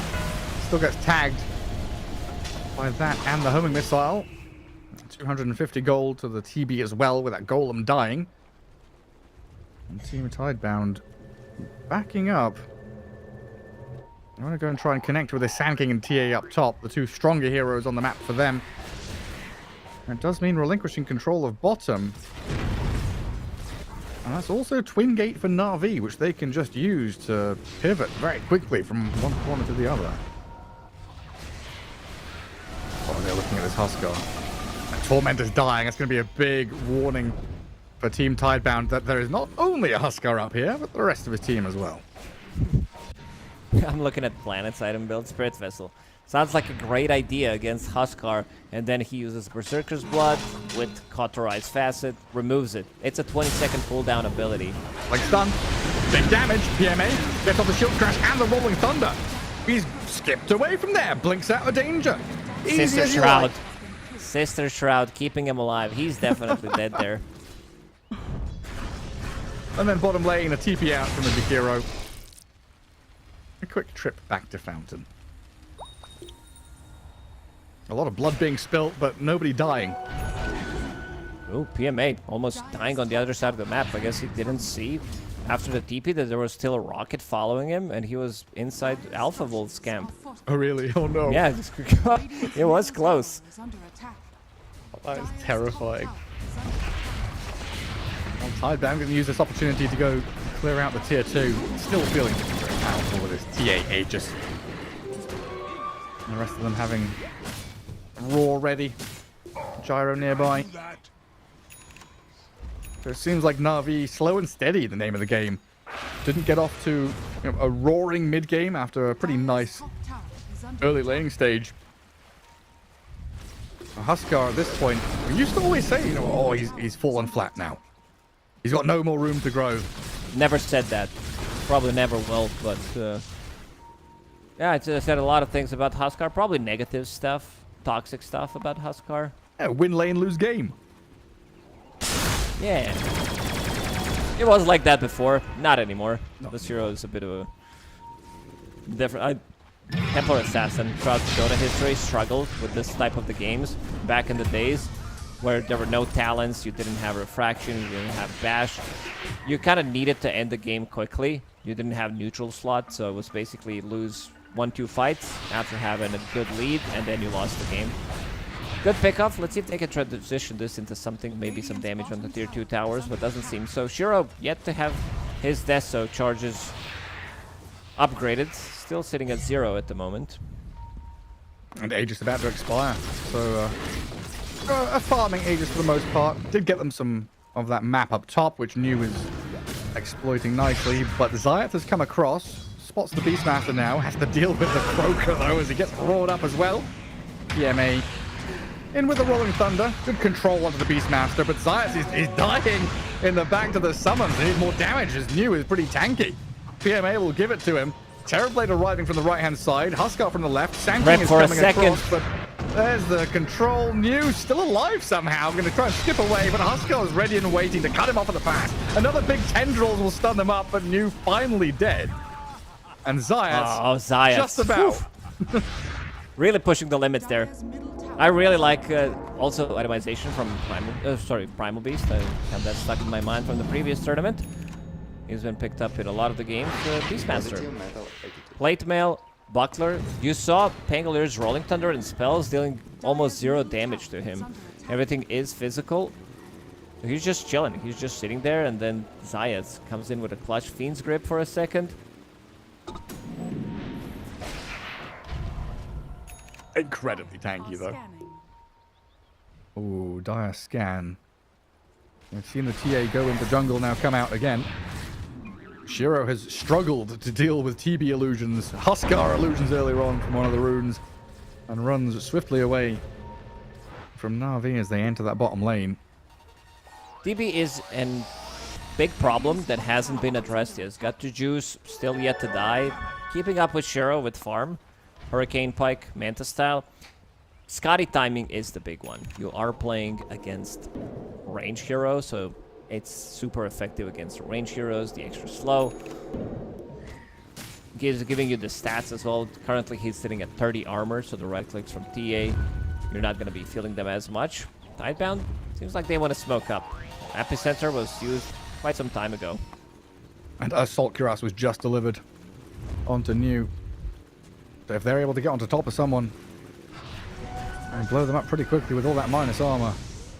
And yes, TB has all that armor you're saying, the plate mail on Huskar, and PMA when he's roared up like this, no shield crash used, dead, and Niku stunned by the Sanking. Decrept and saved by Riddies. Try and get the ward down and the life drain going as they'll glimmer him and slip off to the right-hand side. Tidebound, though, turning this game around tremendously well. They're still 5k behind, but the last 10 minutes has been them running the show. Pretty much. Let's see if they can find something. Niku, he does have Gem, he does have Satanic. But the rest of the team is not close by. They are lacking some of the stuns. I think they need Pango for the fight, for Rolling Thunder to connect. He still needs to be... Yeah, I think as Pango, you need to be careful with the Rolling Thunder. Sanking good? No, he's not. No, doesn't look like it. Grip used. So he will have to be careful on Pango. If you roll in, you get roared. Overwhelming damage from Templar Assassin can't just bring you down unless you get saved by the Decryptify. Sorry, I'm having a giggle to myself. Come back to this in a what second. Happened? We might see a move here. Na'Vi are trying to wrap in behind with the Bane. The Terrorblade ready. Metamorphosis is going. Looking at the Jakiro as a kill here. Forgot the juice. Tons of damage out of TB and it lose. Zayats though, dead in the trade. Let's look at the Roshan timer. Roshan's asleep. He's rotated 90 degrees. Wait, what? Oh, I see. I'm not crazy, right? No. I was looking for the in-game. It looks normal to me, but... on the overlay, it's nap time for Roshan. We'll see if he turns the right way up when he wakes up again. He's tilted because we killed him way too many times. Get off my lawn. Poor Roshan, just being invaded over and over again. One gem for Jakiro. A good signal there. We need to keep this pressure up and play aggressively. Get forward, deward, keep the vision going. Super important they're able to see the Pugna, the Bane. Both teams having the gem right now. They want to see Sanking. They want to see through the Glimmer Capes, as you said. I didn't say that, but thank you. Yeah, the invisibility, see the words, you know. Especially at the later stages of the game, invisibility becomes invincibility. Zayat's trying to scale. He does have Shard, which he got from Tormentor, so he can actually try to at least clear the creep waves. No GPM though. If you get GPM, if you get Shard, you're good to go. Play the later stages of the game with Bane. You are gonna be getting that Aghanim Scepter no matter what. PMA. Glimmered. Arcane Rune ready. Will definitely love to use his Rolling Thunder. This AC is a big pickup, even though you can reflect that with the reflection on the Beastmaster, so you are gonna be getting the benefits on a longer cooldown though. Only 1 point in it, 23 seconds. Oh. TB players, they love their stats. Roshan's fine. He stood up again. Oh, he was just prone for a little bit too long. He was sleeping. That was a sleeping position. Yeah, I was kind of hoping he would turn the other way and he'd be Australian Roshan.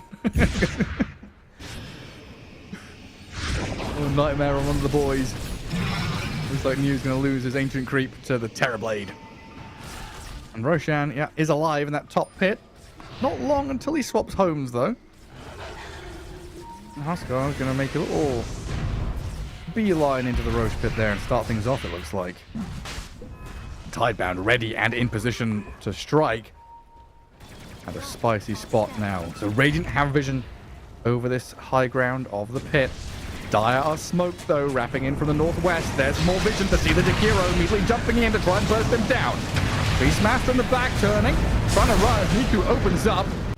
Ango catches Shiro in the back line. This should give TB free reign.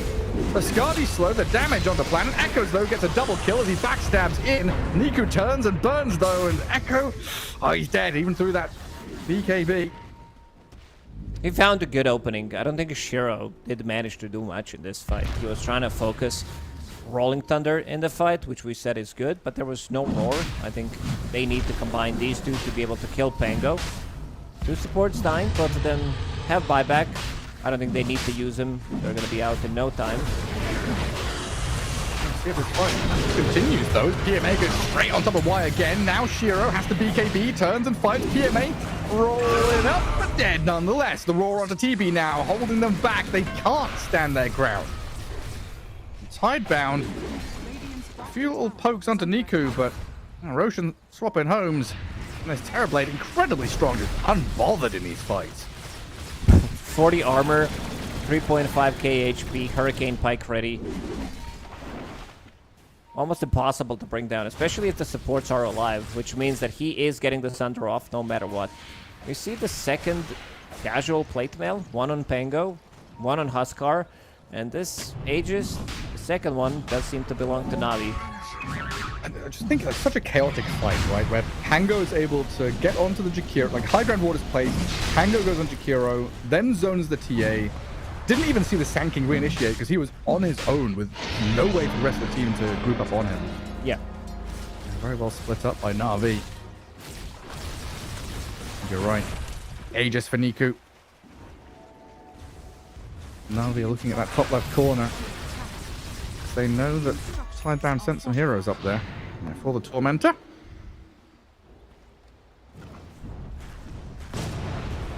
And they'll get the tier 2 down the bottom lane. Easy, forgot the juice, who is now, what, 23k net worth? BKB is pretty close for him, about $1,000 away. What was that in the trees? Is that an observer board in the trees? No, it's branches. You thought it was Zayat again? I didn't know what it was. There's a bunch of stuff in the trees. I guess it's Gyro with his, the old chop shop. Breaking things up.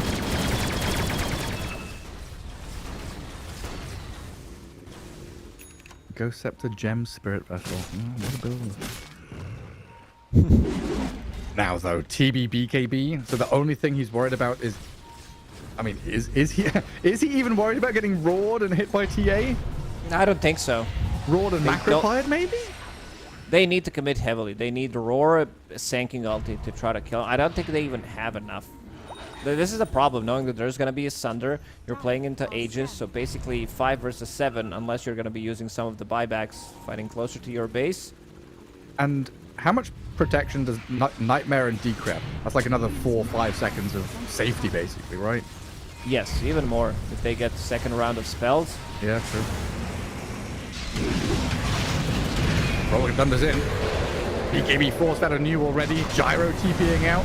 Looking to escape, but the Pango closes in on him, of course. Gyro dead for 50 seconds. There's Gem on the floor as well, so another freebie there for Na'Vi as they'll clear out another tier 2. Again, they're not using stuff on Pangolier.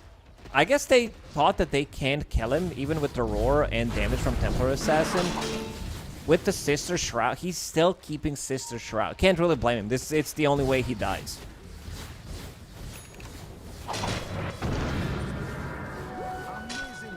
Everybody wants to get AC on that team. Na'Vi, I see one on Pango queued up. I see one on Niku as well. Oh, yeah. They have to talk this one through. Play rock, paper, scissors, best of 3. To decide who can buy it. They both bought the plate mails, right? So one of them has to... Yeah, Pango, Shiver's Guard, I think. Shiver's Guard, not too bad of an item on Pango. You roll in, you show where they are, slow the attack speed on Templar Assassin. They don't have the healing reduction in game, like nothing that you need to be too careful about. Or it's like, oh, there's no satanic, there is nothing too crazy, no lifesteal coming out. But he's got the recipe. DMA is committing. Let's see if Niku notices. What, Huskar Lotus Orb then? Let's go. Might not be too bad of an idea, actually. That's not awful. He can eat his Aghanim Scepter and then open up one of the slots. But now the oppression really builds. 3 lanes all trending towards Tidebound's base. Niku with that Aegis. Very difficult to step out of your bunker here as Tidebound. Kind of just waiting for Na'Vi to make a mistake and maybe go high ground a little bit too eagerly. And even the little Poogies are upset. Exclamation marks above their head. Worried about the future of their land. And Na'Vi, like we've seen, quite disciplined here. Not rushing into things. 1 minute on Aegis isn't a tremendous amount of time. So they're very much setting up the map to keep this war of attrition going. Burn through the resources of Tidebound. Keep them they know under someone's siege. here. They scanned. Tidebound smoke comes to nothing. Yeah, Niku just steps up the high ground without a worry in the world. Boots of travel too for Huskar. I'm assuming he'll have buyback as well. So when the Aegis does expire, or he does not have buyback, never mind. It's a bit too much gold commitment. There is AC now completed on Pango. I guess that's why he chose bots 2 instead. He can play on a different side of the map. TP whoever. Like this is the big play with Bane. You can sleep someone. He comes in with bots 2 immediately, and then he does have Aghanim Scepter, force them plus the grip. So there's a lot of these tools that they can deal with. Try to punish the side lanes. Right now, Tidebound, they don't have enough ways to deal with the lanes. You have level 20 talent on Terrorblade, 10 seconds on the image duration. Even Beastmaster is struggling. They are killing his big summon. Some of the Overlord has been killed like 6, 7, 8 times this game. It's a lot of money to TB has been vacuuming up all of these Beastmaster summons. No surprise, he's top of the net worth with a Daedalus now completed. 2.5 minutes for that potential Rosary spawn. Kind of feels like Na'Vi are going to be waiting for that if Tidebound don't show their hand earlier. So it's like, how itchy does Tidebound get? Do they go rushing out of their base with a smoke? Do they have any smokes left? They don't have any vision outside of the base, so it's hard to really triangulate where Na'Vi are right now. There is 90% of the map that they could be in.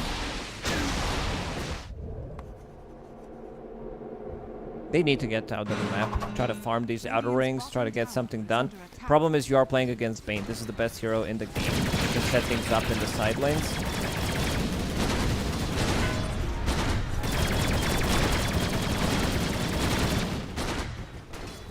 Gyro. We're going to say at least... Oh, nice blink. At least he's getting some of that advanced farm in the scarier parts of the map. And he gets away with his own life intact.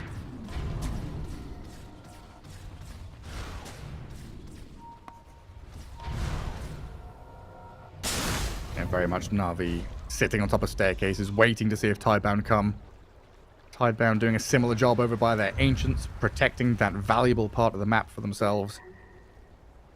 Just hoping that the high ground push doesn't come. They can wait for the next Roshan. They don't necessarily need to do anything. You can see that they're farming the whole map. Bots do on Huskar on the other side. He can immediately come to the fight if necessary. Maybe they can try to punish this play and go for Huskar. Not the easiest target to kill. But he also doesn't have a BKB. If he doesn't get the Satanic off, they could burst him with 3-4 heroes. Yeah, amplified damage. Bottle for the Sanking. That's pretty huge. Right now, it feels like Na'Vi are looking for that moment to win. Tidebound looking for that moment to not lose. Hoping to hold on to this for a few minutes more. Fight around an objective. Use the terrain to their advantage here as they still sit by their ancients, by their outpost. Struggling to contend with TB illusions. Meanwhile, Na'Vi hoovering up all the farm. Tango and Huskar very happy just to sit back and gather it up. Well, Huskar's TPing from top jungle back towards ancients. Very efficient farming from him. We'll see that lead just build and build from 10k to 14. I'm looking if there's that big item that maybe could turn the tides around. Sanking, amplified damage, you said. That's something. The Zune is available on him. Maybe with a refresher. Could have been a different fight where he can reset, use it twice. And Huskar is the one who picked up Shiva's. Level 25 Huskar now. Roshan sleeping again.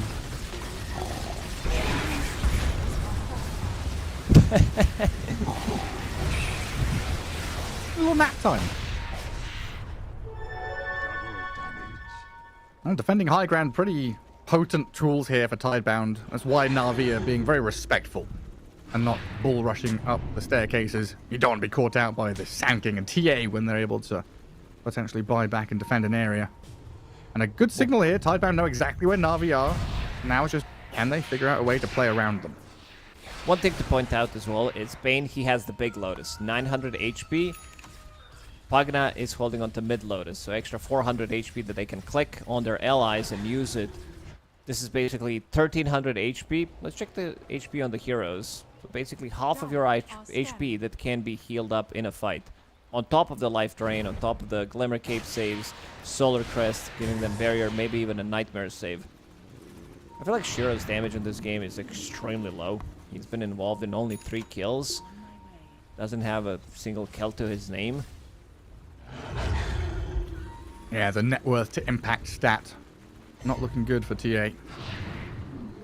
But this smoke could prove incredibly valuable. Roshan alive.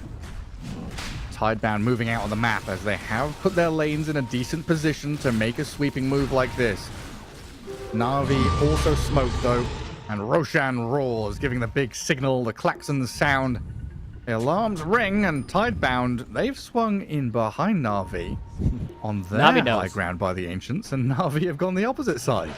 They also have fresh to placed Observer Ward by Zayat, which is going to be scouting out the whole area when the team fight starts. Sentry Ward available as well. TB is pushing out the mid lane, TB is pushing out the bottom lane with the illusion, so somebody will need to eventually address this. Right.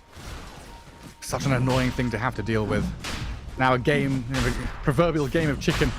TA is going to try and clear mid-wave by herself. Nothing to stop that bot lane push, and Roshan is still being dealt with by Niku. Oh, that cast range on Pagna. He has Mystical, Monocle with Etherlens, so he can keep the distance. I was like, what the fuck is that? What is going on? They'll start with an Ice Path cooldown, Macro Fire, Kitchen Sink, chuck it all at the Huskar for now. Niku gets Hone Missile and Roared, but in comes the Life Drain back to full HP. Roaring Thunder forces BKB out of New. In comes Sank. Oh no, out goes Sanking, disappears. He initiated and died. PMA still going with his roll towards Jakiro. TP, get the hell out of here. TA and Beastmaster both evacuate. Oh man, what a fight. I love that Pagana is just giga chatting it up, sitting on that hill. He found the perfect place, and we talked about their itemization, where they can't just, like, itemization in terms of like what they can do with it, to the extra attack speed slow, how tanky they are. You have Sanjin Yasha Huskar level 25. You have Pyrrhic Cloak on him. You have Pyrrhic Cloak on Pangolier. So when Sanking goes in, if he doesn't pop the BKB, he's gonna die. Problem is the combination between BKB and Ghost Scepter doesn't work anymore. Like, it has been fixed after people have been using it on Pango. And now you have to choose which one of the two are you gonna be using. Sorry, did Pugna Lotus the Huskar from that range? It wasn't just Life Drain, right? It was like Armor Toggle plus Life Drain. It felt like there was a... I believe so. The heal, and then he used Cauterize, and I believe he pressed Satanic back to full HP. Wild now diving in by the tier 4 towers. TA dead. Just gets run down by the Huskar. Now onto the barracks. No buyback for Shiro either, so dead for 90 seconds. This looks rough for Tidebound. If Na'Vi get a whiff of this, they can think about Mega Creeps, tier 4s. Our heroes don't deal well with Mega Creeps anyway. You have PA, you have like Sanking, which is a soft pusher, but you're gonna be playing against Mega. And with AC, with Huskar Aegis still up and running for 3.5 minutes, they want to close it out. Buyback. He gets the buyback going. The Sanking's in onto the back. PMA is low, but the heals from the Life Drain. And Niku's standing his ground. Armor toggling up, turns onto New.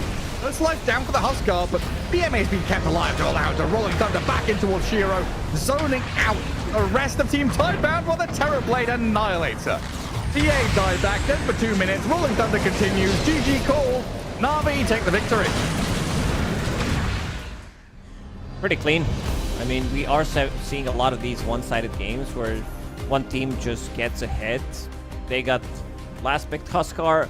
Sanking was always on the back foot, even though he did have a couple of stacks that he could go back to and try to farm him up, but he was never worried about what's going to be happening at this game. And you also had Pango, who was completely free farming in the bottom lane. TB got the juice, didn't die a single time. He was relieved of any kind of pressure. He was mostly Zayat who was dying. He was out there on the map. They managed to kill 2 cores, 3 deaths combined on Na'Vi. Yeah, something is a little bit off with Tidebound team. They did use this flex between Gyro and Beastmaster. Like, by a flex, I mean Beastmaster can be played from the mid, safe, offlane, depending which team we were talking about. They flexed this Gyro in the end.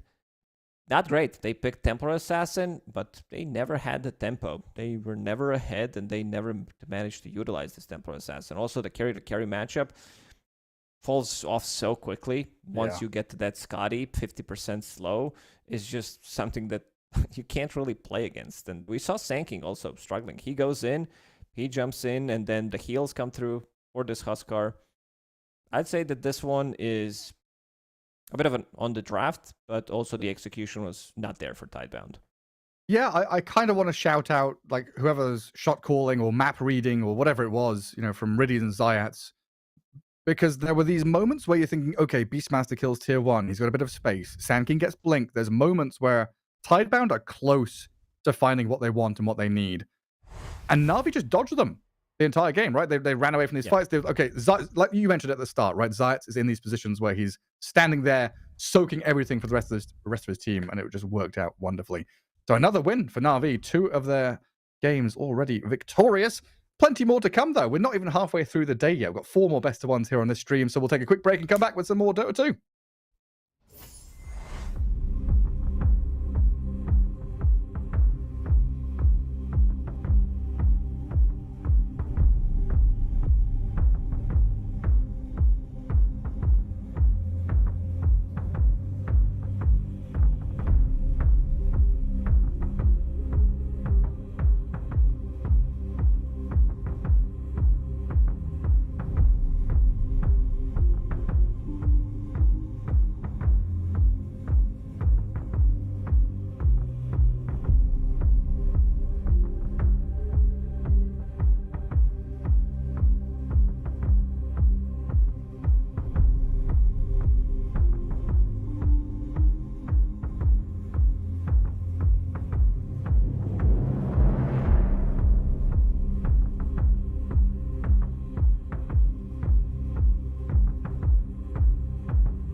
Welcome back, Dota people here. We're turning with Blast Slam 5 group stage. What is this? 4th best of one of the day. 66 over the week.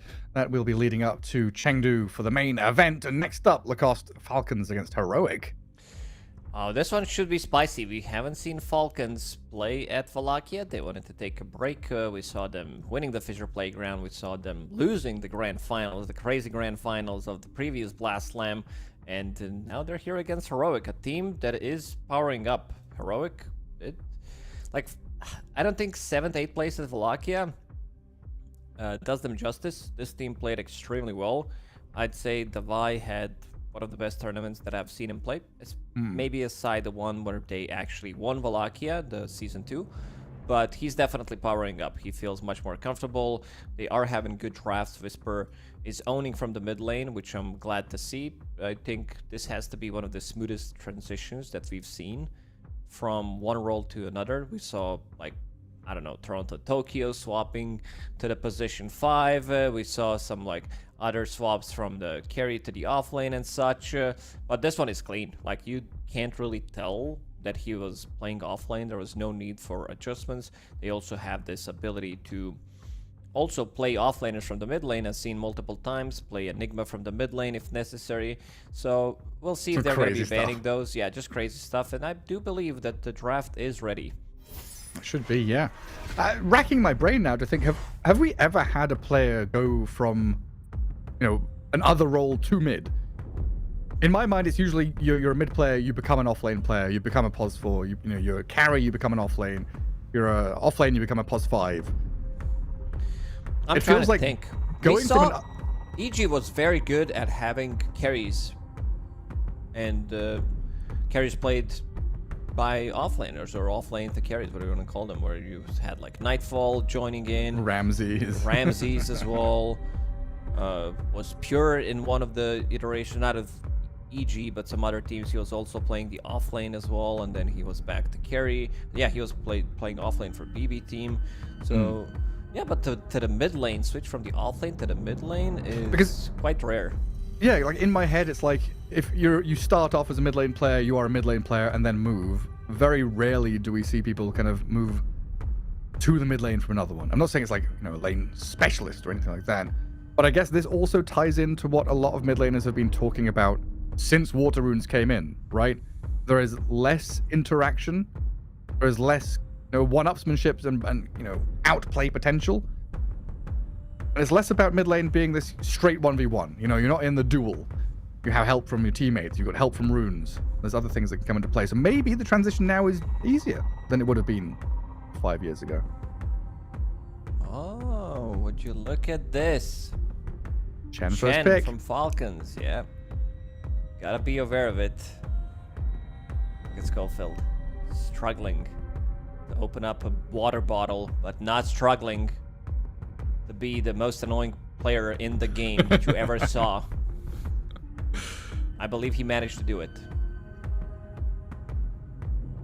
He just sees the game differently. Yeah, look at that smile. This is the smile of a man who doesn't give a damn about whatever happens to him. It's all about the pain that he can inflict to others. His HP pool, his mentality, everything is just a resource, a tool to get under the skin of his opponents. That's what it's all for. So bans: Marcy, Enigma, Centaur, Huskar, Timber, Naga, DK. Still with the Slardar out there, Jakiro out there. Some options to go for.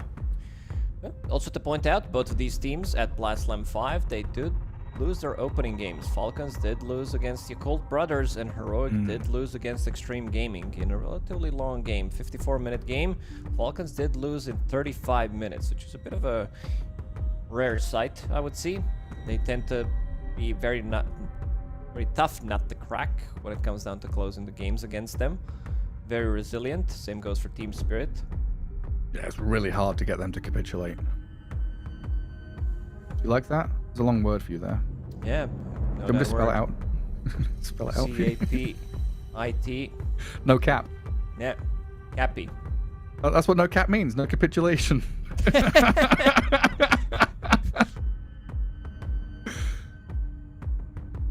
So the Primal Beast has been a hero that you kind of answer zoo heroes with, right? The Enchantress, the Chen, whoever it might be. You trample on all their little buddies.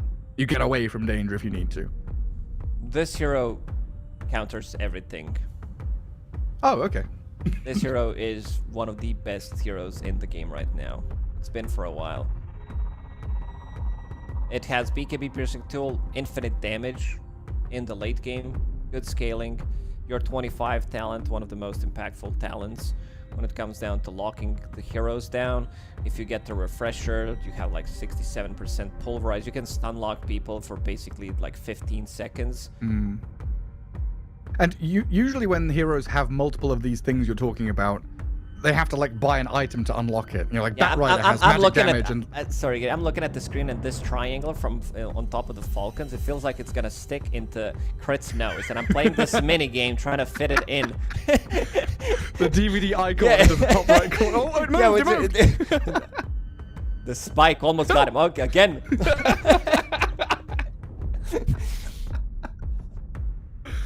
Oh, it's so good. It got me distracted.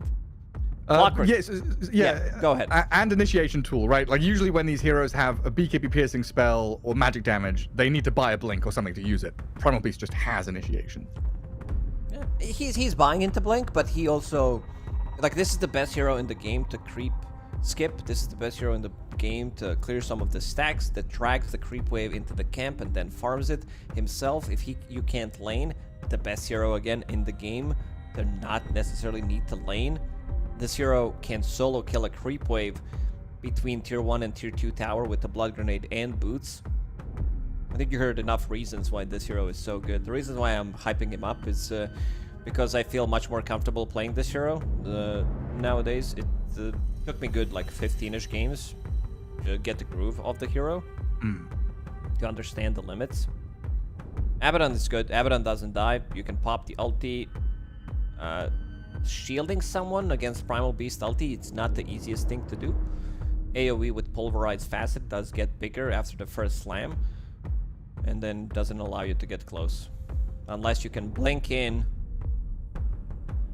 and use it immediately. Dusk. Yeah. Hero at Wallachia that was very good in certain hands, not necessarily good win rate in general, sub 50%. But the hero feels really nice. Like some heroes had insane performances. Yamich, the way they won the tournament was pretty much him owning. I think he was, what, like 9-1 or something at the end? Yeah, before we started the show, we had our little chat and our mic check and stuff like that. Got your vibes on stuff. And last night, the past couple of nights, I've been watching the bits of lower bracket, watched the grand finals from Wallachia, and I saw Tusk doing very well. Then I went to look at the stats. Tusk was, what was it, 46% win rate? Something like that, less than 50 for sure. And I was like, what is up with this? He looked so good in Yamich's hands or in certain hands, but I guess he, along with Shadow Demon, right? Another hero that felt good sometimes, but stats overall told a completely different story. Popular heroes get popular because people are good with them, but aren't necessarily always good. I'm focused on the important stuff here, Gary. Which player does this camera angle of Yuma reminds you of? He has 666 in his name. Ramses. He has 6? Oh, yeah, Ramses. He looked like, because I was watching Ramses stream yesterday. Yeah. Yeah, you can see some similar, like skinny version of Ramses. I miss Ramses. He was a maniac. Not sure if he's coming back, but what did you think? I thought you were going to go for the Amar angle, because you just turn out the lights. It's the same angle as Amar has. Oh, but we got to talk about Meepo. Meepo! Yep. I don't think he got the chance to play during Wallachia. There were a good amount of bans. He did play it, actually. One game did lose the game. He played against Navi. I mean, it feels like Meepo, matchup-wise, against Abaddon, against Chen, he's got no fears here. Doesn't really care about that kind of single target, dog on a leash kind of thing that Abaddon does. He latches onto someone, chases them until they die. Meepo has multiple guys that can run around or turn into the totem pole of terror. Maybe with a Monkey King, they've gotten a bit of an answer for him there, though.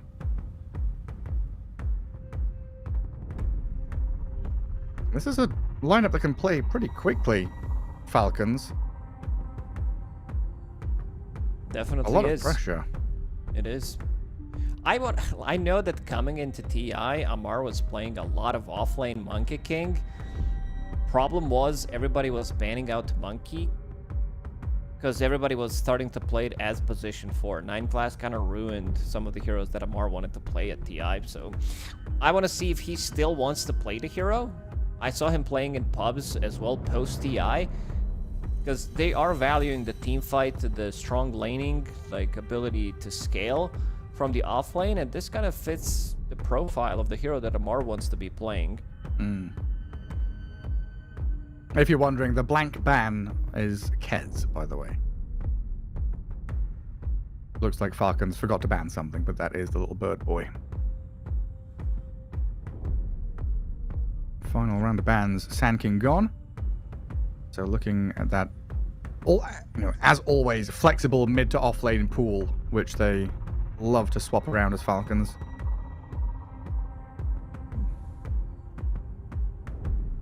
Meepo's good against Abba. He can keep him in place during his ulti, not necessarily need to kill him. It's good against Chen and his creeps.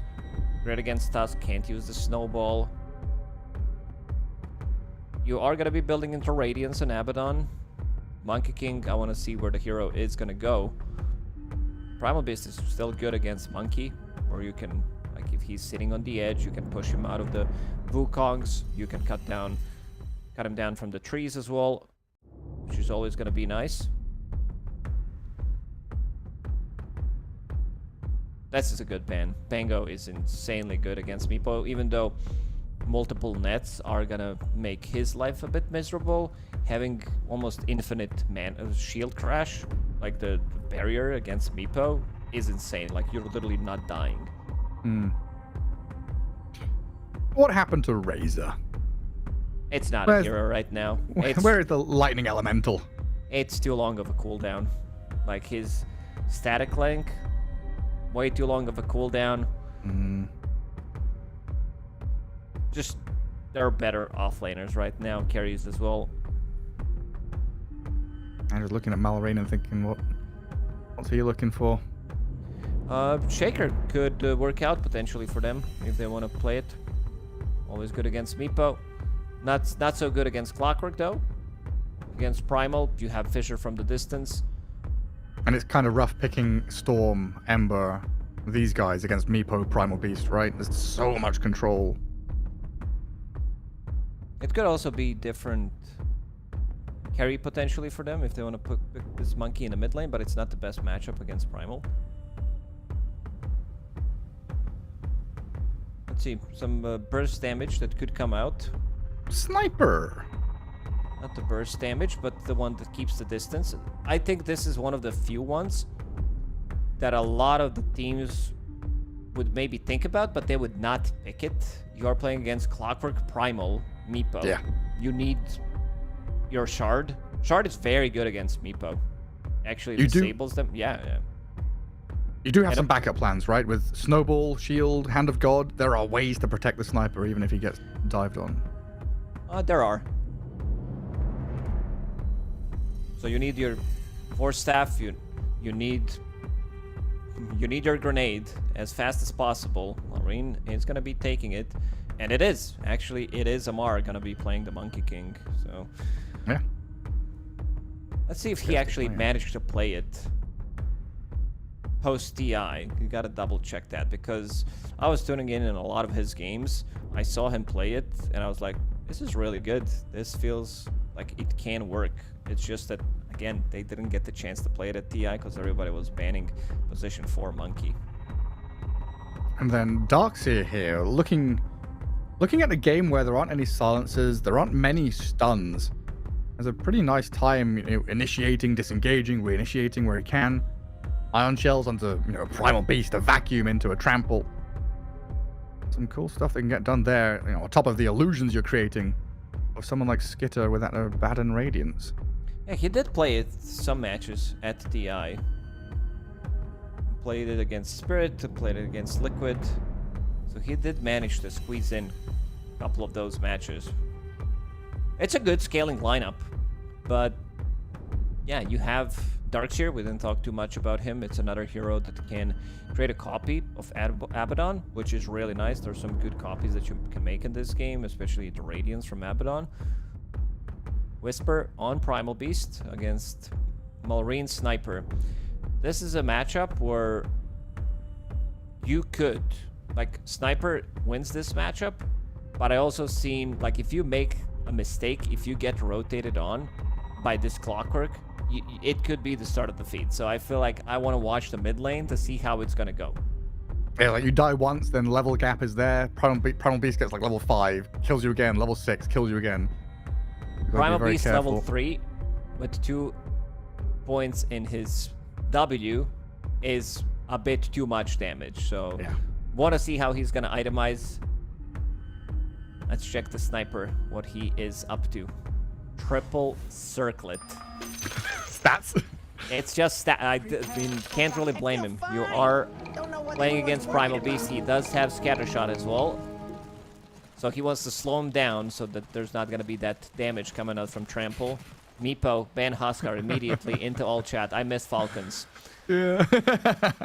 They say what they're thinking. There's like no filter, right? How dare you guys ban my funny hero and pick your funny hero? Also, apparently Skitter has 666 at the end of his name. Shout out to Ramses again. Whisper. Nice shards. Has to onslaught away. The bounty rune was chasing him. The evil floating rune of doom.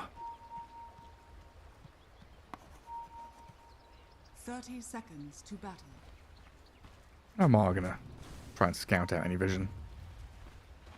There's nothing there, so he just misstepped, right? Yeah, he stepped a little bit too close to tower. Won't be finding anything meaningful. Observer Ward in the jungle, though, gonna get killed by KJ.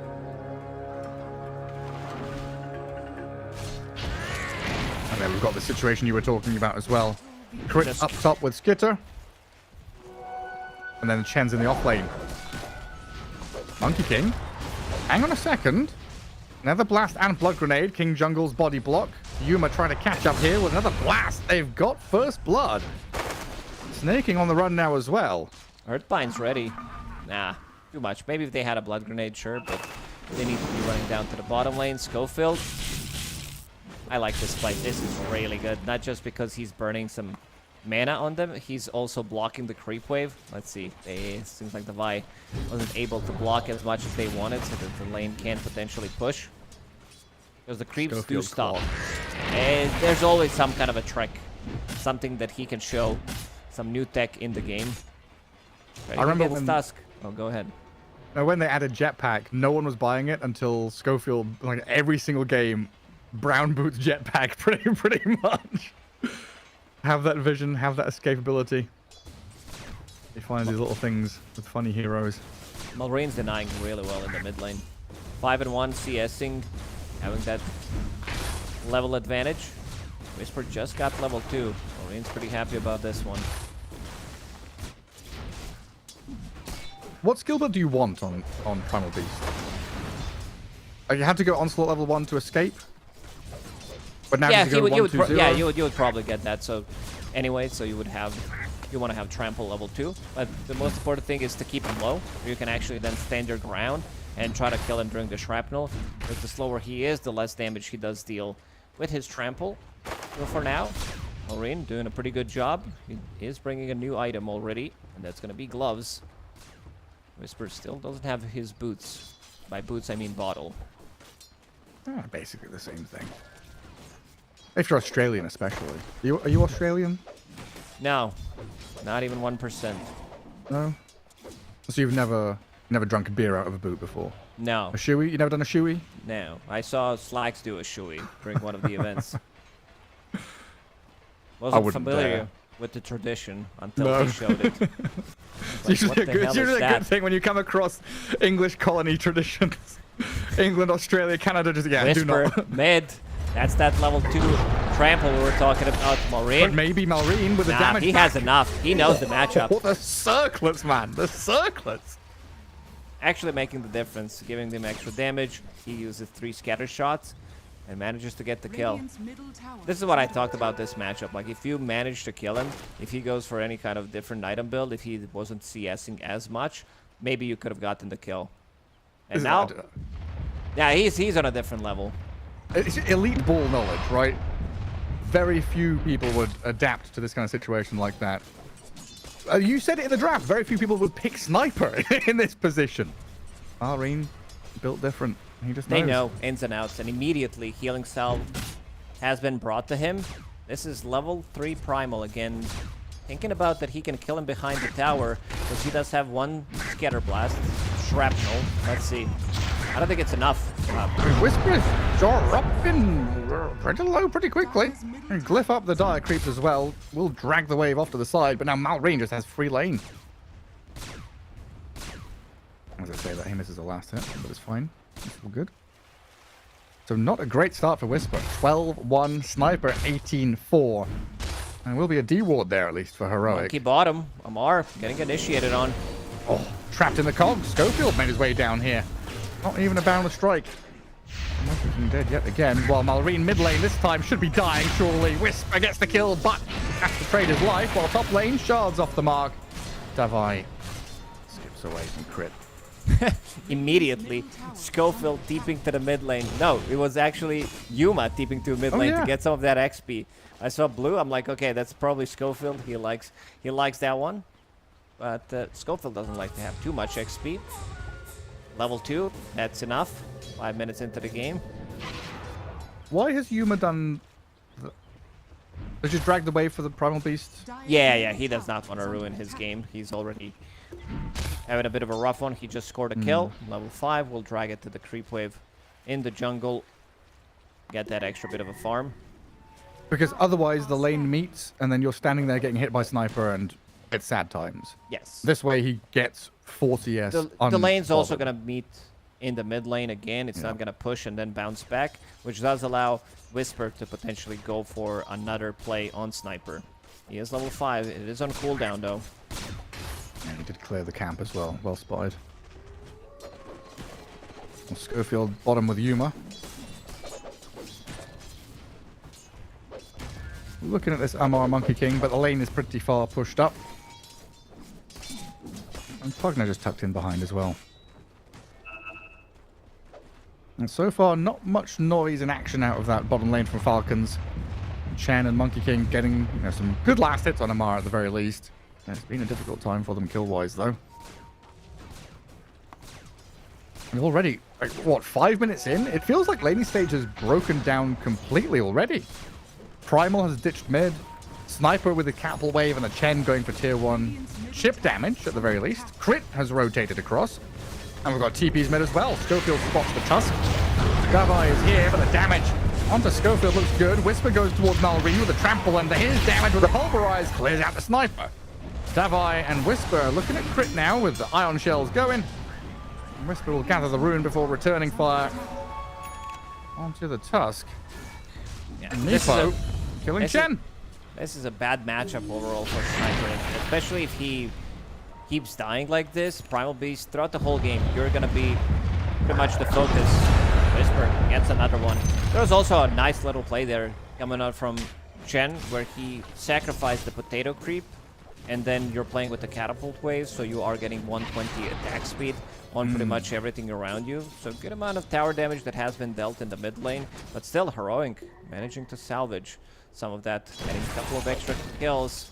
Now Primal Beast, his career is dead, so no phase boots for him, unfortunately. Look at Schofield every single time he is ready for this type of... Yeah, let's stack some camps for them while we're... Whose side of the map is this? He won't be able to steal the Wisdom Shrine, but at least he's brought some attention from Falcons down there. Might be dying for this, though, under tower and the snowball shards. Tag teamed up. Schofield a couple of hits away from death. Classic Schofield. He was level 2. He got the XP before he died. Davai did pick it up, which means Pugna is not going to be getting any of the XP. But look at the triangle, the way that they're farming. King Jungles has Iron Shell on him, and he's sitting in the stacked camp, which is allowing him to get the extra bit of XP, while Davai is getting the gold. We used to see an awful lot of this with Nyx Assassin, Spirit Breaker. Just sit in there and get your levels out of a losing lane. But while all this noise and action has been happening around mid, a real focal point there to try and defend They your didn't sniper. say Play Skeeter through your once. primal Didn't beast. even mention his name. We don't hate Exactly. Skeeter. It's just that nothing was going on in that lane. What's he up to? Oh yeah, buying Radiance. It also did give a bit of room to Monkey King. You know, Amar having a couple of early deaths to his name, still got that net worth kind of balanced out a little bit. 3,400 is a good spot to be in. 500 ahead of his counterpart in the Darkseer. But now we'll see a few more camps get cleared out here by Whisper. Primal Beast, it looked like he's one of the ancients with this set. Yeah. He's one of the boys. Rain? Marine. Good damage on the Whisper. My goodness, with the Assassinate, he's got him. Long range. And a shield on Marine protects him against Schofield's move, while Devil is trying to clear out the remaining ancients in the camp. Gets turned on quickly, but a decrypt saves him. And no chance for Meepo to get up here and help, so Monkey King has free lane. Falcons make the sweeping move to contest stacks and get Skitter involved. Good stuff, stealing some of the creeps as well. That damage from Sniper was pretty insane. 2,000 damage in basically 20 seconds. They'd used 2 shrapnel charges. Might have used even 3 of those. Replenish. Whisper thinking about maybe going in again, but crit is showing in the mid lane, so that's going to be a no-go.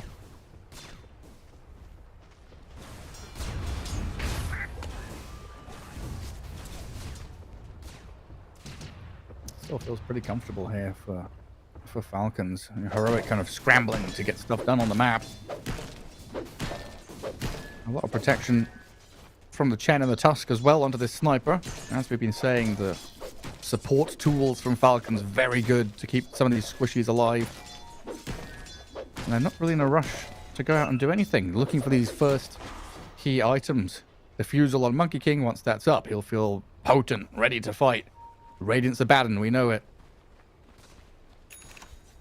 Well, Heroic, I mean, their idea to maybe play aggressively through this Primal Beast with the Darkseer. Not really working out so far.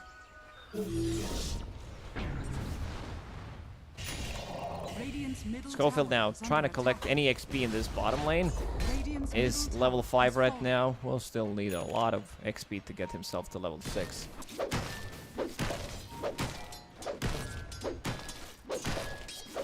Meepo, though, forever a hidden threat. Farming incredibly well. Dragonlance into the Fusel Blade. Tons of stats all stacking up. And he is that hero that can cause problems for all of these dire cores. There's like a delicate balance, right, to find ways into the fight for Yuma. Doesn't want to get caught inside a Wukong. Doesn't want to get, onto a target that then gets snowball saved. Schofield is going to tank and assassinate. Raindrops help him against the Sniper there. But not too much he can do alone to weather this push. Needs help, and Whisper, he will oblige. Comes in with the Pulverize. Net trap up the Monkey King. Amar fallen. That's pre-Blink Dagger on Primal Beast. Whisper, he's been involved in 5 out of 7 kills. The Vi, I'm not gonna say he's been silent, because he did have some of the assists with the Iron Shell that he did place, but he's been farming in the top lane. Not as much as Skeeter, not the easiest lane to play against. You're basically not threatening a kill on Abba, no matter what. Level 9 on this Abaddon. We saw Abaddon's taking control of the game. If he's not pressured, we saw Abaddons in our first series where Abaddon didn't use ulti, where Pure was like, okay, I'm just not gonna use my ulti for a good 20 minutes. He was like level 12 when he skilled it. Dire's top tower is under attack. I'll just take the 2 points straight away. I'll forget about it.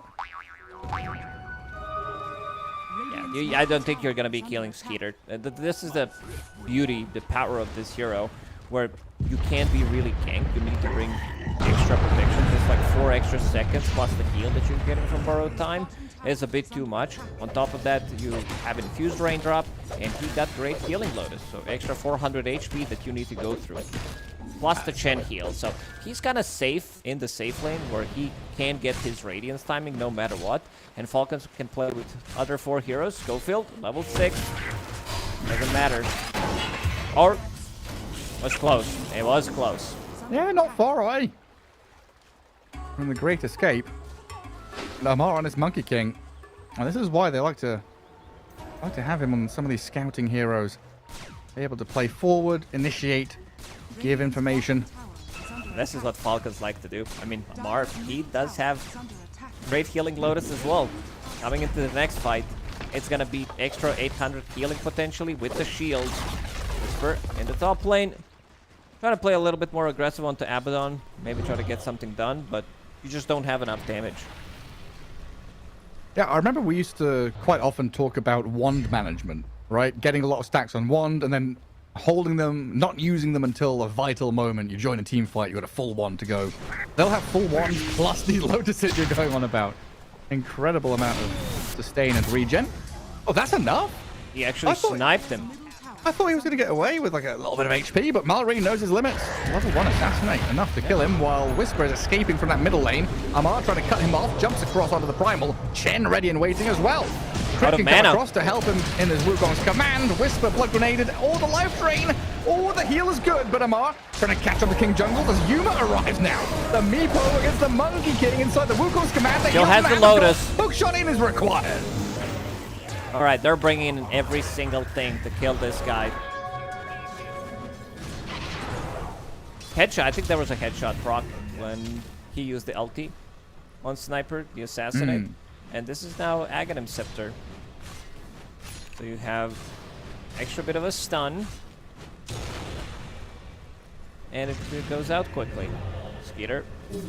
Once he gets to his Radiance timing, this is going to be pretty much a go-go. He's almost as farmed as Meepo. The missed chance against Meepo always going to feel great.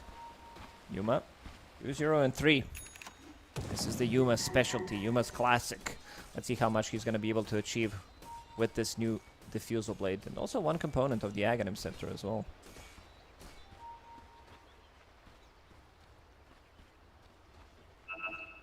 Just kind of difficult to get onto someone.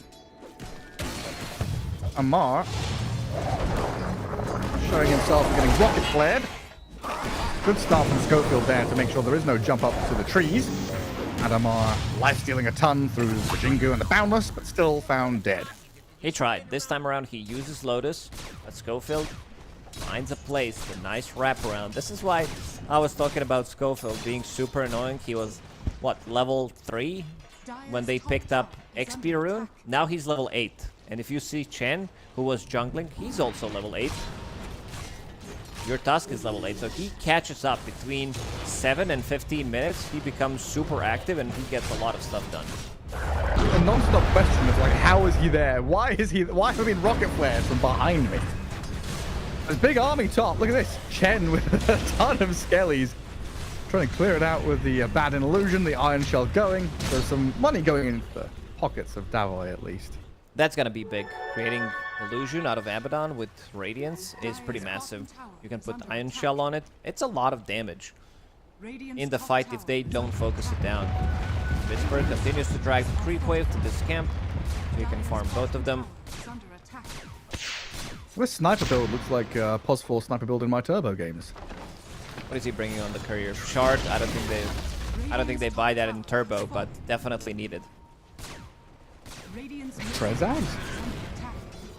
Go for it. Yeah, 3 seconds disarm duration against Meepo is pretty big. It's also great against Primal Beast. And now with the amplified damage, it is running out. They still have more than enough. You have Alpha Wolf, you have Rally from the Skeletons. Sniper, plus 49 damage from all these auras. Let's get to just walloping away at Roshan as well. And no way of contesting this. Falcons also have good vision from Ancients into mid. It looks like that one observer would spot anyone wandering across. Oh, I just noticed. What's that? Before you look, what do you think Amar's score is in this game? 0-3-0. Wrong. 0-5-0. Oh, 5? Yeah, I would say 3 as well. I thought I was doing a good job of counting, but Radiant's middle wow, that's rough. It doesn't feel like it though. Like his net worth isn't Radiant's It's nice. It's Wow. 6,900. Yeah, pretty good. 7k net worth, just crap. And now we're moving on to Schofield. He got Yeah, it. he He seems got that good. assist. Yeah, he did.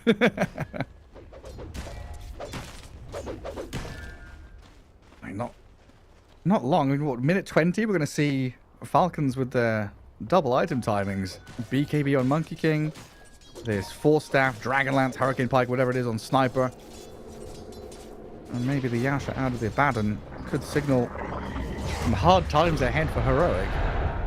It's been a pretty quiet transition in towards mid-game.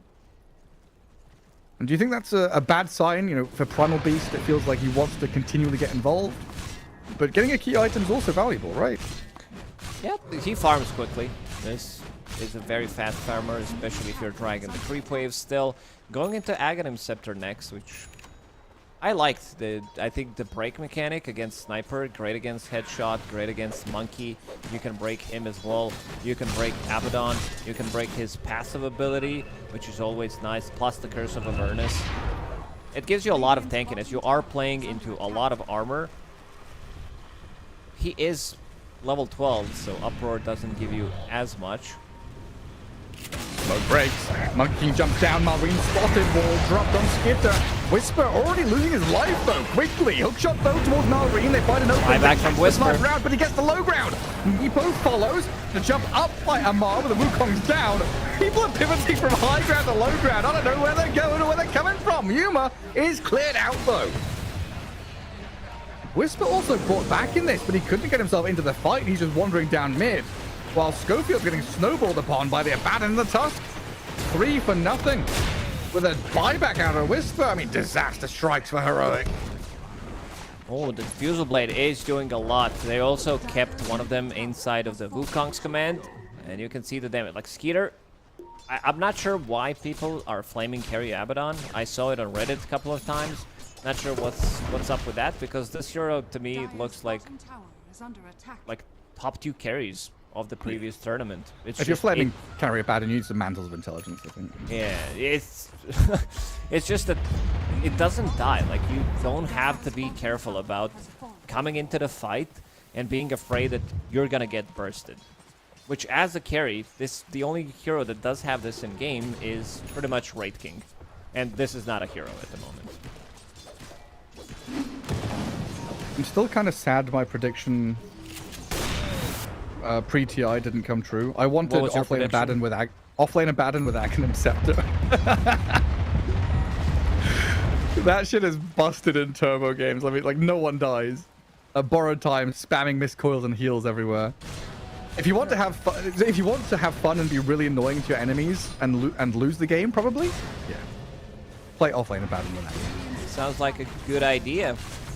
Look at him, not even skilling his ulti yet. This is what we talked about Pure when he played it at the opening game. All blast slam. You don't have to worry, like, you're not dying. No need to skill it. Holding the Aegis. Whisper buyback is the big one. Again, Shrine of Wisdom. They get it on one side. Schofield 21 minutes in. Gotta check his phone. You gotta check this guy's phone to see if he has alarms set every 7 minutes.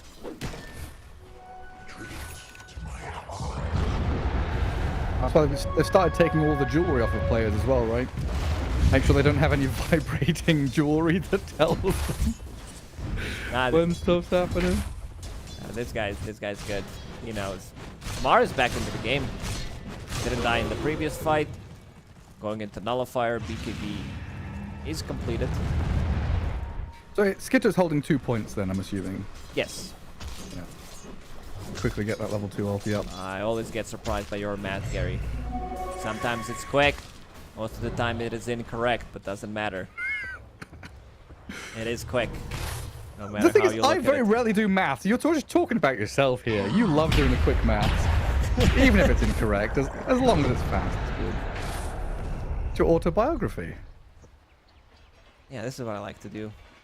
Some bad things that do happen to me, I lie and just use somebody else's name. Yeah, always fast, sometimes good. Now Manta style done on Abba. It is a lot of damage over time. This Curse of Avernus with level 15 talent. It's extra. This is like plus Radiance. This is basically 200 damage per second.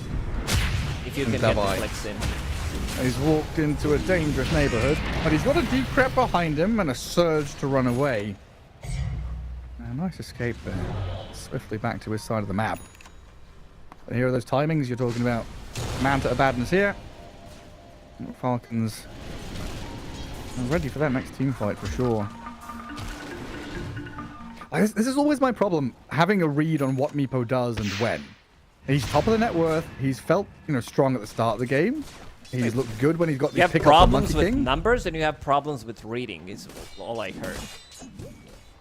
Yeah, the British school system in action. What do you expect from me? I'm a creation of my surroundings and environment. I thought you were schooled in the Middle East and Southeast Asia. That is true, but it was still the British curriculum, unfortunately. Ah, I see. Another death of King Jungles, Malrine. Like, he started strong, he died 2 times, and now he's good. Hurricane Pike plus Concussive Grenade. You're never gonna die to Primal Beast. And I see Lincoln Sphere on him as well, so another one that's just gonna make Primal Beast lives miserable. His game kind of stopped after that buyback.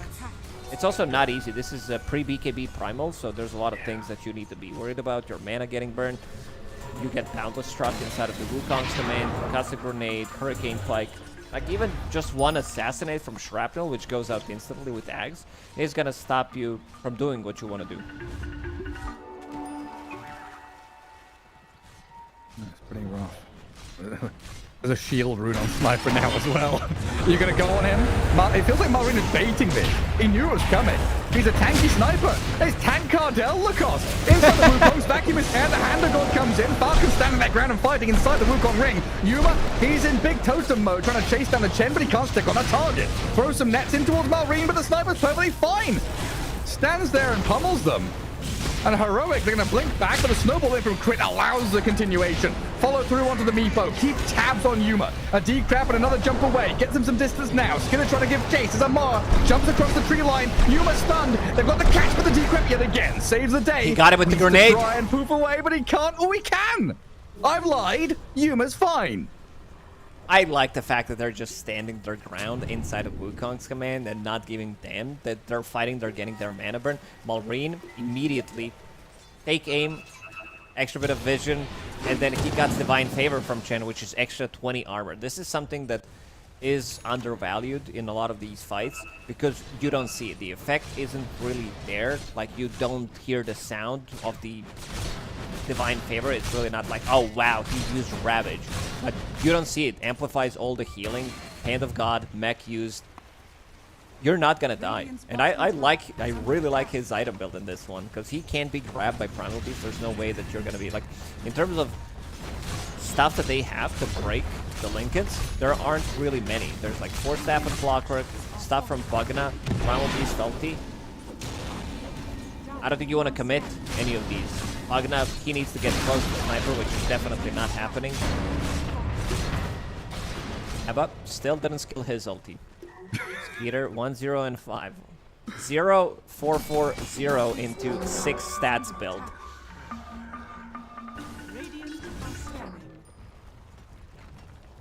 I wonder if anyone has won a game without skilling their ulti.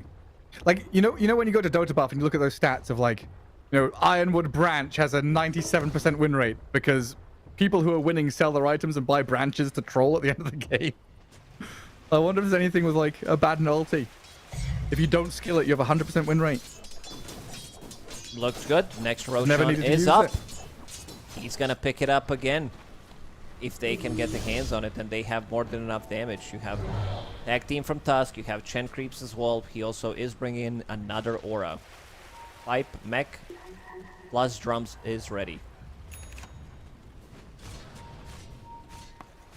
Look at yeah, exactly. Look at all those auras. Too many. Cloaks and golems and all sorts of business. Yeah, into the Roche pit.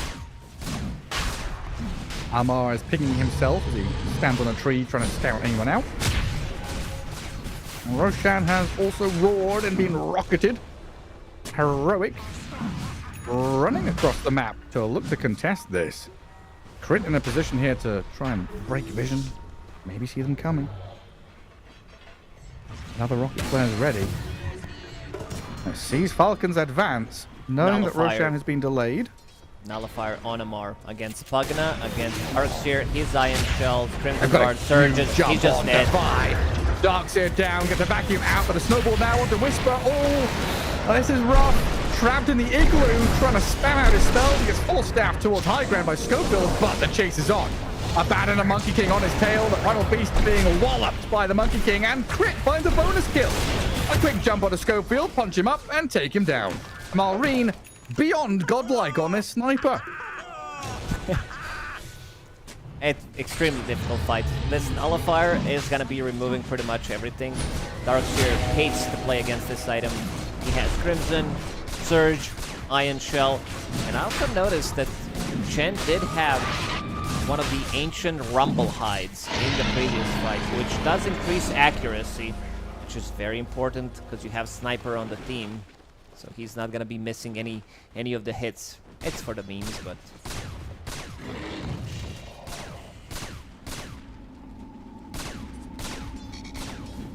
Imagine if you have Sniper with 100% accuracy.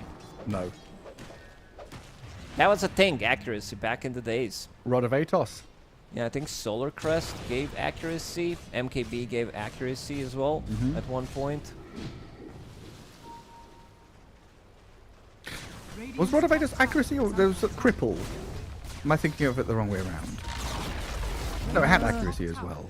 They changed it a bunch, huh? I'm trying to remember if it was tied to Rod of Atos at any point. Not that I remember. Oh, we'll never forget Sniper with the mini stun. The bashes on headshot. That stuff worked through BKB. Like, we're seeing this fight immediately after. They jump him. Nullified completely. Yep. Can't pretty much use anything. Oh, deja vu. Darkseer getting jumped and killed. Didn't even need to play that replay. Just watch it live. Whisper. He's gonna try it. Oh, look at that. He cannot move. No. There's no chance. Like, at this point, what do you even do as Heroic? Your Meepo hasn't picked up enough steam. He is top of net worth, but hasn't been able to transfer that to impact. This sniper pick has undone the Primal Beast mid. Yeah. You have two abilities, basically three abilities combination between the items. You have Grenade, you have Assassinate, you have Hurricane Pike to stop him from what he wants to do. And yeah, this game. This has been a really cool showcasing of, like, Dota is not a linear game, right? No.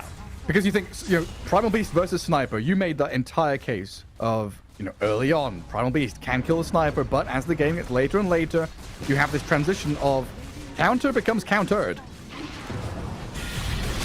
And Malrine doing a great job, but Davai again shows himself to get jumped by the Tusk. Dead for a minute. King Jungles disappears. I think it and might the buildings be time, are falling. Gary. It might be.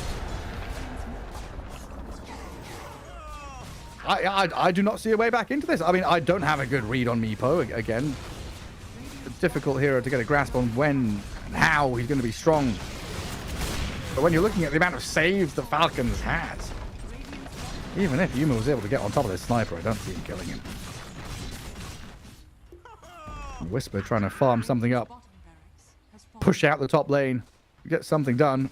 While Amar... The trees have eyes. The trees, they're advancing. Macbeth, the Meepo, not safe inside of his castle. And Clockwork, well, he's going to have to be the bodyguard that saves Yuma, at least for now, with Crit next to jump on in. Walrus Punch and follow through with Monkey and Abaddon, forcing a decrep to save him, while the assassination takes down Schofield. And Meepo slow to a crawl. It's a scope field after Sniper assassinated him. Okay, the first snort of the day for you. you can have that one. Dear Lord. I mean, Davai is being kept, on life support by the life drain out of Pugna. Unplugged, though. As the Falcons come in and say, nope, enough's enough. This is our base now. Yeah, rough one. They were unable to do anything with this Darkseer. They were unable to get stuff done with Meepo, even though he was staying on top of the network throughout the whole game. He was just unable to use this Meepo. Abaddon ends the game with no points. He's still 0-4-4-0. And this is the build. At Knoxville. Stats, please. Like, what other hero can you do this with? Like, I guess Wraith King? Yeah, Raid King, maybe. Well, now you have to skill ulti with Raid King because it doesn't work anymore. But maybe if you think that you're not going to be dying at all, it does work. One last ditch effort from Heroic. They'll jump, they'll pulverize, and onslaught in. The Meepo on the backline is looking at Chen, but the heals, the Hand of God keeps him topped up, while Skitter ages down. First life gone. His ulti's still not leveled up. I saw as he fell. Wukong's command to turn on the Meepo now as Crit eyes up another jump and a punch. They'll deal with Yuma quite easily there as Heroic lose their carry and surely the game. Borrowed time. I borrow from no one, says Skitter. This hero is mine and mine alone. Crit will stop Devi getting any combos off. No vacuum, no wall, nothing dropped. Nullified again. Now, but he's nullified. The left drain does nothing. Throne exposed. Whisper is in, trying to delay any more damage. Of course, in these best of ones, it makes perfect sense to stand and deliver until the bitter end. Oh, any chance rival as well. There's a chance of survival, but good game is called. Heroic tap out. 30-10, 34 minutes of annihilation by Falcons. Very clean. Like, you can see him smiling. You know what he said about it. He's like, I didn't even skill my ulti, and Amar hits them with GG, easy for useless Monkey King. Well, he was 0-5, but I think he made a pretty miraculous comeback. You know, in the right place, the right time, setting up some of those fights. And like a massive shift in facial expressions from Snaking. When they were drafting, there were 4 picks in, and he was he looked, you know, I don't want to say bothered, but he didn't seem confident. Now, all smiles. These are their heroes. This is a level 25 Chen on Snaking, level 28 Sniper on Malrine, crit 28 on Tusk. Devi just didn't have the game, especially after that Nullifier came through. You see his items, Crimson, Surge, Iron Shell. Even his neutral item gets nullified. Great against Pagana. Yeah, there's just like nothing you can do. Basically, what Amar had to do is use one item. There was a fight where he was also using the big Wukong's command where they were fighting inside of it. But yeah, back to Sniper and Primal Beast matchup. Looked good. Like, he died in one of those engagements because great itemization from Malrine, triple circlet, double branches, a lot of stats. And then he died 2 times. And then afterwards, he never died. 0-5-0 to 5-5-11. Well done. I think Amar punching himself, beating himself up a little bit too much, calling himself a useless Monkey King. Very well executed by Falcons. Looked tremendously good. Great ideas as well, especially in that mid lane matchup, picking up the Sniper against the Primal Beast. And yeah, back to the drawing board for Heroic. As well, you were saying before this game started, Heroic and Falcons both losing their first best of ones, correct? Yeah, both of them did, which means that Heroic is now 0-2. Not a great start for them. All right, well, hopefully some way to clamber back, as plenty more games to be played. Quick break, and we'll come back with some more Dota. See you in a bit.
Welcome back, folks. More Dota on your screens. Momentarily, draft is nearly up for our next best of one.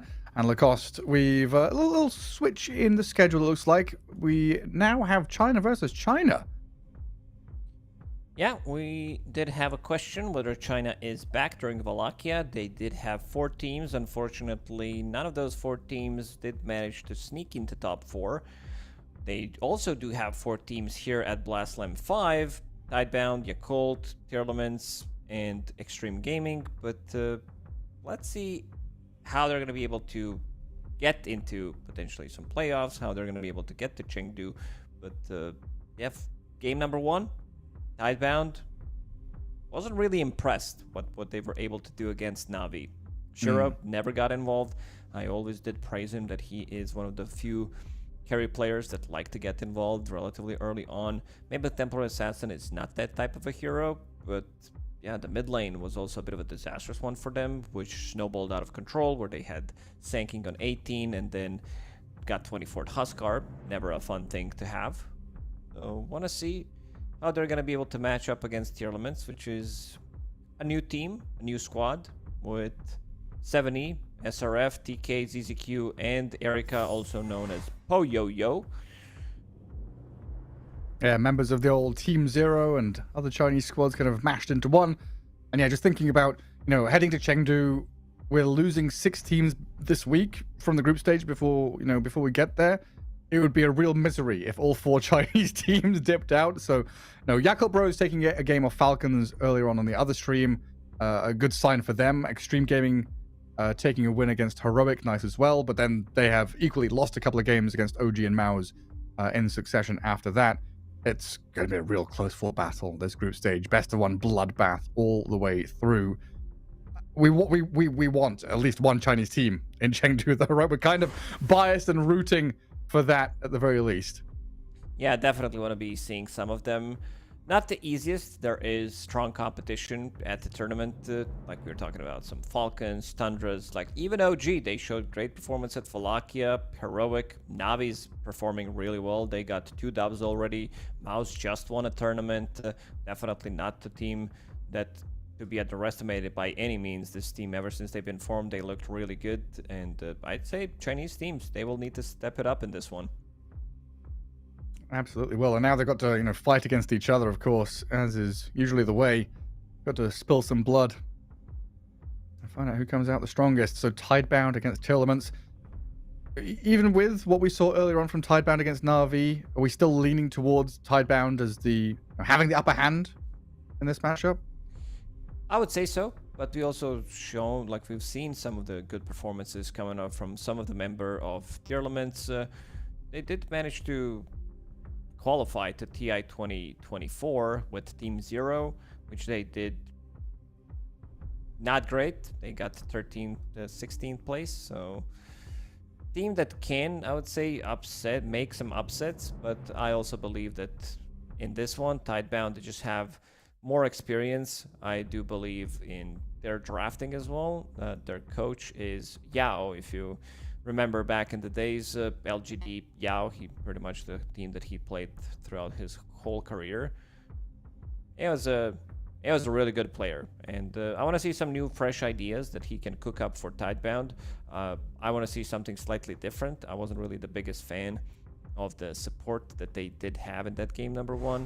Jakiro is fine. It's just that they had this gyrocopter. Sanking got completely destroyed in the mid lane. So we'll have to see how they're going to be approaching. Yeah, I'm curious to see what their identity is going to be, because I remember, I can't remember if we were covering it, but I remember covering the Chinese qualifiers for that TI when they rocked up and just destroyed people. Was the meta where we had mid-Earth Spirit, Kotl, 7E was on his signature heroes, which was Earth Spirit and Kotl and Pango back then. And they had this identity with Ponlo, right? Being able to play kind of slow early on and then almost Team Spirit-esque back then, find these individual moments where it's one team fight, back in the game, now we're running the show. Yeah, to get there, you've got to have the draft, you've got to have the confidence to really pull things out of the bag. They did have some crazy drafts at the time. It was Blink who was their coach, I believe, so it was Right. They were one of the first people that did the green bristleback that I saw anyway. Back then. There was like, Dota Sama was apparently the one who did it in pubs first and kind of showed the world. But on the pro scene, their offlaner was pulling out the green bristleback, which no one was really doing. Yeah, it might have been them, or it might have been during one of the Dream Leagues where it was the Hawk who actually pulled it off. Or the Hawk gave the idea to Paravision, so DM played it.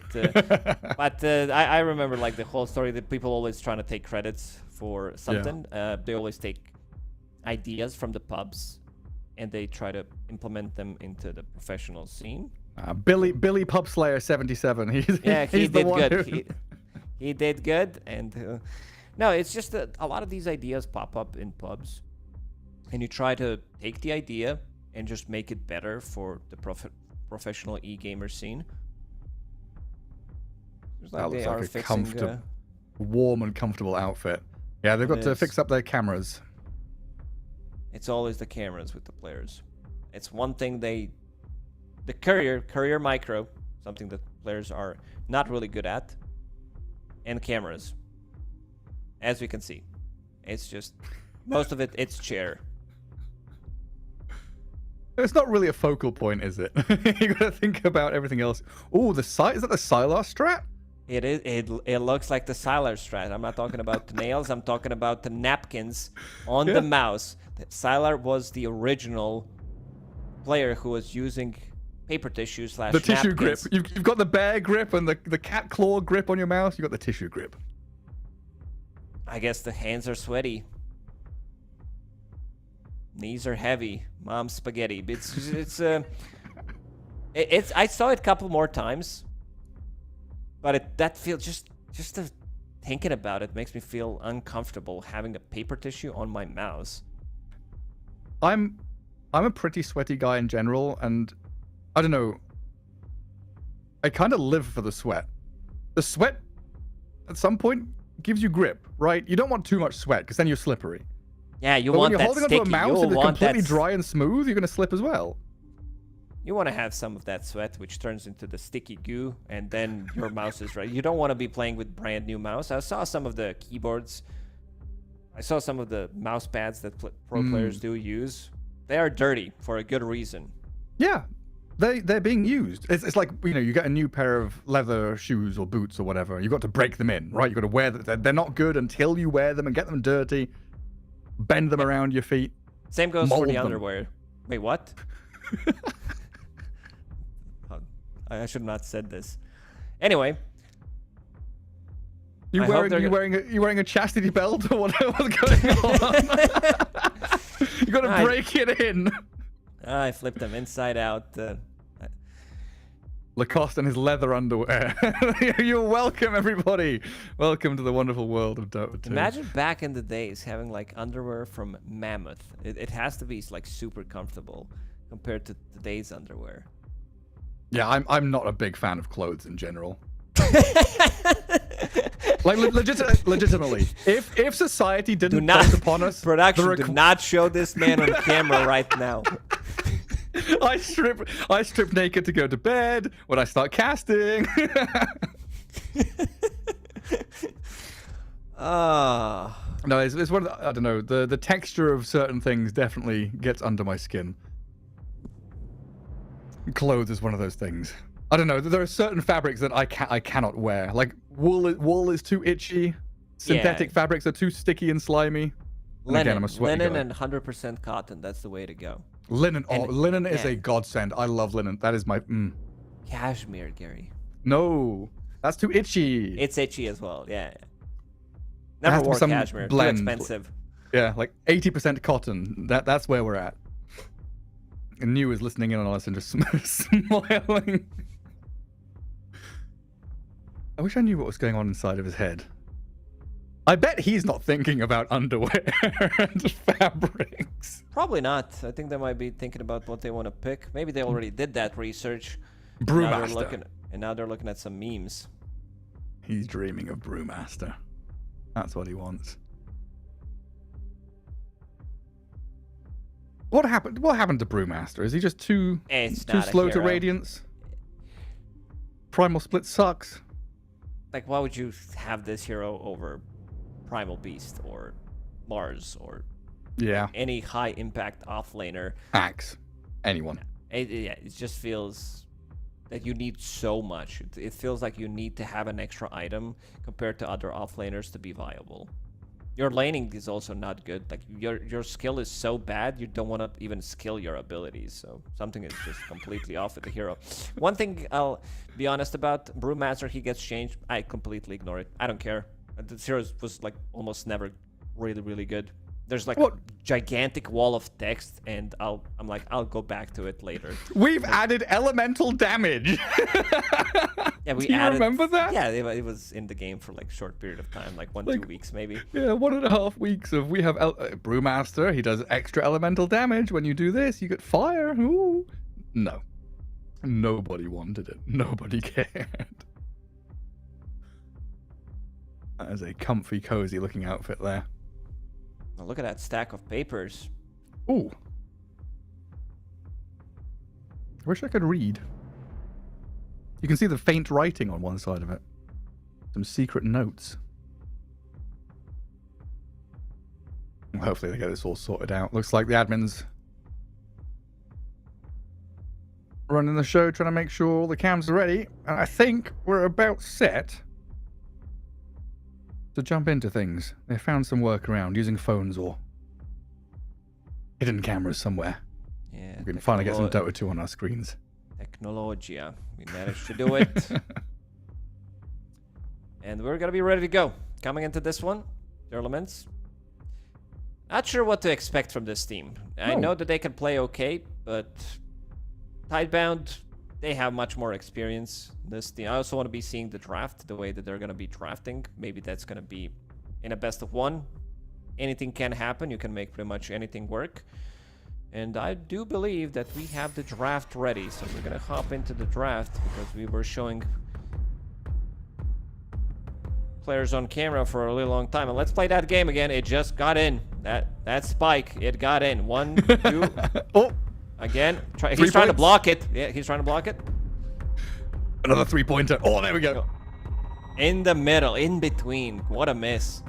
It's he don't move. We need the animation. Grow the shard. It's really itchy in there. He's nodding back and oh no! Straight into the cerebral cortex, right up into the brain. Oh, we don't want that. That's how the ancient Egyptians used to get the brain out, right? Before they mummified people. I believe so, Gary. For someone who says that he can't read, you're doing a pretty good job with all these Marcus Anthony's and stuff from ancient world, from ancient Egypt and ancient My Rome. special interest.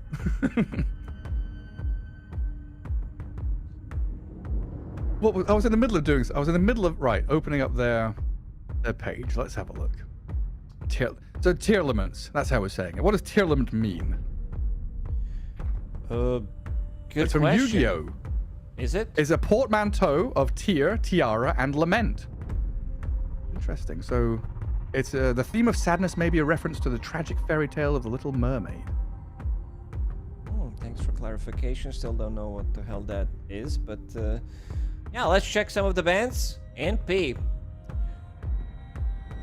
NP band, a rare sight. I think this hero is very good from the mid lane, from the safe lane, not as much. It can be flexed, but mostly I've been seeing Mid-Nature's Prophet, rushing the Spirit Vessel, Orchid in some of the matchup when you are playing against the elusive heroes.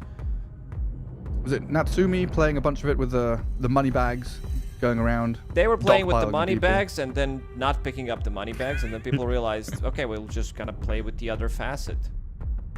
It's better for the lane, like the amount of healing that you get, the double the healing from Tango, the heals. I think it's overall better. I'm not even joking. Pro players were not picking up the money bags. No, legit, just ignoring them. I will kill a small wolf in the jungle before I pick up those bags. Mr. Dragon Knight against the Jakiro. He makes his appearance. Oh, very strong scaling hero. Armlet, Mask Madness, farm quickly, turn that into early aggression. You don't need much behind you. Kind of a self-sufficient hero. Very difficult to kill. Insane amount of damage once you get to your items, as you said. Hard to predict, especially for like tier 2 teams, what they're gonna be picking. I'm talking about Tearlaments. I do not consider them, maybe even like tier 2.5, depends. They did manage to go through the qualifiers, which shows that they can still compete with some of the teams from China, but I also want to see them compete with the higher caliber teams. Tidebound is going to be pretty much the first team that they're going to play against.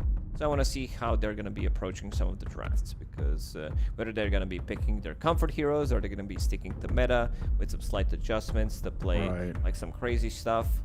They might need that extra bit of push to be able to, by push I mean like extra bit of kick, if you want to call it, to be able to win some of the games. Yeah, like Keeper of the Light, a hero that we just don't see an awful lot. Mentioned it briefly earlier on when we were talking about Team Zero and 7E playing Kotl. They have played that a couple of times recently, within the last month.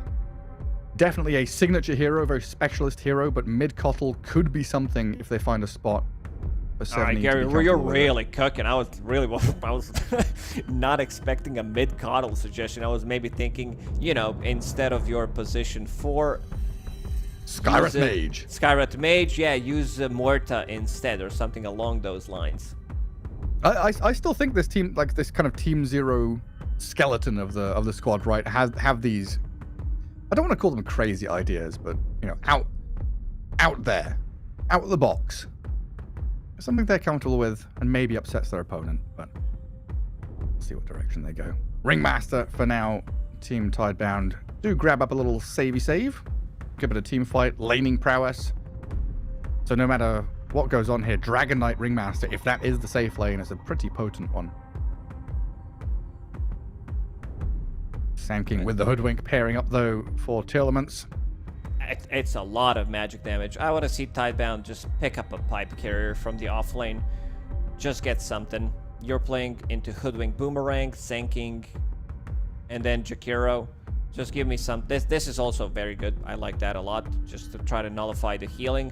For now, just gonna be Pango, which can be switched to 2 different roles. Dragon Knight can pretty much play 3 different roles. If they don't want to have Pipe Carrier, I think in this one, if this is not a Dragon Knight carry, I wouldn't mind seeing Mage Slayer on Dragon Knight, because pretty much every single damage instance that they do have is magical. It would make a lot of sense to get that pipe. What are we looking at? Jakiro Hoodwink support duo. Sand King. Do we just want Sand King to go mid? Like Sand King Hoodwink against DK Chen or DK Ringmaster? Sand King is a very weak laner if we talk about the offlane Sand King, so I would assume it'd be better to put him in a mid lane. If you're playing into Chen, your mana gets burned. Chen doesn't mind buying multiple sentries as well. You're just not going to be having a good time. Offlane Sand King also plays on the stacks. Hoodwink's very good for stacking. It really depends. Right now, Tidebound didn't really show anything. With Pangolier, they do have the flex open. They overall do have the last pick. Juggernaut, I saw a lot of good Jug performances during Wallachia. This hero is insane. It's a bit of a newer build where people are rushing Butterfly after picking up their Battle Fury into Manta style or SNY depending, and then third item straight up Butterfly just for that extra damage, and also carry to carry matchups where no one does have Butterfly or anything along those lines. Yeah, you don't buy MKB on DK or anything like that. Omni Slash against Pango roll, pretty nice as well. Ways to deal with the Chen creeps. And in this spot, like draft logic wise, right, it's a solid carry that's not going to get countered by anything. He's always going to do a good job. Yeah, I mean, the biggest item that did happen that was in the game got nerfed after seeing what happened in Game 5 of the previous International. Yeah. I think carry players just hate Abaddon with all their guts. It feels like they don't want to be playing against enemy carry that doesn't die. Like you can never one-shot enemy carry unless there's a specific scenario where you have some silence break combo and he doesn't have manta or he doesn't get to use it, which is rare occurrence. Like a very specific set of circumstances. You want the stars to align just to be able to kill him.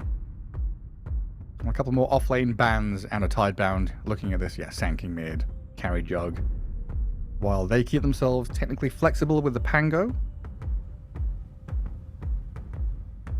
And who's got... The Tidebound has the overall last pick. They can wait and see what comes. So if it's a good matchup for Pango, shove him mid. If not, take something else.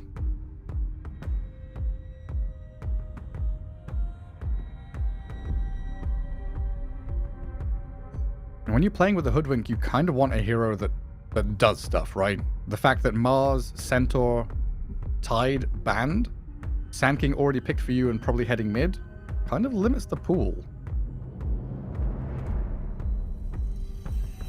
And this Primal is the Beast. do stuff. This is the do stuff hero. Good against Pango, good against his role as well. Not a bad lineup. Skirmishy, cookie cutter, nothing too crazy. Just we pick stuns, our heroes deal damage, we play Dota. It's kind of that simple. Press button, good time. Yeah, you have flex between Sanking and Primal, so you can see which hero you're going to be playing into, whether you're going to need to stack more, whether you want to be creep skipping.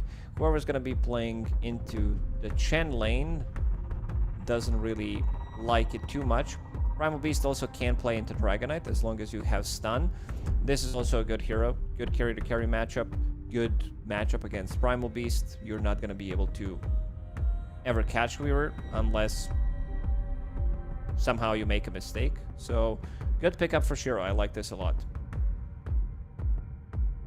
And does move the Pango, yeah, over to that off lane, but New is a masterful Pango player. Are we still expecting that Pango build to be the Diffusal Blade, like Shred's Diffusal as we saw previously? Yeah, I think so. I'm going to ask the question again, is it Pango pipe time?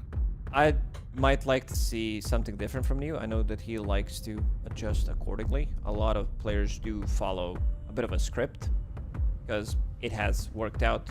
Let's say you're watching TI, you're watching Amar play Pango. He's not going to deviate too much from his item build, especially on certain heroes. This is going to be Null Talisman, Bracer, Magic Wand, Power Treads into Diffusal, Blink Dagger, Aghanim Scepter, or Nullifier if necessary.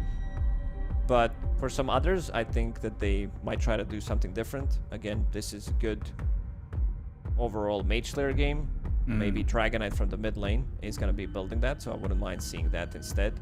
And if you have Pipe plus Mage Slayer, it's really good. This is the combination of the item that I haven't really seen much recently. I still believe that this is good in some of the games where you can pick it up, but you also want to be building, like, because I'm thinking who's going to be buying Lotus Orb here. It's great against Jug, it's great against Primal Beast, not so much against Sanking anymore, but everything else is kind of good. So I want to see if anybody wants to pick it up. Pango could do it from the offlane, so I'll be looking into that to see what the New is up to and how good of a game he's going to be having. Thank you for taking the time out of your day. Oh, he's wearing a Yu-Gi-Oh! Is that why? The God of Obelisk? Are they all just big Yu-Gi-Oh! Fans? They name their team after it. They wear the merch. They got the T-shirts. If they lose this game, they go play some Yu-Gi-Oh! After. Maybe. I don't know. I'm not really familiar with Yu-Gi-Oh! No, me neither. It's always kind of been the one left behind in Europe, I think, anyway, for me in particular. You know, Pokemon, Magic the Gathering. Yu-Gi-Oh! Kind of just gets left to the side. It's a lot of sprays. I love the spray with a white flag. It's like, all right, it's time for you to call GG. It's kind of toxic. I like it. Where you can Surrender. use it, spam it. Yeah, please surrender. Or die. Or capitulate. That's a nice word. Long word. Yeah, the third time I've used it today. It's my new pendulum. The pendulum swing, he says. Pendulum swings, yeah. 30 seconds to battle. As usual, casters find their favorite word of the week and they will spam that relentlessly until everyone's sick of it. As soon as I see one Reddit comment telling me to shut up about capitulation, I will stop. Don't worry. Oh, I thought you were going to say, I'm going to spam it even more. Shh, that's the real plan, but I don't want them to know it. Potential head-to-head around this rune spot. New and Y are here with the Pango Chen. Yeah, I don't want to fight into Jug Jakiro. TT versus TT plan. Let's see how this is Team going to Tinker. end up. Koikva's rocked up with... Who else? Was it Bulba, Koikva? Am I misremembering? Oof. That's I got to fine. check it out. Because they were the ones that were like picked up by MOUZ or something when they qualified to TI, right? It was a long time ago. Anyway, 7E in the mid lane against Echoes. Sanking against Black, the Dragon Koikva. Knight. Way too sexy and Pylite died. That's a team. That's one hell of a team. And yeah, they did move to mouse sports when they qualified. And were immediately dropped afterwards. A classic mouse sports move.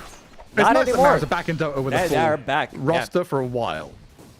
It's been 2 months, 2+ months, and they still are keeping the roster, and after winning the tournament, doesn't seem like they're going to stop. All right, let's focus on some of the matchups as well. Chen is going to be playing in the safe lane here, by the safe lane, enemy safe lane, with the mana burn creep, which is super annoying. Right against...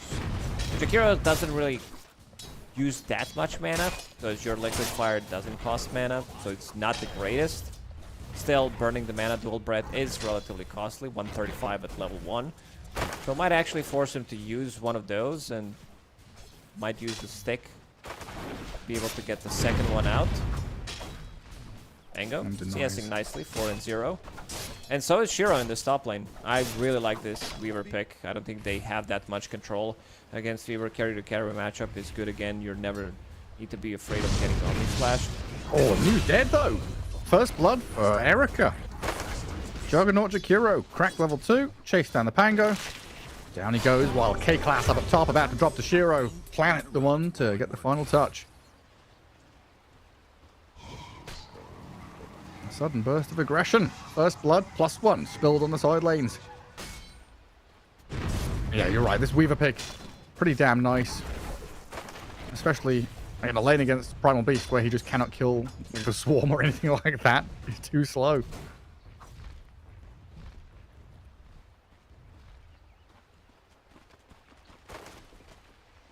New dying down bottom. A bit painful there, giving Juggernaut that early burst of gold and experience.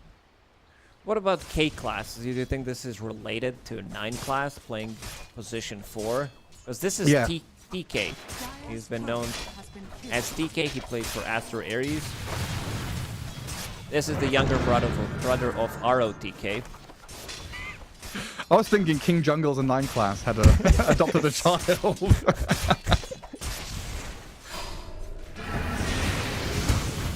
Lotus attempted by New.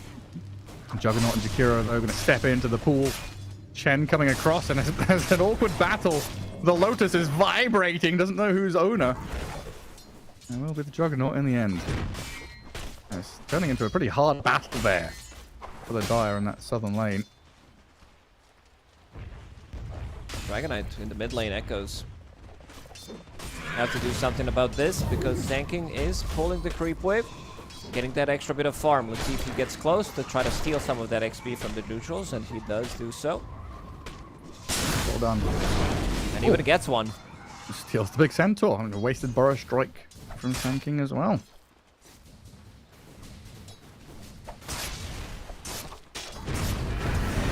Juggernaut 22 and 4. Last hits doing very well, but also keeping that pressure up on the Pango and the Chen. 13-1 for New. In fact, same story on both of these side lanes. Pango, Primal, both being punished. Weaver and Juggernaut having pretty damn good times. A question, Gary. I just noticed that 7E actually has 7 E's. Oh, you didn't hear my intro at the start of the game when we talked about his mid lane? No, that was the reason I was like 7E. No, but he could remove the 7. Or he could just have 7 and E or 7XE. Yeah, maybe. It just seems like that classic joke of the Wi-Fi password, right? 1 2 2 3 3s 4 4s. Yeah. Yep. 7 E's. He gets the courier, gets a bottle refill. Not bad, sitting at 26 CS. Tanking pretty similar to Primal Beast in terms of what he can do. Dragging the creep wave, not really playing the matchups. Yeah, good at farming creeps, not good at sticking around and fighting heroes just yet. Dragonite, doing all right for himself. He's going to wander over away from the lane though. Why? Good snipe on the healing ward there. Make sure Juggernaut doesn't get full utilization out of it. And just that little flurry of aggression earlier on for the first blood and a counter kill. Now a bit of calm. It seems like Pango, though, with the waves reaching his tower, is able to recuperate decently, while the Primal not having the same luxury. Pango from the offlane is strong. Primal Beast, he isn't as strong of a hero. He's pretty similar to what Slardar does, unless you want to be dragging the creep waves, doing some shenanigans with Primal Beast. Because he needs levels. This hero definitely needs levels. He needs to be left alone. Some early pressure on that tower already. Gets them the Arcane Rune for the Sand King. And Jakiro's move paying off decently. And Chen is going to start wandering over, though. Looks to alleviate the pressure from the Dragon Knight, but with his setup, Hoodwink, Sand King, getting the chain stun on Echo and the damage out of the magical burst. Sand King gets the takedown, and Chen, well, he just can't get there in time. And this is the first epicenter used to get a kill on the enemy mid laner with Arcane Rune. Let's see how many stacks. He does have good amount of stacks. Problem is Primal Beast also might want to be farming some of that stacks. Planet could be in trouble here. And Primal just spent all of his spells to clear the wave, and still going to come across and get the finishing touch. And again, Sandstorm with Arcane. They can stack 2 camps in the triangle. This is going to be such a good start for 7E. Maybe he could leave some... What? The Ancient stopped following. Naughty dragons. Squirrel disappeared. And unlike some of our previous games, no contest. And we saw Tundra earlier on today just come in and munch all of the stacks from their opponents. Maybe we get a go here onto the Sand King to finish him off. Sentry dropped, Burrow Strike, all tried to get to low ground, not fully successful. A dart flies across into the back of the Sand King, and Shiro diving in for this, but under tower is dangerous. They're going to cancel on the Pulverize, though, saving Shiro and turning onto the Primal to get the kill. Sand King was saved, though. Primal Beast not going to be too happy about this one. Planet will also get a D word, so pretty much bring in 4 members of the team, which most likely going to result in a tower kill. Echoes did use his Elder Dragon form. K-Class, level 4, 70 and level 7. Tank is good at defending the towers, and they find an opening here. Planet's getting 1v1'd by the Jakiro, but the move on top, you're right, is the Primal Beast getting onto Shiro. Can we catch him with a Pulverize? Of course we can. Now 74 with this K-Class Hoodwink. A little touch more damage is all they need, but they don't quite have it. The Hoodwink's looking. Acorn shot. Another little bit. No, they cannot reach.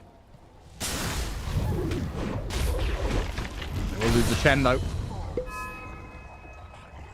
They use a lot of resources to try to get that kill on Weaver, which relieves some of the pressure from Pango. Dragonite is farming up. And most importantly, Pango. Neo, just a recipe away from his Diffusal Blade. Dire's top tower is under attack. Yeah, pretty much as you said, right? Bracer, Null, Diffusal Blade. He does skip out on treads just to get there a little bit faster. Yeah, sentries, observer wards over in the Ancients, looking for and blocking stacks. Dire trying to keep their vision up.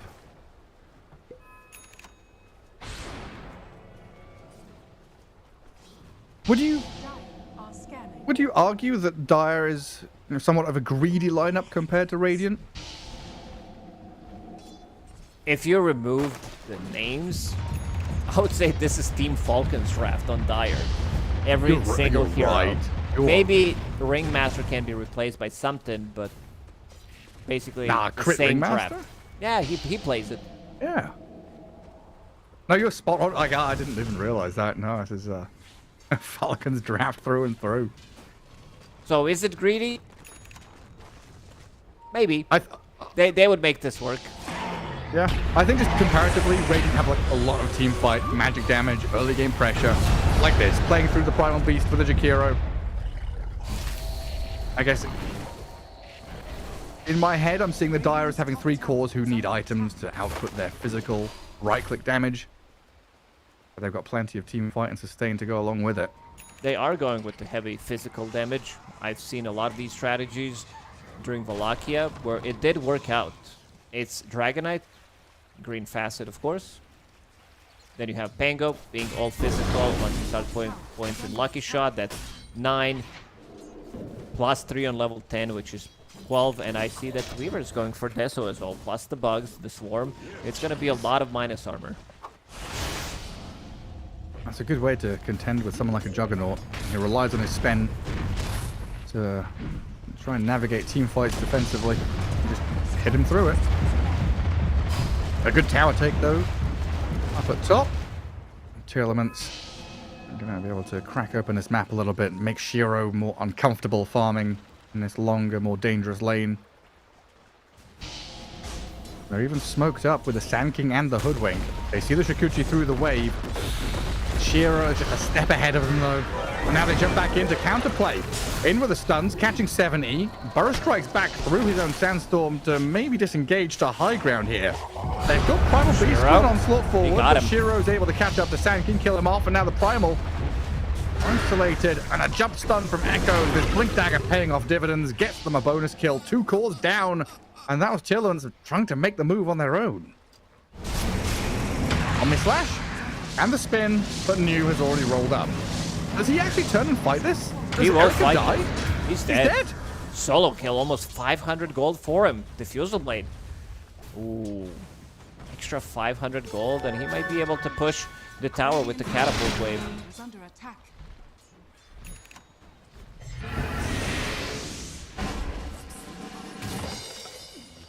Ringmaster pops into the box. Up he goes. It's a little rough there for the Sand King, trying to show off his blink, get the debut going. And getting turned on its head by the Dragonites one.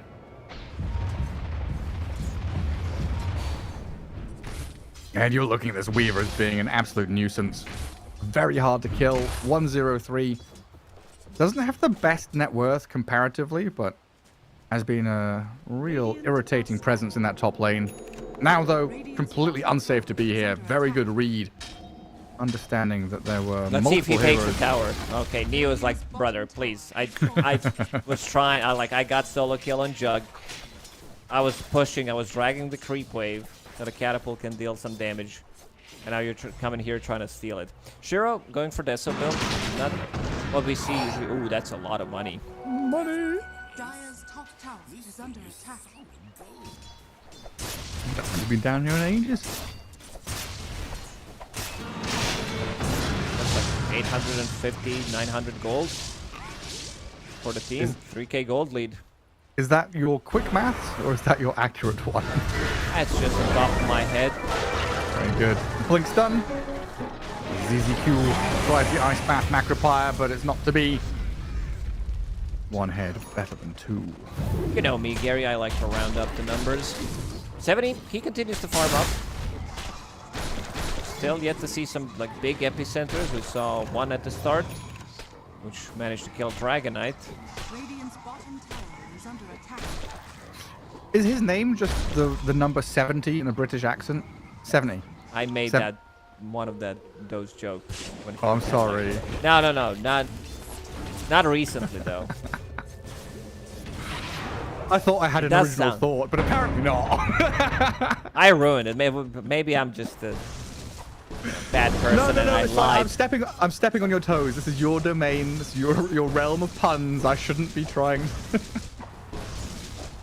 Oh, as well. I'm looking at Chen's build. Oh, yeah? Not the biggest fan, I gotta say. Scanning. Like, this is Arcane Boots Chen. This hasn't been meta for quite some time. I guess he was Chen stun or Chain stun. Chain stun. Yeah, I mean, New is being pummeled. They've thrown everything at him. My goodness. Epicenter, Pulverize, Omni Slash. They eventually get the kill, but it was required. They needed everything. 5-man strong Tearlaments come down south and kill the Pango off. Dire's bottom tower has Yeah, the reason why I don't like this because it doesn't really bring anything to the table. I do prefer drums as a starting item. Gives you stats. It gives you Radiant extra bit of a push power. Can get you out of the trouble. Gives you the move speed if you can find like Cobalt Cup plus drums. It's an insanely good combo. Oh. Again, they're trying to initiate. Dragonite's here though, and Shiro has time to He's lapse fine. it all off. He's fine. Deso stacks coming up. 70 with this Primal Beast by his side. Go in onto Shiro yet again. Burrow Strike is there. The damage is good this time. They were split. I thought they might bring an extra number on Tidebound, but it was only 3 of them. Mango playing mid, Planet completely on the opposite side, trying to get some extra farm for himself. First death of Shiro. He got a Deso stack before he died, but this is going to be the tower for them. I said I wanted to see Echoes go for potentially Radiant's middle Mage Slayer. tower has I think it would still be a very good pickup. You are playing against Primal, you're playing against Sanking, you hit one of them. Like, most of the damage that they do have is magical, except for the Juggernaut.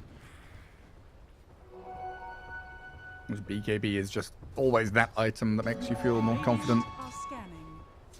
in your own piloting of the hero. At least a good showing here from Tearlaments. I keep having to stop myself from saying TT because they are literally The other both team called is also TT. TT. I'm gonna scream again. But they've shown, you know, they're just being curb stomped out of this one, even though they've been 3-4k behind pretty much the entire game. They're still finding these openings, you know, through their heroes with this strong magic damage, strong catch to kill cores. Just a matter of transitioning into late game. I feel like this gets scarier and scarier the longer the game goes. Jug for now can just TP out of this.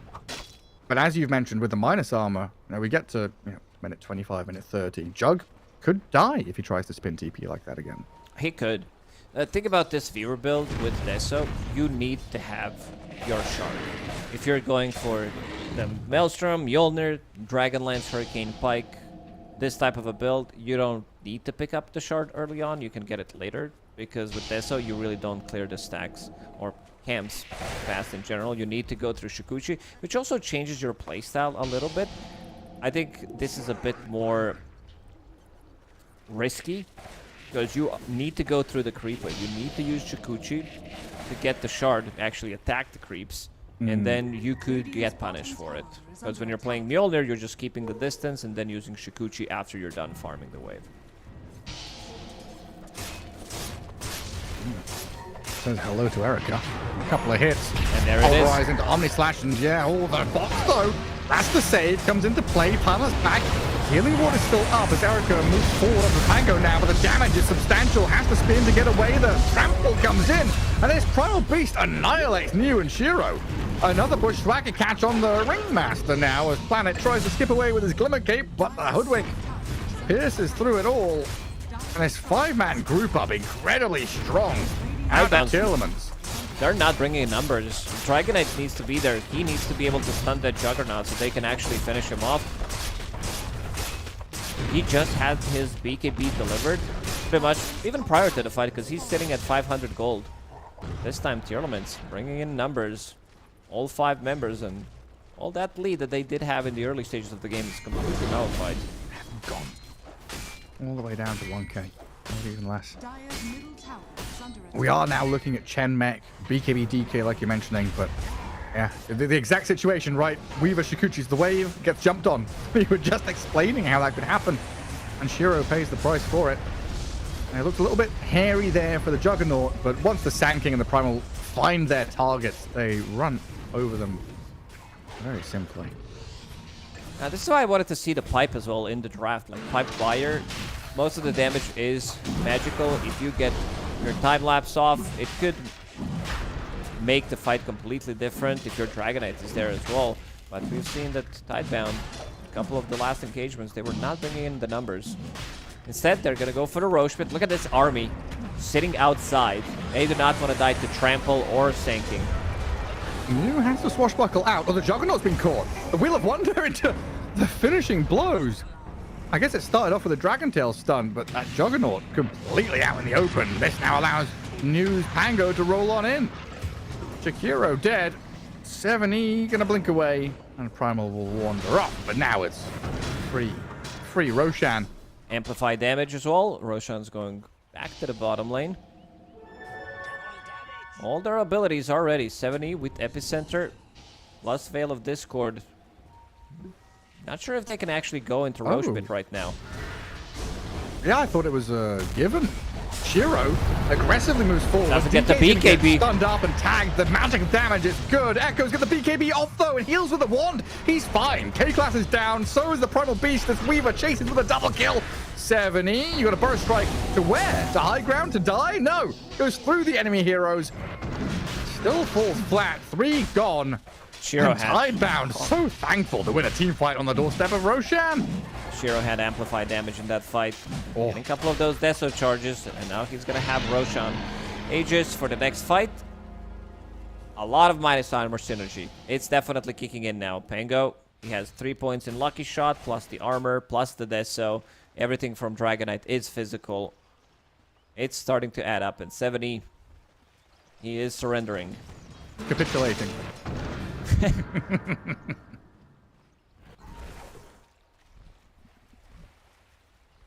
I'm still trying to figure out, like, the Juggernaut trying to wrap around that top Roche Pit.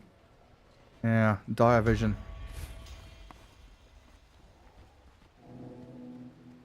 Just got spotted as they tried to find an opening. And plan it now with a shard through that Tormentor take. And such a bright light there for Tearlaments. When they took that top lane fight, got the tier 2, started to play around Roshan. And now darkness. Just a foreboding feeling of overwhelm as this dire team now 9k to the good with Aegis in hand, scaling, stacking up all their items.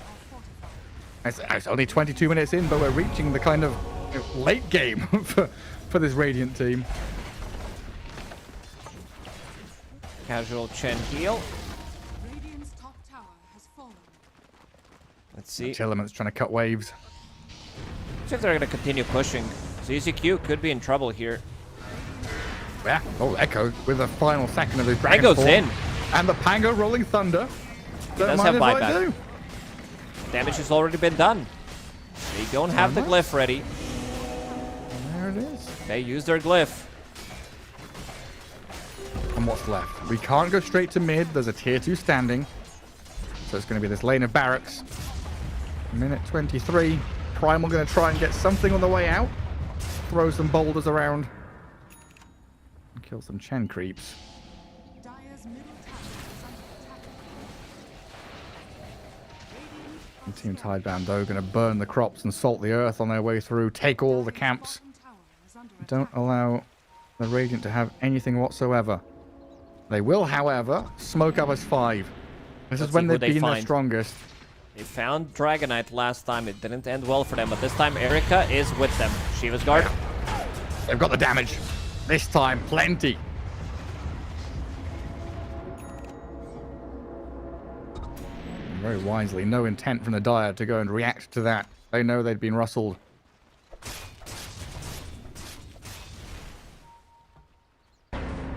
Weaver BKB is pretty big, though. 30 seconds without Dragonite. They're in position to fight here, but it looks awkward. Are they confident in their position to just roll on in with a new? Apparently so.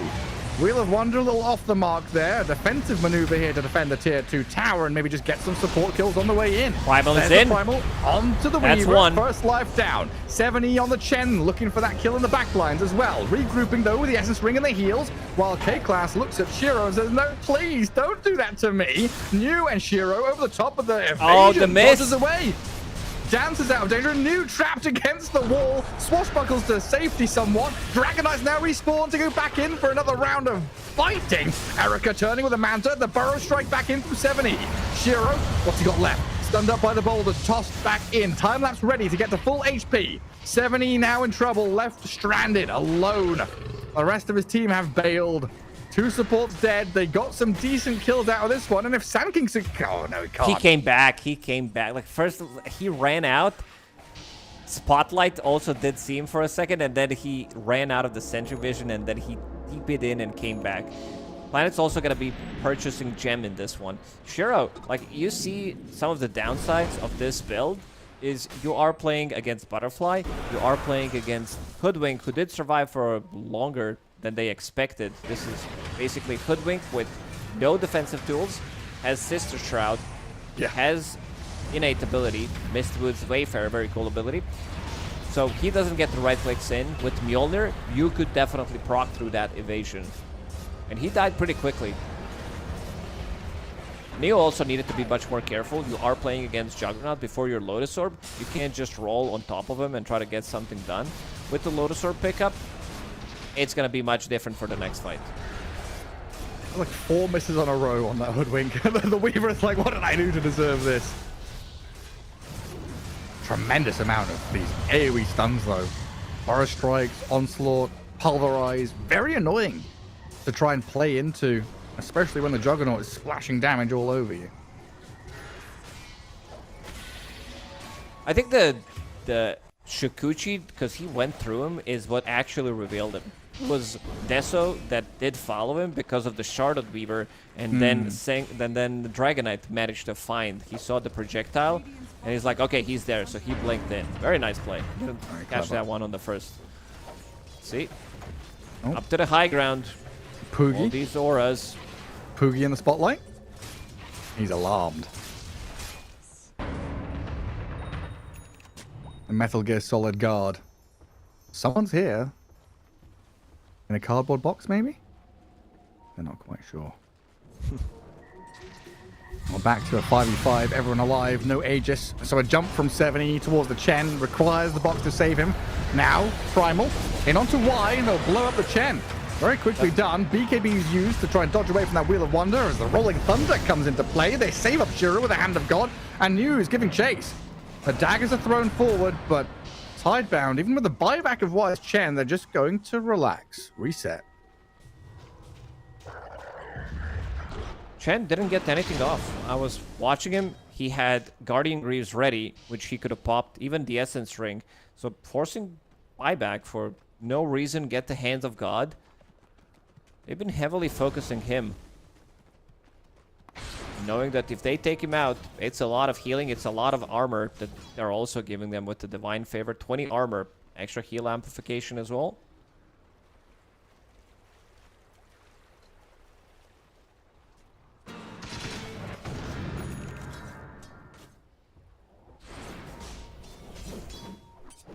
Something just itching for a fight. Long range burst strike. A dieback on Y here could actually be a pretty big deal. 70 seconds. 70 seconds. Oh. 70, yeah.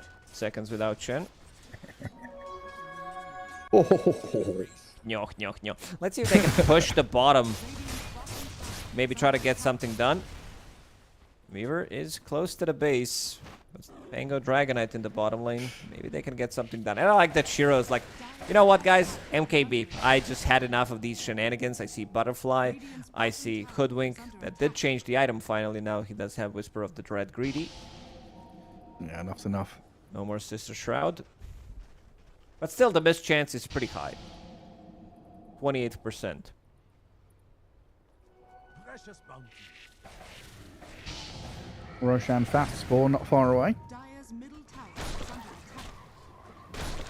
If it's a quick one, maybe they can get there. I was thinking maybe they could get there before the Chen respawns, but yeah, no one's really setting up in position. It's all about lanes, prepping the map, placing your wards, and then playing into them. So Dire currently with vision in top jungle. And Radiant with a bit of vision there as well. And what, it's about to go daytime? Roshan is not alive. 20 seconds. So I'm gonna be going to the bottom.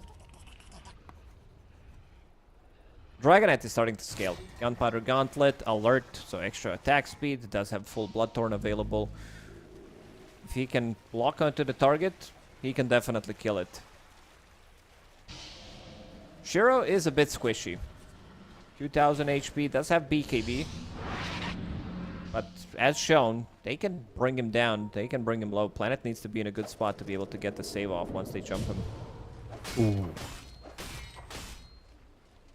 Yeah, sometimes quite reliant on the Houdini tricks out of Planet. And put the Weaver in the box. Don't roll him down the Niagara Falls. Doesn't end well. Is this how he died? Yeah. I can't remember. Yeah, I'm pretty sure he locked himself in.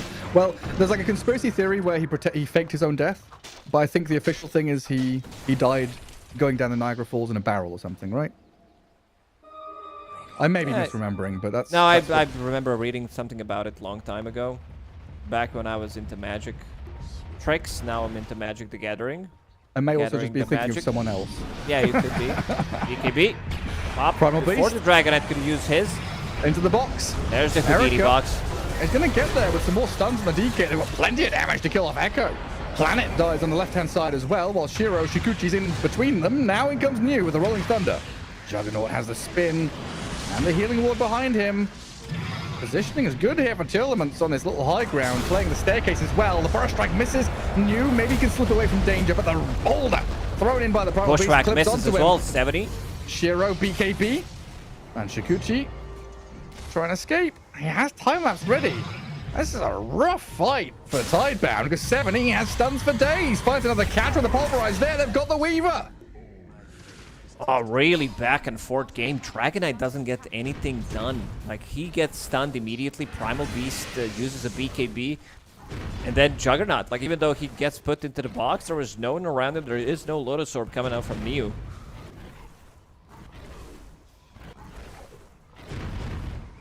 Also, Erica going for Scotty. I think he has full Scotty being delivered on the courier, which is going to be healing reduction. It's not the greatest item against Weaver in terms of what it does. The slow isn't really the greatest. It's very good matchup against most of the range carriers, but not against Weaver.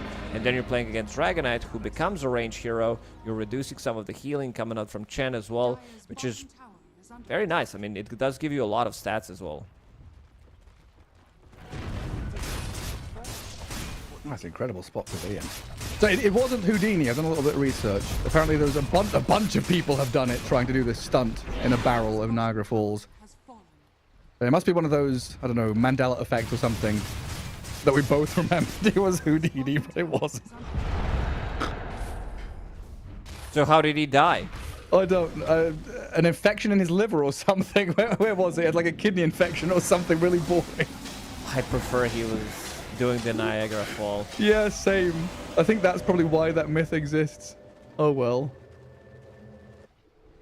And now, Erica with Aegis for the next 4 minutes. Let's see how much pressure they can put on the map. There are no tier 2 towers to be taken on their side. They need to be more careful, and he's going into Aghanim's Scepter. Maybe I would still prefer Aghanim's Scepter before this Scotty if he really wants it. Would give him extra bit of a slash. It's just sometimes Juggernaut does need that extra bit of just like jump damage. It is an insane amount of damage with Butterfly. K-Class playing on a different side of the map. But so is Neo. Yeah, tier 3 is just dying. You've got to mount some kind of defense here. Roshan Banner, Healing Ward ready. Barracks starting to fall. And Hoodwink even gives up on defending top to really bring more reinforcements into this bottom lane. Erica goes back up there to try and finish the job. Dragonite on the right-hand side looking for an opening. And Juggernaut does have the Aegis, Manta style. Tons of tools here behind him. And with a two-man burrow strike in from the Sand King, they found the Dragonite pre-BKB, but the box is there. Little tricks allow Echoes to disengage and BKB while New rolled into the Kiro on the left. ZZQ taking the brunt of the damage and will get finished off. Tearlaments not out just yet, though. Still with some tools left, but I'm not going to go use them. Quick fingers from Erica. Radiant's Doesn't get stunned by Dragon Knight, forcing ulti out of Ringmaster, and then coming into the fight. I think Primal Beast needs to be not as quick at using his ulti, because there's going to be save from Ringmaster. I think they need to bait the save. It's hard to catch Ringmaster. He does have Ether Lens, he does have Blink Dagger, so the save is going to come no matter what. Erica almost does have Aghanim Scepter. 2 minutes with Aegis still. Radiant are I want to see them push the high ground again. There's a lot of gold and wide though. Radiant's middle tower is under attack. Almost 4,000 gold. What's he saving for? Buyback again? It's a BO1. You can't even save it for the next game. No, exactly. There's no interest accrual here. You can't put your money into an index fund. No stocks. You gotta spend it. That was EZQ's job. Push out the top wave. Don't let your tier 4s take too much damage. And Erica's going to set up mid and bottom. Tidebound. Start with the Dragon Tail. Lotus Orb onto Erica. Burrow Strike through onto the Dragon Knight. Saved again. Put in the box. Glimmer caped up. Juggernaut couldn't go forward. Weaver needs Was to he kill on the this healing slash? ward. Level 20 talent, 2 extra hits, but with Shikuchi, with Geminate attack, you can do it. Another round. He's stunned. He's got Aegis. 1 minute left on it, so dying here, not a huge deal. Still going to disengage and get himself out while MOUZ pulverized. The Lotus bounce back on the Swift Slash though. Juggernaut still low, about to die, but the real Omni Slash Rock comes in got now him. and MOUZ is blown up. Pango down, traded for the Hoodwink. 7E, a lot of damage coming his way. A Dragon Tail stun not going to really work out. Oh, it does! Through the BKB. It expires and the stun still lands as Juggernaut will TP out with the spin. That was a nice play from Primal. He sees this Ango rolling in with Lotus Orb, so he blinks in, grabs him, and he's like, you know what? I don't care. I have Lincoln Sphere of my own, so it's not going to be reflected to me in any way, so I can still deal, you know, keep you in place. But the damage wasn't really done. Like, you can see the damage numbers, they're very low. This is also pretty much 4v5. ZZQ was farming on the other side of the map. They are having this issue that bottom lane, or the top lane for them, sorry, is always going to be pushed out. Well, this entire game, the kill score has been dead even. 4-4, 7-7, 11-11, 19-19. 1 racks for 1 racks, lane for lane. Back and forth between these two Chinese squads. Tremendous show of resilience from Tearlaments, as Tidebound really took the game by the scruff of the neck earlier on, but are now having difficulties transferring their net worth into damage. Like, Dragon Knight doesn't feel tanky in this game. He gets stunned by Definitely Sand King and, like, dies. 1 Sanking stun, 1 Primal ulti with Omni Slash, and he's dead.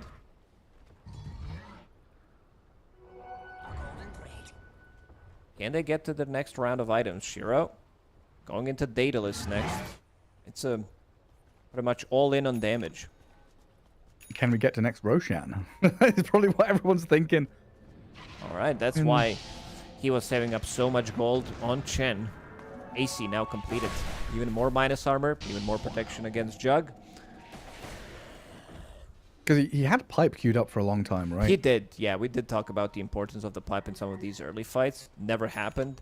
They managed to survive through the worst of it.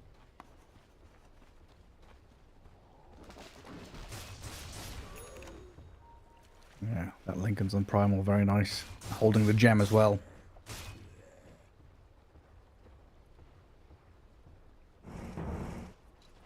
New. And looks like they're in position to go smoke from base across towards the Roche pit. And when we get to this stage of the game, vision is everything. Finding a position where you can set up, have a high ground spot, place staircases, use the terrain. Every little advantage could pay off. And K-Class here, the smoke breaking Hoodwink. In a good spot. I won't see them coming just yet. He knows something is up. Immediately runs towards the top. Rest of the team is there. Someone's steeping in. Oh, This could be big. Lincoln's popped, the stuns are in. Catching Primal, pants down, dead with buyback. But Gem is also dropped, I think, there. As New is going to roll deeper while Jakiro turns and tries to fight the DK. Shiro's there. Planet dies, buys back himself. Erica looking for the Dragon Knight, and he's going to find him with the Omni Slash. Slices straight through the DK. Your armor means nothing. As Erica 70, they're on Twy now, with the Pulverize quickly dispatching with the Chen. The Hoodwink Sharpshooter will do the job in the end. I guess it paid off. Primal Beast just being used as a tool for them to rush in on him. And focus everything. They used everything. Dragonite pops his ulti, pops his stun immediately, and then just dies afterwards. Like, there's no protection for him. Juggernaut eats him alive. I'm not sure if he's going to be committing to this Diffusal Blade / Disperser on Jug, or if he wants to get something different. He doesn't have Basher yet. Oi. Hang on. Hang on. Sand King and Primal. Where's the Juggernaut? They need a Juggernaut. Erica ran back. An interesting moment there. There are always DK doesn't have buyback. Yeah, there are always 4. There's always one support farming on the edge side of the map, trying to outpush this top lane. Roshan could be up in minute and 20. Will be up in minute and 20. What's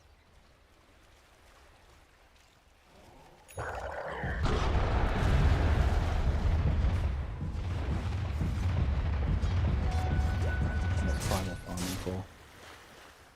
Can't farm for buyback. He's not Doesn't getting have it. soon. Yeah. We'll see if Erika commits with this Diffusal Blade. Like, it's not the greatest item against Weaver. You're not burning the mana. You can't slow him down. It's okay against Dragonite. Nothing too crazy. It's okay against Pango. There's nothing really that you can dispel off. Breathe Fire. Maybe some armor from Pango, but nothing too crazy. I would maybe prefer if this is just a Swift Blink, or if he gets the Basher, then eats the Aghanims, and then gets the Swift Blink. Shivers. Blink from Sand King. Spots 4. Erica moves to high ground as Shiro just Shikuchi's off to the right-hand side, but they've got the opening on the Chen. A quick box. ZZQ trades his life for Y. And Shiro opens up on them, but there's the Pulverize. New, his Rolling Thunder cut short. The Lotus jumped back with a Swift Slash there, but New swashbuckles down to low ground while the Dragonite's dying to the Sand King epicenter. Stuck in the Macropire, burnt alive. And Planet glimmer and run away and try and hide, but he's been scouted. Spotted on the way through, teleporting home. He's home safe and sound. They saw him for a second. Dragonite, he just can't catch a break. Like, he can deal damage. Even these mini slashes have been Lotus most of the time. He's just sticking on a target. When he gets out, he's on top of them, and he's ready to eat them alive. This is also... Oh, he did go for Blade Dance Lifesteal on 25, so it's going to be extra bit of lifesteal coming out from him. He has Titanic, Serrated Shiv. It's a lot of damage coming out from this Juggernaut in every single fight. Erika. Diffusal Blade now completed. He's going for Disperser, running out of slots though. He's a monster. 33,000. Quite a lot of net worth. And back up to mid lane high ground, where we were 10 minutes ago, attempting to push this lane of barracks. This time, the advantage is there for Tearlaments. No DK for about 20. Pango is about to respawn. So that's going to be the full set. So no more equilibrium. No more ebb and flow between the top and the bot. Barracks pushing each other out. Now the advantage for the Radiant. Immediately down. This is what Shiro needs to do. He needs to kill this healing ward.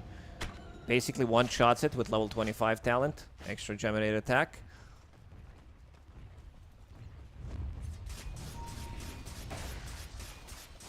And a smoke to reposition. And what's the jump here? Try and find the back line. Try and catch the Jakiro. There's a Dragon Tail stun to start, but the Sand King quickly snaps into action. That's the one. That's the small one. Slash. Erica moves with the Omni Slash now onto New, and Shiro, though, bouncing the damage in while the Hoodwink dodges away. The Dragon Knight's getting focused down, pulverized there with the Macropire, but he's BKB'd up.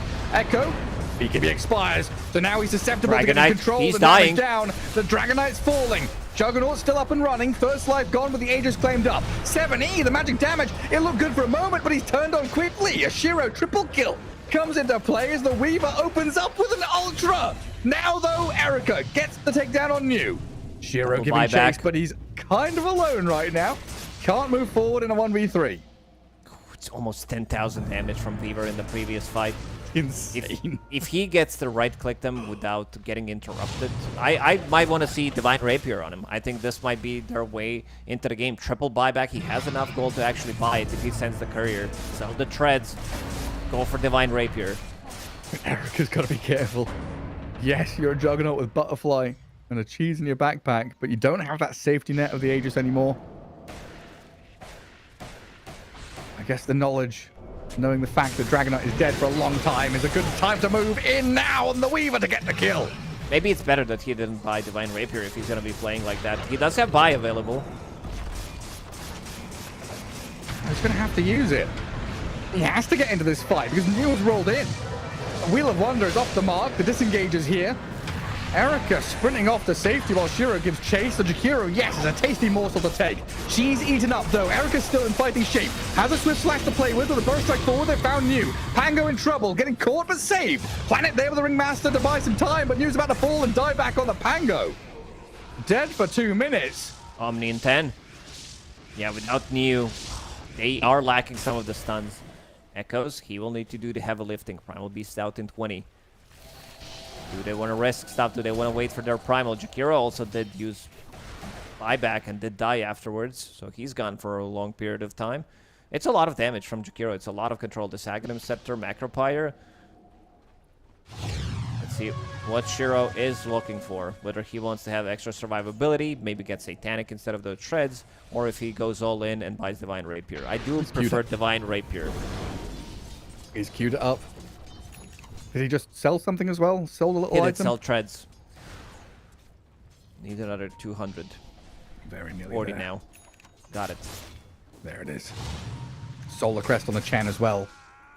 Buffs, steroids, everything you could possibly think of here for the Weaver to try and hold on to this game and turn the tides. Tearlament didn't quite finish off that top lane of barracks. Couldn't stick around to get the job done. But they are here in position. Mid lane pushed in. Bottom lane is being dealt with somewhat by Y and his creeps. But a fight is imminent. Still no Neo for 35 seconds. It's been very long. Up sentry, they saw Dragonite. The green flappy wings, the jump in. Lotus and Lincolns, though, keep Erica alive. First strike across. Dragonite does get stunned. Swift slashed. Omni slashed. All kinds of slashed.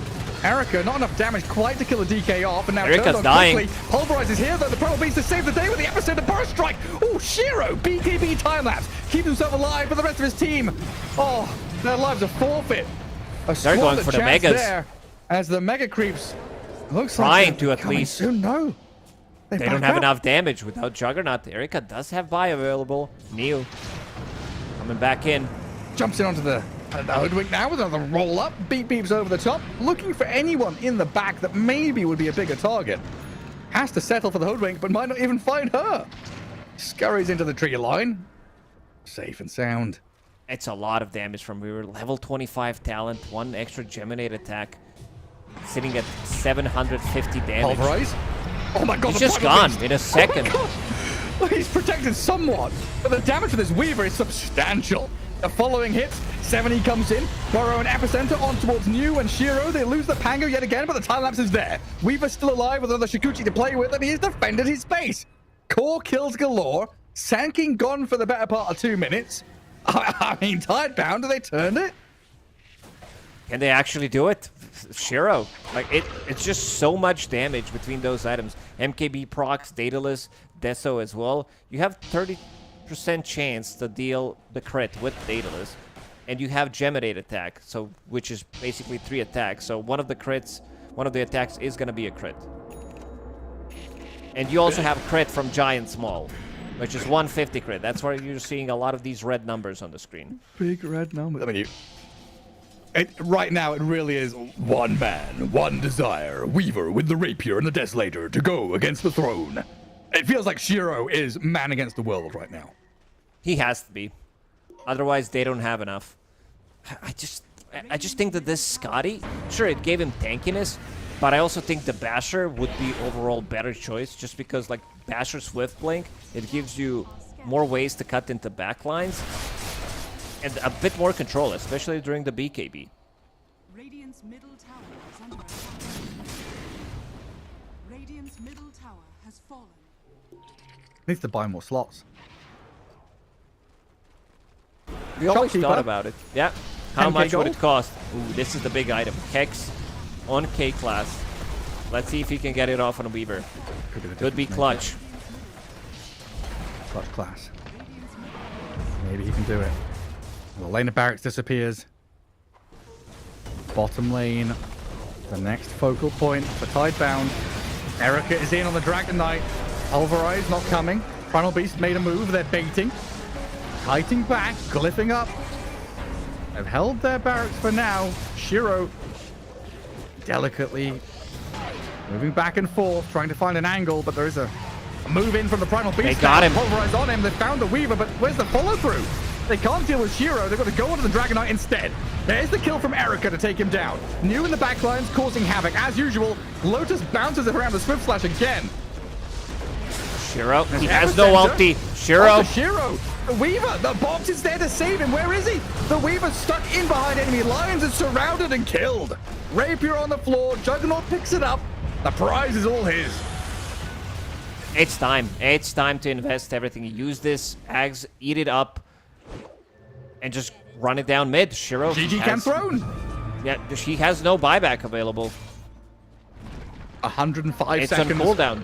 There's already creeps on your tier 4 towers. And Tearlaments, yeah, all they have to do is kind of push out that top lane, make sure there's no available action here for the Dire, and then regroup with the team through mid, down bottom, finish off the game. They just won the game. Hex on Ringmaster. Let's see, maybe they can change things up. Dragon Knight will need to be the solo damage dealer on the team. No Rolling Thunder for 10 seconds. Erica, he just TP'd mid. And it's no buyback because of cooldown, right? A minute and a half. Yes, he doesn't have it. One tier 4, yeah, full HP, but not for long. Rolling Thunder, delay things, try and buy some time with a Wheel of Wonder and the Dragon Knight going in. They've brought the Juggernaut to half HP and lower to death, potentially. Y will fall. They've kept the Juggernaut alive somehow. Skips away with the Blade Fury, dodges out of danger, tops back up with a Healing Ward, and that might as well be it. GG call. Tidebound tap out, and Tearlaments come out victorious. The tete-a-tete between TT and TT. Tremendous Dota 2. Yeah, back and forth game. They managed to get a dub in this one. Erica really carrying this game. The Divine Rapier pickup in the end, the stolen Divine Rapier. Shiro, he gave his best, but it was not enough for this one. They got his number in the end. Multiple stuns. I want to see damage dealt by Sanking in this game, actually, because I feel like he was just popping off in every single fight. He was in there. Damage numbers must be insane across the board in that game, right? Yeah, he's sitting at 57,000 damage on Sanking. Juggernaut, who had an insanely good game, 42,000. Even Shiro, really, those numbers are pretty high. 70,000 coming out from him, but just not enough. Chen, 2,000 damage.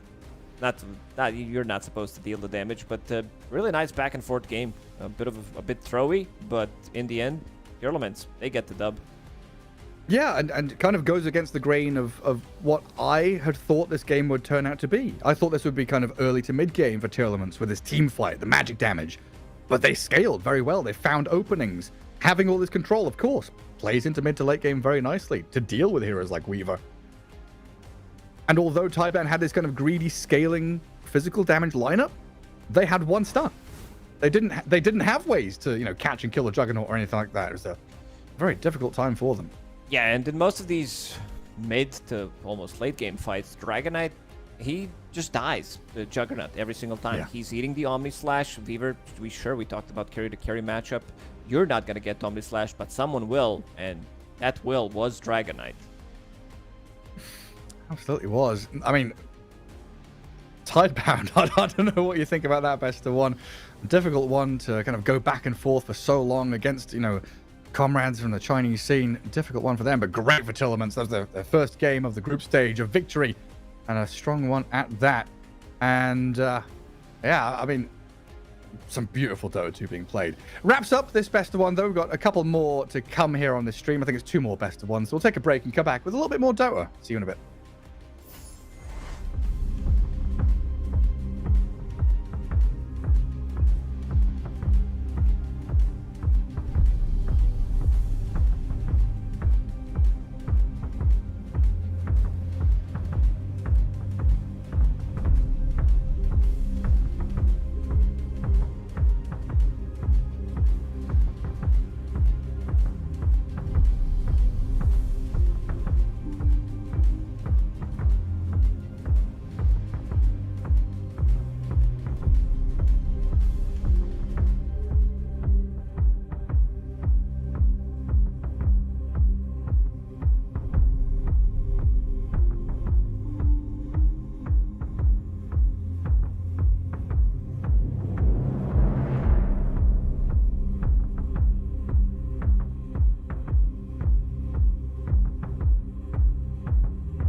Welcome back. Some more Dota 2 on our screens momentarily. Lacoste finishing a little snacky snack in between games as we rush ourselves into another best of one here for the Blast Slam 5 group stage games. 66 best of ones.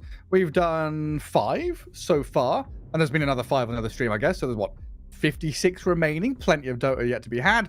And our next one up is MOUZ versus Na'Vi, if I'm not mistaken.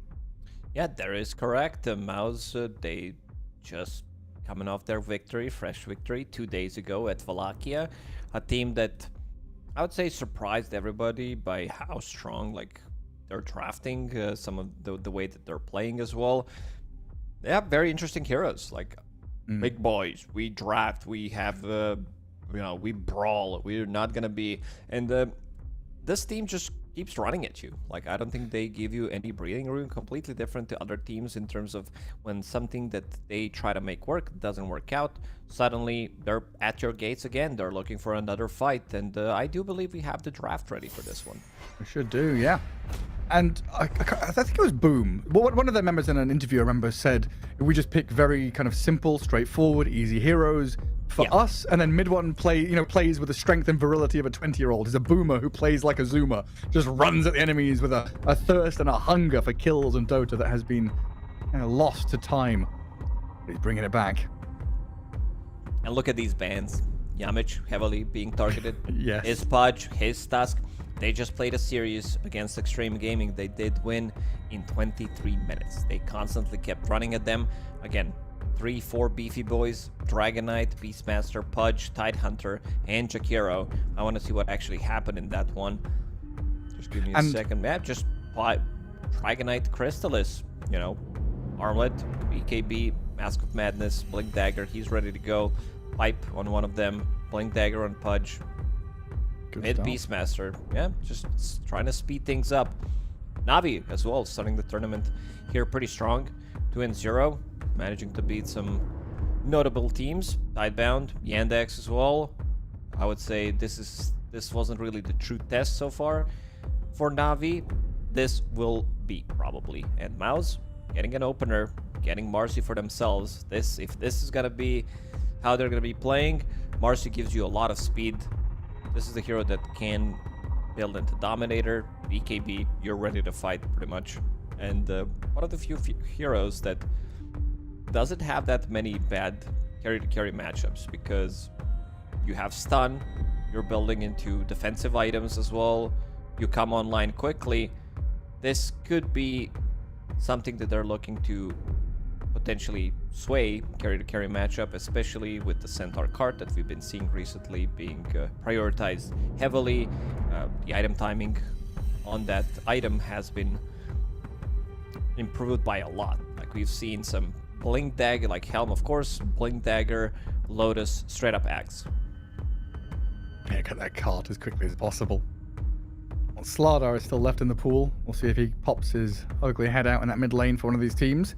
And I guess, yeah, worth mentioning, right? MOUZ winning out of Wallachia with, well, 2 stand-ins early on and then 1 stand-in at the end. Now technically at full force with Celery rejoining the squad. And, of course, they had Ghost, right? That was replaced by Crystallis as he got better. Mid-tournament, and then Kaori played throughout the whole tournament as a stand-in. So curious to see how Celery slots back in. But yeah, Marcy has felt like, we always talk about Dota 2, power creep, mobility creep, and that stuff kind of thing. Marcy has felt like Sven without the farming speed. She jumps, she stuns, she does tremendous amounts of damage, just not quite as good at clearing out stacks and ancients and things like that, but can play very quickly through that Helm of the Dominator. Helm of the Dominator changes the hero so much. Probably the best hero to utilize Helm of the Dominator. You have ability to rebound off your creep. And that's pretty much the whole thing before you needed to buy the shard so you can rebound, or you need to have somebody in your lane literally follow you. IO Marcy has been popular as a combo, but Marcy alone as a hero hasn't really been good in a long period of time. We saw some Battle Fury Marcys trying to make the hero work back in the days. Didn't really look too good, because if you stop her from getting to the Battle Fury timing, for example, when that was a thing, you just couldn't get to the Battle Fury timing. Yeah. You kill her 2 times, she has nothing to farm with. That's why Aya was always such a popular hero with Marcy. It gives her that extra bit of oomph that she definitely needs. And now with the Helm, it's just a completely different story. You're playing with yourself, you are farming, you have ways of... Oh my god, nothing has changed. Like, even with Celery in the team, they're still gonna be picking up this hero. Thank you, Kaori, for showing us how good Warlock is. Let's pick it up for ourselves, shall we? Yeah, laning with the Marcy, having fatal bonds with all that really, high-powered alpha damage through her ulti, plus the bonds. A great pairing through lane and game. Equally, though, Centaur, Snapfire, classic. Control, damage, lane prowess, and you've already mentioned how strong Centaur has been through Wallachia. One of the best, if not the hero of the tournament. Him and Primal Beast for me. Gives you everything. Strong laner. Doesn't lose the lane. Spirit Breaker. This is also a hero that they utilized heavily during Wallachia. I want to see how many matches they did play. I just remember seeing it a couple of times. 4 games, 75% win rate. Yeah, I remember catching a few games and saw Boxy playing a decent amount. It looked pretty damn good, being able to play kind of globally with some kind of Nature's Prophet or Ember Spirit, anything along those lines. Here, of course, you've got Marcy who can leap across a screen or two. But it would be nice, as usual, to add another mobility hero to play with the Spirit Breaker. I like the Lash combination that I've seen recently, where you're just running at them. You have charge, you have blink on Lash Track, your first item, and you're just killing a hero. Whoever gets charged, just follow him around. I was listening to Jenkins on panel talk about the Spirit Breaker strat. I know it sounded intelligent, but I want to get your read on it. What's the vibe with going behind as Spirit Breaker and then catching up with his facet with experience? I mean, it's ideal. It's actually really good because you are playing with offlaners. A lot of the times they need to get that extra bit of XP. You move when the lane gets close to the tower. If the timing is right, you are going for the rune. You're going for to try to stack. Spirit Breaker not the best at stacking, but overall, you are keeping your level low, and then you are getting the extra 50% HP. 50% XP, and you're also getting 50% XP from the Tormentors as well. So it doesn't matter too much if you are under level on this hero. Yeah, innate, not facet, right? I messed up. Yeah. Sorry, my bad. No, I was the one who said it. Don't apologize for me. That's the herd mentality, innate, and that's also with like Wisdom Shrine and stuff like that, right? Yes. Yeah, pretty cool stuff you can do with it. Abaddon, Ringmaster, more saves, more tankiness, difficult heroes to break through and kill. And Abaddon has been one of these hefty carries, buying Radiance and surviving, can actually survive through Marcy's onslaught, through the Unleash. Builds into Radiance. Marcy doesn't like to buy into MKB early on. This is the hero that can follow Spirit Breaker and play with him. A lot of beefy boys. I don't think I want to be seeing Slardar from the offlane.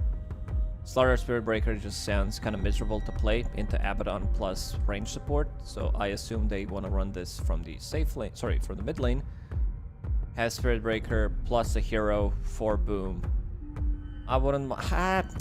Mars is good. I think Mars is still okay, even though there is a save from Ringmaster. Abaddon does provide you with save. He's one of the few heroes who doesn't mind sitting inside of the arena, having that missed chance to train. He doesn't mind blinking into arena later on.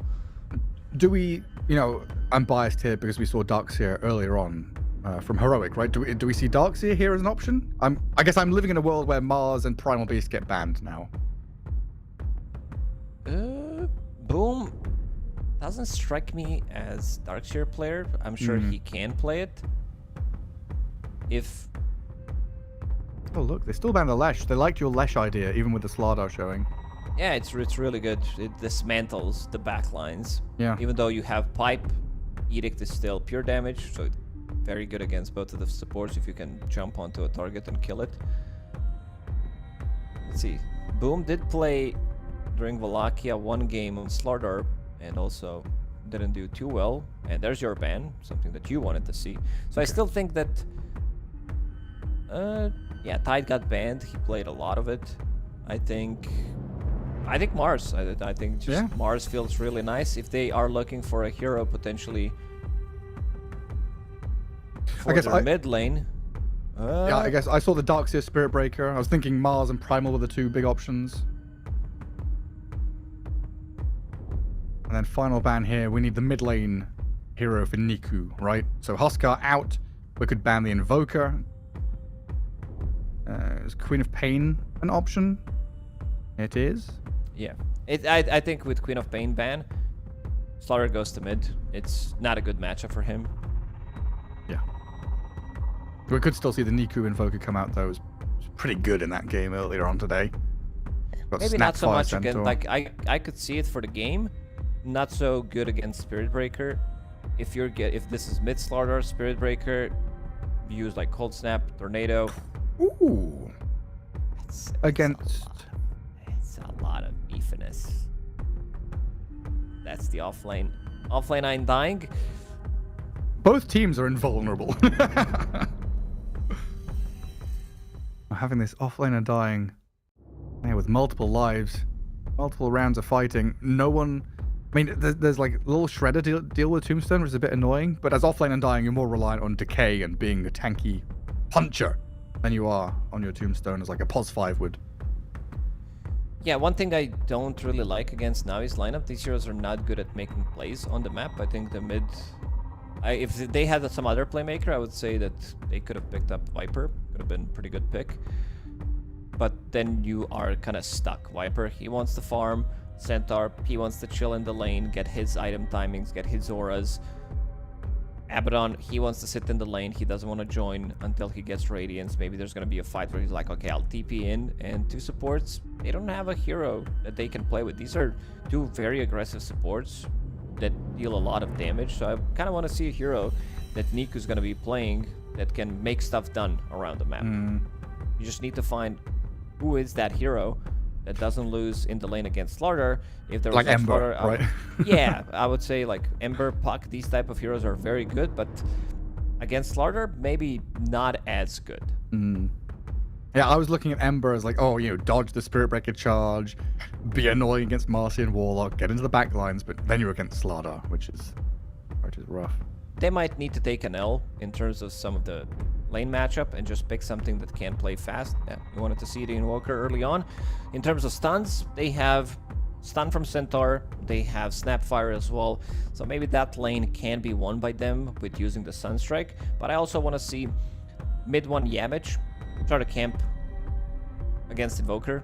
Two supports are very good on Navi, moving stuff around, being defensive. We saw in that first game that they played, I think they had the same support duo.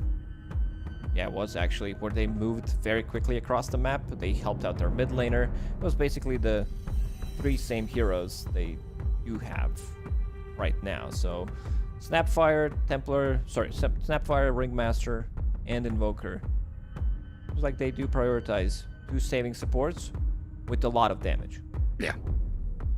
And the build, Niku went for Aghanims as like a second item, right? Did he go for Helm? I forget now. Was it Helm the Dominator? It was Helm, yes. It was Helm, yeah, okay. So you made the comment that usually we see the Midas nowadays. But We it's do. still... I think Helm in this one also feels fine. You are playing against Slardar, you're playing against Crystallis, so you want to be having that extra bit of armor.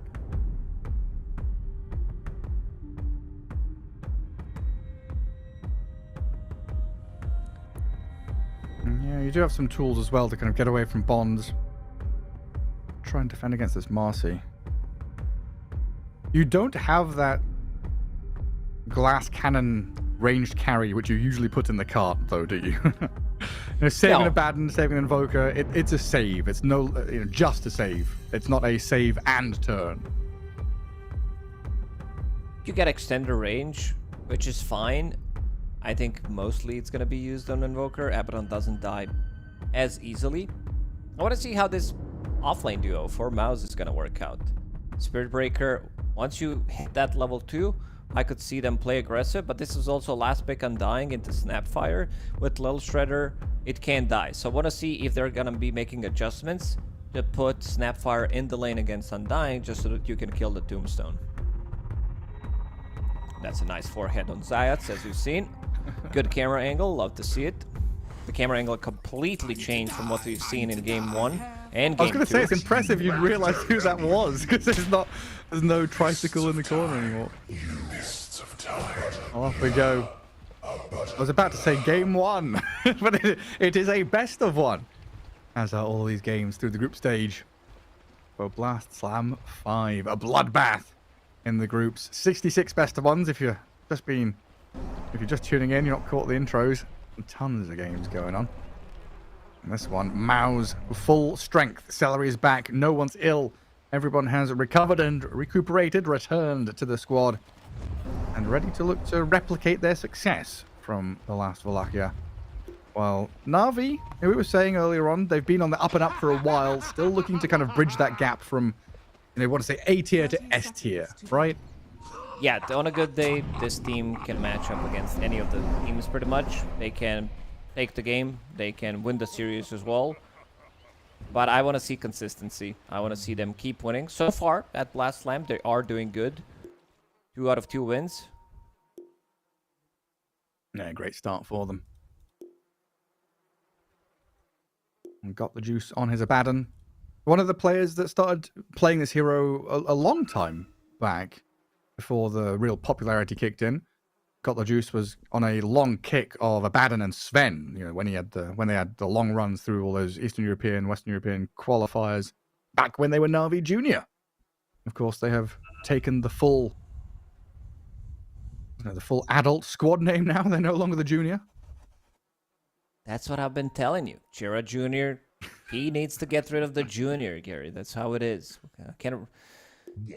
We should have thought of Na'Vi as well as a good example for it, but we did now. Because good. Names and genres and labels are just a cage and a prison you put yourself in. Once you break past the naming conventions of society is when you realize your true potential. That's deep. I think it might be too deep for a Tuesday evening for me. Okay. We'll wait until Chengdu. We'll get to China, then we'll have some deep chats. Can't wait. 3 bounty runes for MOUZ, 1 for Na'Vi. And they're also looking to get in behind this tier 1. They're looking to block the wave. Maybe get It's a the first whole blood. squad. It's 6 heroes.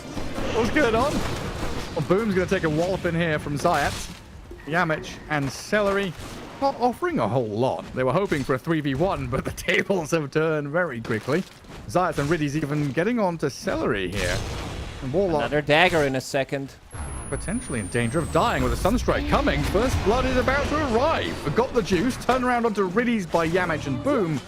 Maybe get a kill onto the Ringmaster, but it's a kill on Celery, a kill on Yamich's Courier, and a tremendous victory in that top lane as Riddy's will die to the tower.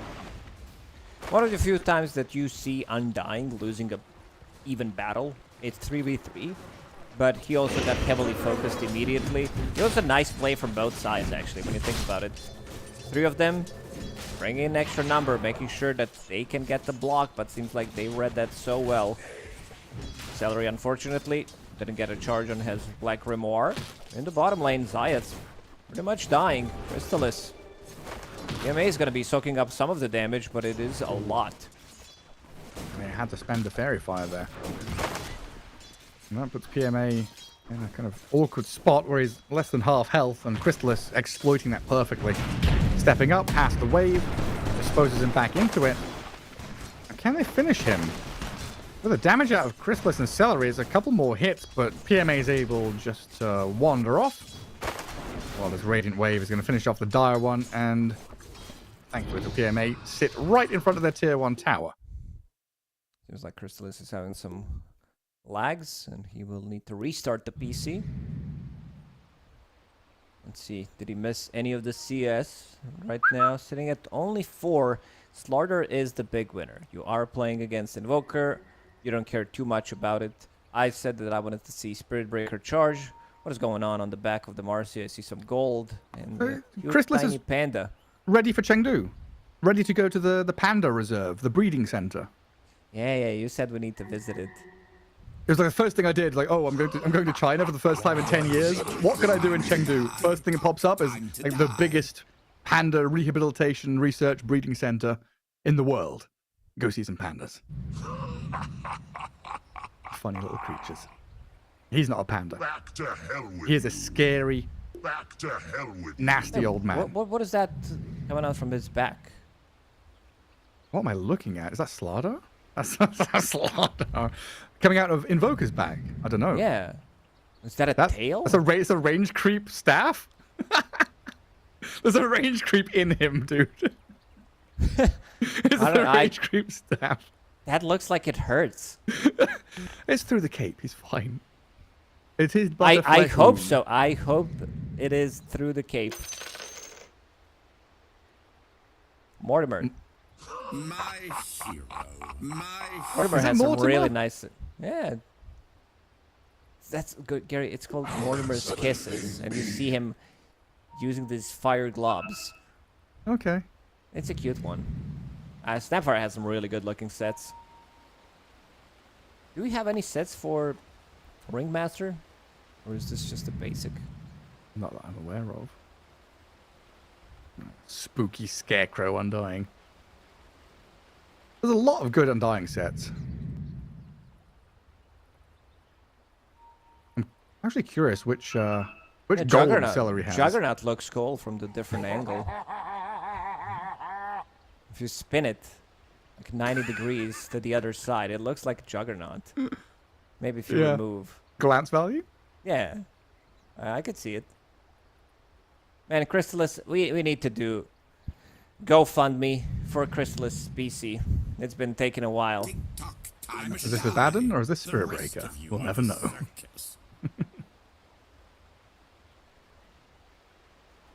That is a fearsome, fearsome helmet. Oh, look at that. It's some water coming out of... It's got jetpacks. Why does the Slardar have... It's like that underwater jetpack thing. You hold onto it and it like...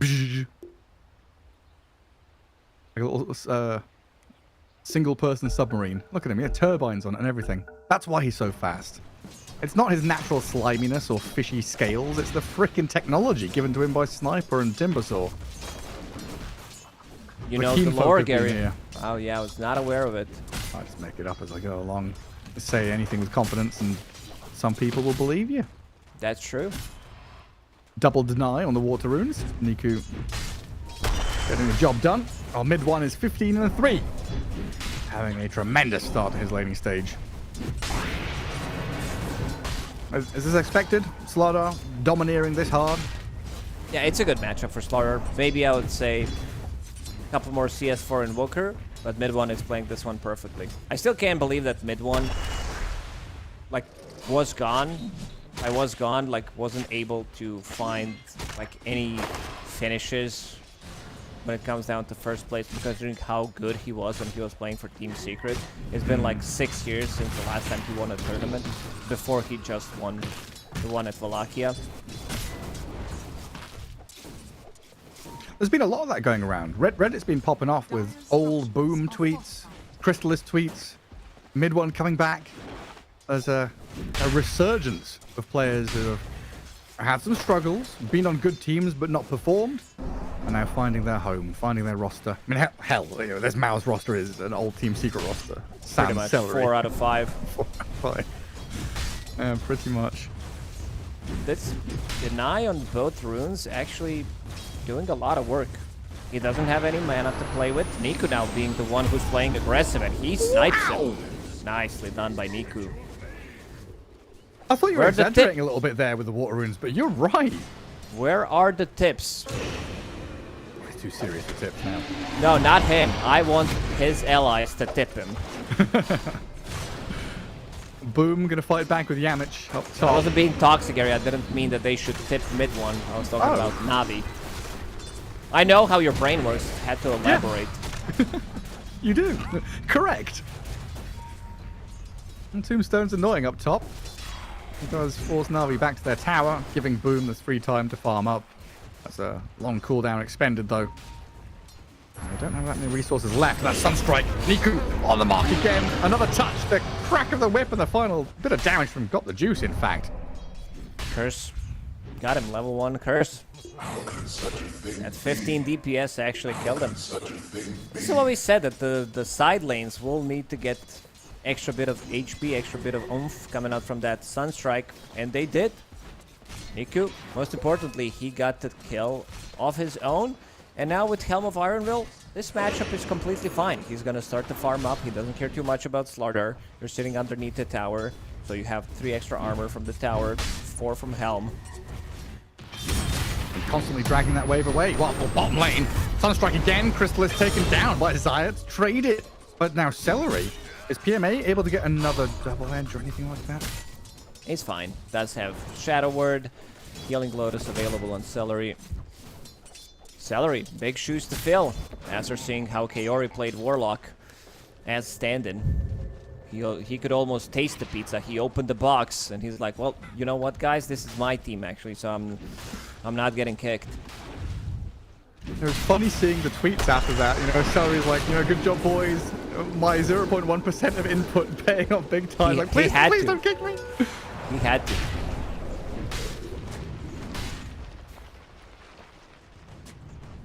Dota can be one of those games. I've had people kicked for less or for worse. Oh, Crystallis knows. So does mid one. don't forget about SMG. That's a long time back now, though. Celery, dead down bottom as PMA and Zayat getting some good work going. And the Speedy Invoker thinking about hasting himself down south. He's going to give up on that. While mid one, he's able to find a kill mid with Yamich. Niku now will return. Gather up the wave. Make sure his tower doesn't take too much damage. This is kind of what we expect, though. Minute 6 comes, try and play to the active runes. And there are multiple heroes on both sides, which are pretty good at rotating in towards mid. Making things a little bit more chaotic.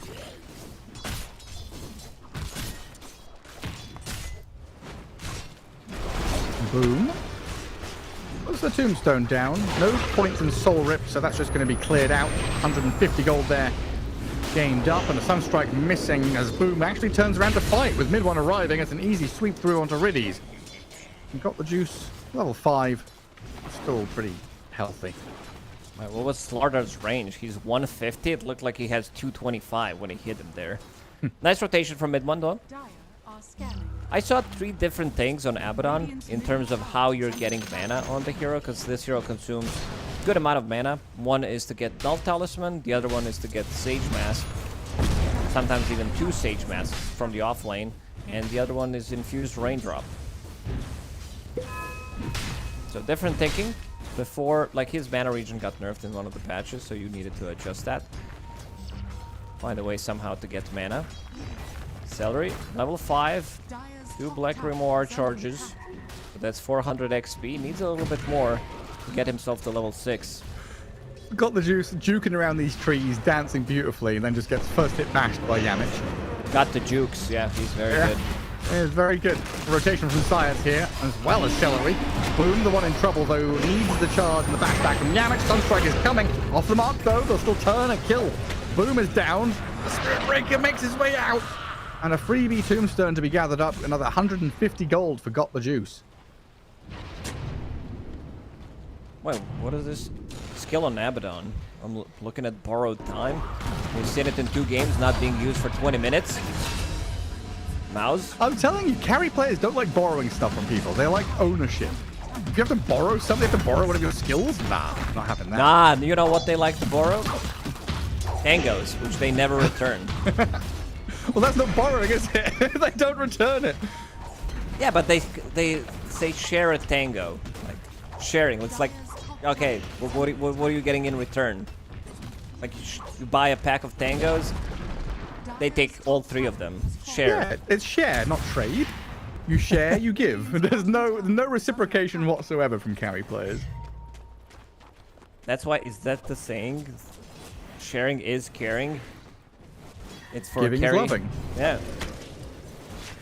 That's how a carry knows you love them. You'll give your life. You'll share your tangos. You will sacrifice yourself. Sharing They don't know the is meaning of any of those carrying. words. They just know that you'll do it.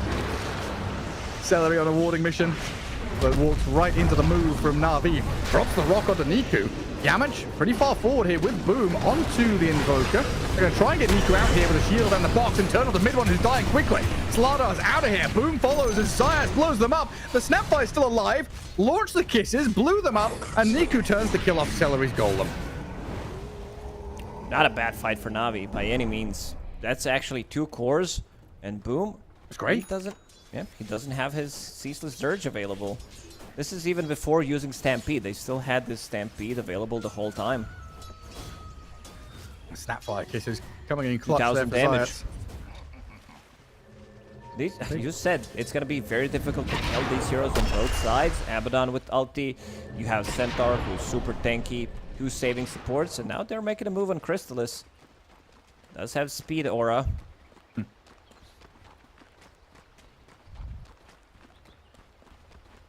The goblet is empty. Smoke. Let's see. That's a great catch. Niku. The best target they can find. Niku dead. Crystallis unleashes the damage. And this ties up pretty nicely with mid 1 Blink Dagger coming out on Courier. So they can now go from kill on Invoker to tier 1 mid into their next play. You only 2 deaths on mid 1 without... They actually took the tier 1 tower in the top lane. Still has pretty 10-minute Blink Dagger. Radiant's bottom tower has fallen. I think Na'Vi will try to slow things down a little bit. Right now, they don't feel fight ready. They want to have this Radiance on Abaddon, 2 Helm creeps, so they will try to outpush the lanes as much as possible. Yamage with the charge. They don't want to commit. Just forcing potentially a rotation. Mid 1, which never skipped the leg day facet. He's going to be able to run away. Just a little howdy, how you doing? Poke at the Abaddon, see if you can force an ulti or something. And got the juice, doesn't even blink. A little awkward to have your Marcy alone bottom, because this is now an opportunity for Centaur to TP top, play into Niku, defend the Invoker. Getting bashed around, but the Stampede is there with the Wheel of Wonder. Bonded up, but now shielded, Niku's fine. PMA can turn onto the Tombstone to kill that off. Yamage is still looking for a way in here with the Slardar. They've found PMA and Riddies, but the kiss is landing on top of MOUZ going to blow up the Undying. Boom has fallen, Celery and PMA, and Niku potentially getting bashed up and boxed. The save is there yet again from the Ringmaster. Another move to turn around with a shield keeps Niku alive and got the juice, a triple kill. He didn't have enough mana to save Centaur. This is why we talked about his mana maybe needed to be like something else. In the end, Zayas uses mana boots. He gives him mana. And then he has enough. But look at the damage.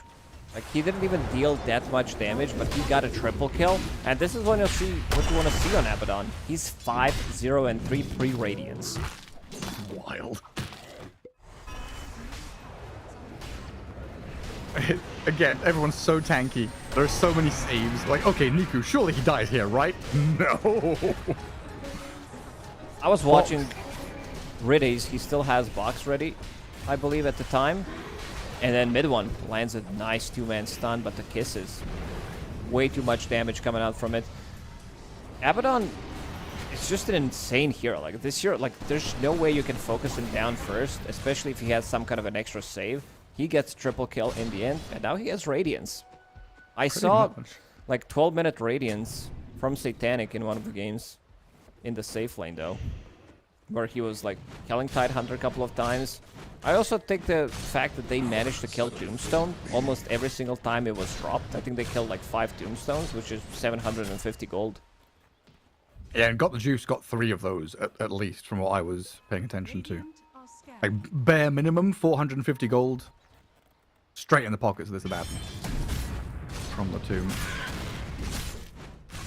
Now finish off these Ancients to finish off the Radiance. Na'Vi again trying to play tight together on one side of the map with Invoker inhabiting the other. With that global Sunstrike. Minute 14, Slardar tries to make a sneaky play into the shrine. Wanted a bit of wisdom, but the Mortimer's kisses are gonna harass him back.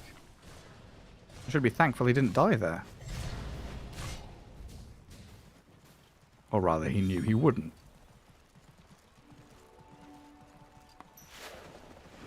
Marcy's still at the top of the net worth. Good place to be here. Currently protected by Boom and Yamich on the front lines, while Marcy continues farming just tucked in behind. Do you reckon we've seen enough impact out of Chrysalis so far this game? He wants to have a BKB probably, but he also decided to join this one. He's like, Radiant Abaddon, we got to do something about it. Another Tombstone. With the fatal bombs, they've already used all their saves. Look at the damage. The damage is just tremendous. Beautiful play there. They go in multiple rounds to force the shield, the box, the saves on this Invoker, and then they drop the fatal bombs and the Golem to do some tremendous work. Radies and Got Juice still here, but they lost 3. This is what we've been saying, that they are ready to take the fight all the time. They're like, you know what? You just want to fight. You want another fight. You kill our Tombstone 5 times. We're still going to be running at you. Because they have the heroes to do so. Blink Dagger on Slaughter. Spirit Breaker with the charge. Even Marcy joining. Spirit Breaker is going to die dewarding. Boom actually in trouble as well. Going to go for the TP home, but that's not successful. And as quickly as they came in and won a fight, they lose 2 more heroes and lose immediately after. As soon as they're out, it's go time again.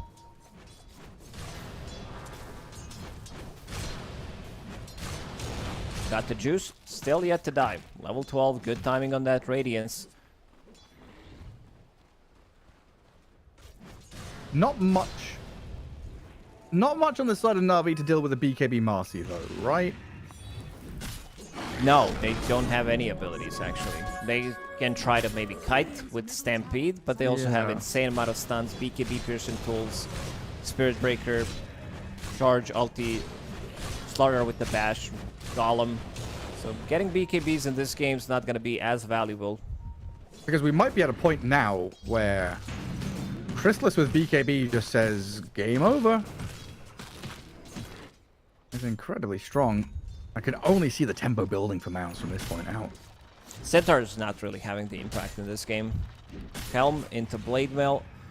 Not sure how much they're going to be able to get out of the Blade Mail. I guess he wants any kind of slow, cheap armor that he can get.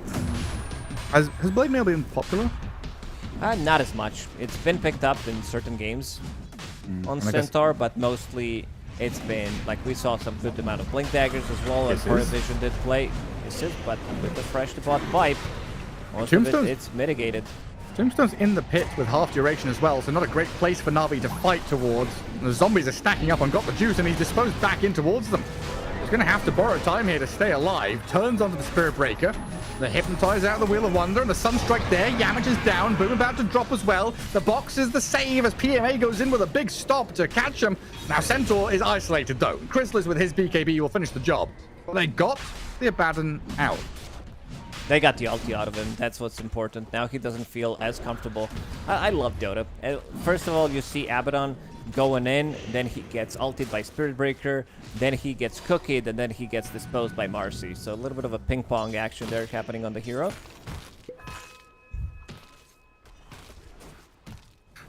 You are the steel chair in the WWE wrestling match. You're not a wrestler. You're just a prop being moved around. How old were you when you realized that WWE is fake? I feel embarrassed, but like I've no. Like last year, or like no, not that bad. I feel like most people are like, yeah, I was 13 when I knew. I must have been like 18, like 33, 19, like maybe 20. I can be quite gullible. I don't know. I trust people. It's on TV.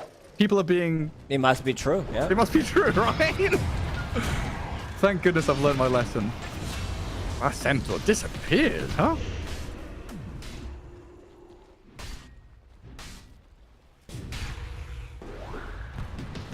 I think nowadays I'm much more, pessimistic. not so trusting anymore. And now it's Roshan time. Finish off the job they started a while back. Chrysalis with the Aegis. Niku gonna tendril them. Can't do too much after that. And Na'Vi on the back foot.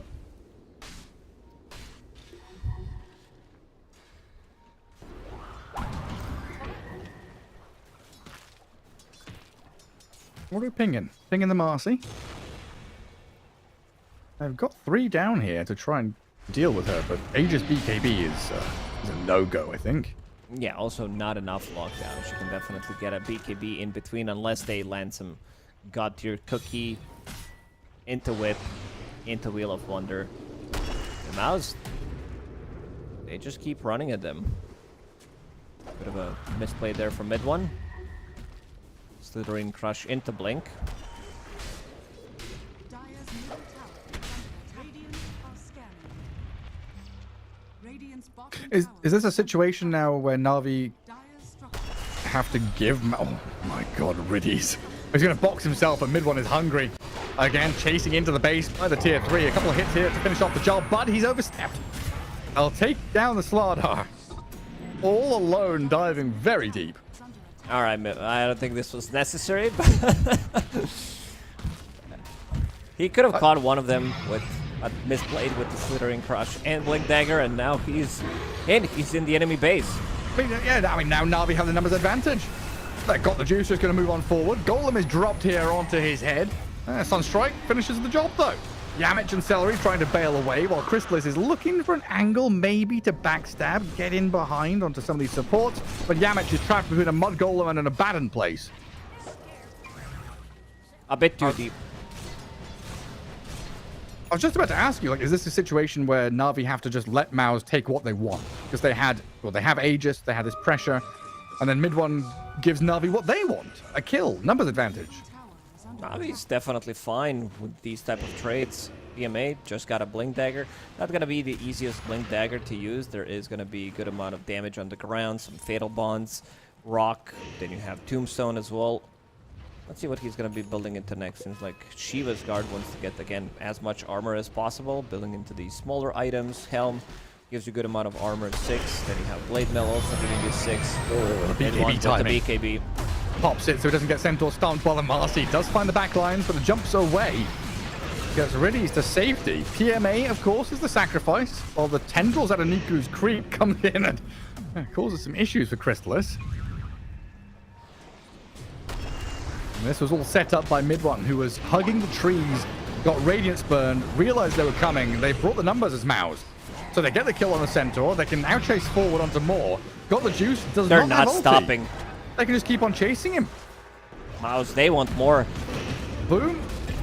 Moves forward. Mid one was waiting. Takes his time for his moment to strike, but gets the kill in the end. Mid one, redeem himself after that really deep dive near the tier 3 tower bottom. Gets a nice BKB on Centaur Stomp. And now they're on your high ground. 22-minute game. How much did it take for them to finish the previous one where they played 23 minutes against Extreme Gaming? What was it? Looking for another one. Going to dinner early. Got the juice, gonna pop the Manta. Upheaval there, the slowing soup has caught them all up inside of it as Chrysalis will lose his first life. Tier 3 tower down now though, and mid one can keep on pummeling. They force the ulti, now just don't touch him. Hands off. BKB, Unleash ready. The stove is hot. Leave the Abaddon alone. Chrysalis gonna go onto different targets instead. Niku the one they'll go for, the big choice, and they'll take him out. No buybacks here for Abaddon or Centaur. Invoker does, but my god, he's not going to use it. So a full set of barracks here, likely into that tier 2 mid for MOUZ to keep these plays going. And they can still push onto tier 3 tower. They have enough. The BKB timing plus the Unleash came at the perfect timing. Now they're ready to go in. Mid one, I like what I see. He's going for the AC straight away. He's like, you know what? I just want to have extra bit of damage onto the tower. I want to make sure that my team is backed up with some extra attack speed and armor, and also Undying. Pipe into Lotus Orb. 10 seconds. They have a glyph available.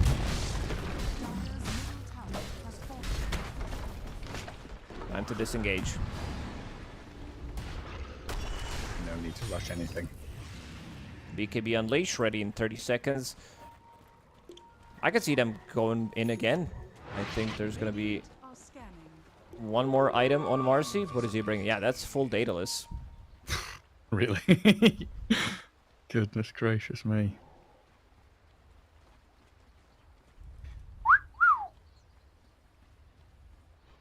A big old item. Na'Vi feeling maybe a little bit frantic, a little bit desperate to get something.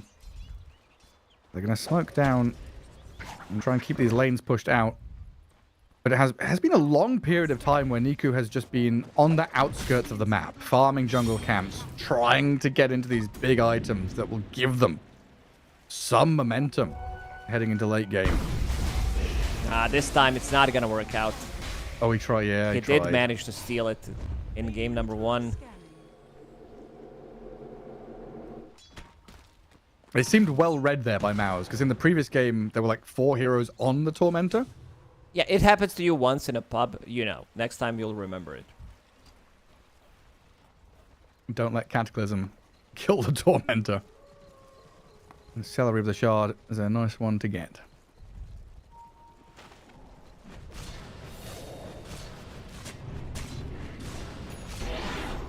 Now time to play on Division of Na'Vi.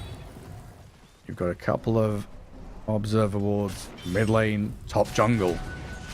You need to see where MOUZ are coming from, because this Slardar, Spirit Breaker, Marcy, triple initiation is really striking fear into Na'Vi. They also have save from Boom. He purchased Shard of his own. Oh. Interesting. I don't think I've ever seen that from the offlane Undying. Maybe at the later stages of the game, but this is relatively early on. I guess whoever gets initiated on by Centaur can be easily put into cart. Same goes for the Ringmaster ulti. Got the juice. He had an insanely good start. He was involved in pretty much most of their early kills. And then it just stopped. He died once. They're trying to proc his ulti. I like how patient Chrysalis is in every single fight. He doesn't want to use BKB and Unleash before he can see what Abaddon's doing. If like Abaddon ulti is not procced, it doesn't, like, most of the time he doesn't even need to use it. Yeah, it's the point you've been making through the game, right? They don't really rely on long cooldowns. Yes, they have Golem and Tombstone and Unleash, but your precise point here is they're only using them when they desperately need to. Everything else is charge, Slardar stun, dispose, short cooldown spells they can use continually. Whoa. Chrysalis uses the Unleash here, kills off Riddies. I want to say in a blink of an eye, but I don't know. It's even faster than that. He just purchased that blink.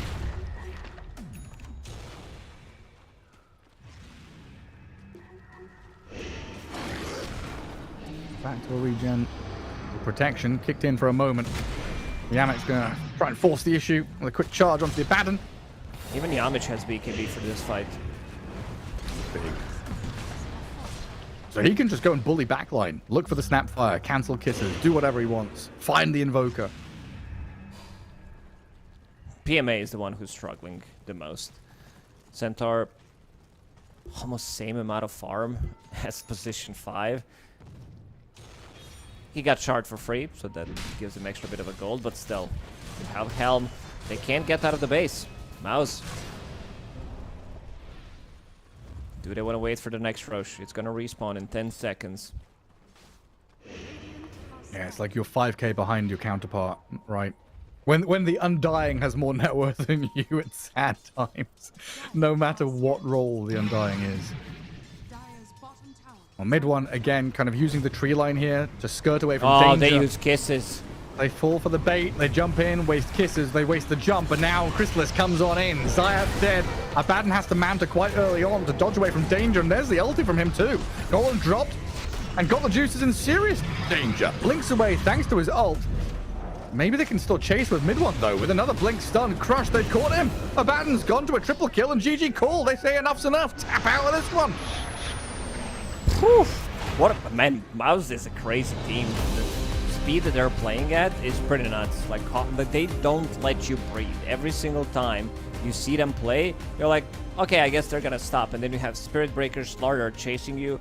Mid one, he dies once. Looked weird at tier 3 tower. Doesn't matter. They go in, they go again. They just keep going every single time. They have these early game-oriented drafts, and they know how to utilize them. Oh, they're on a roll. I mean, momentum must be incredible in the MOUZ camp right now. Run through Wallachia, winning the tournament, coming into Blast. A hot streak for MOUZ. Great draft and great play, even though, you know, swapping players in and out. Celery finishing with 10,004 net worth at the end of that game. Pretty good for a +5 Warlock. Tough one for Na'Vi. You're doing very well in their first couple of best of ones, but falling short here for sure against MOUZ. They just didn't have the response. Abaddon was off to a great start. Centaur wasn't as much. He died a couple of times in the lane. Niku getting the solo kill and then just getting ran at. Like, it's just, you don't have enough. This Helm of the Dominator into Aghanim Scepter came in way too late. Well, there we have it. I mean, it's been a long day. We've only got one best of one remaining. We've been through 6 already. It feels like an absolute breeze with the quality we've had so far from some of these teams. And our last game is Tearlaments versus Execration, I believe, as we did have a few little swap-arounds from A to B stream. So make sure you stay tuned for that. Lacoste, it's break time. We'll see you in a couple of minutes.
Welcome back, Dota fans. Last best of one of the day lining up for us here for Blast Slam 5, the group stage that just doesn't quit, Lacoste. We've got another one to come. Tearlaments up against Execration, our last one. Yeah, bam, bam, bam. Straight into another game. BO1, different teams, different strategies. We saw some interesting stuff. We saw some cool stuff. We saw MOUZ just completely dismantling in 25 minutes, pretty much, constantly running at Navi.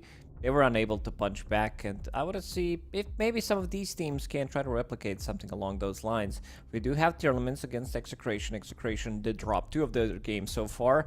Against Tundra, not really a competitive game, 33-minute game, 33 dominating as well. And then we had OG, slightly longer game, but again, not being able to get a dub. And on the other side, Tearlaments, they did win against Tidebound. Yeah. Really back and forth game, like multiple times, 3-4 times. You didn't know who's really gonna be winning until the end. Jug gets the Divine Rapier, and yep, fun team to watch. Nothing too crazy in terms of pick. I was expecting maybe slightly something that they can pull out, but let's see in this one. I believe the draft is ready to see how Tearlaments are gonna be opening up Execration. They do have the first pick overall, and we are back in that restaurant, which is closed.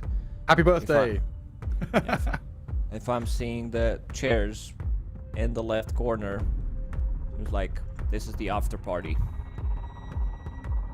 Hopefully no pizza pie. All best of ones as well in the group stage. So I kind of feel like in these situations where you've got some underdog teams, Execration coming in here, you know, I don't believe they'll have high expectations, but you'll have some expectations. There's still always that chance to upset, you know, cheese draft or whatever, find some little wiggle room to upset your opponents in BO1s. Also, of course, equally likely just to crash and burn if you do try something a little bit too funky. Yeah, could happen. Erica had a great game on Juggernaut in that previous one. Was not the biggest fan of the Scotty, but he made it work. Just the extra slow, extra bit of tankiness. And Naga Siren. Naga Siren was a bit of a hit or miss during Wallachia. Some teams completely ignored it. Seems like some teams also managed to solve Naga Siren, but we also seen a lot of teams regretting getting Naga Siren through, reminding us and reminding themselves why this hero has been imbalanced for good, like half a year, maybe even more. It's just the combos that you have with it. You can stall the game. Strong laner opens up a lot of combos. There was also one game where Satanic played carry Naga Siren, which didn't look too good. He was playing into too many counters. He was playing into Lesh. He was playing into some other counters that I can't remember because it happened 3 days ago. And yeah, I just don't think this hero, like, it could be maybe flexed until the end, and then you're like, you know what, gotcha. I think it was their coach Ostini who talked about potentially wanting to play Naga Siren as a carry for a long time, but Naga Siren was always banned, so they didn't get the chance to do so.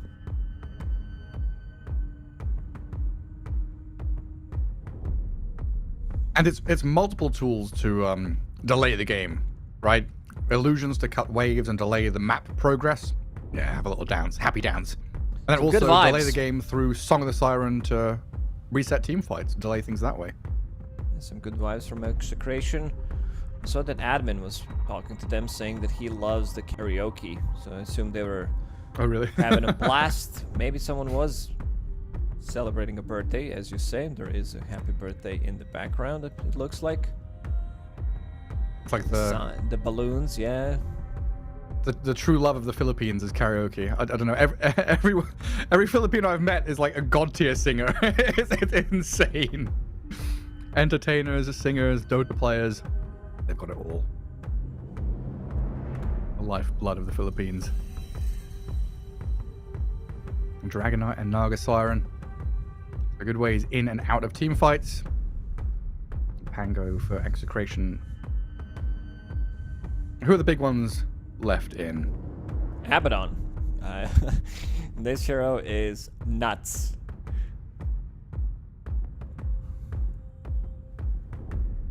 Is that a bit risky, picking Beastmaster when just leaving a bunch of saves in the pool?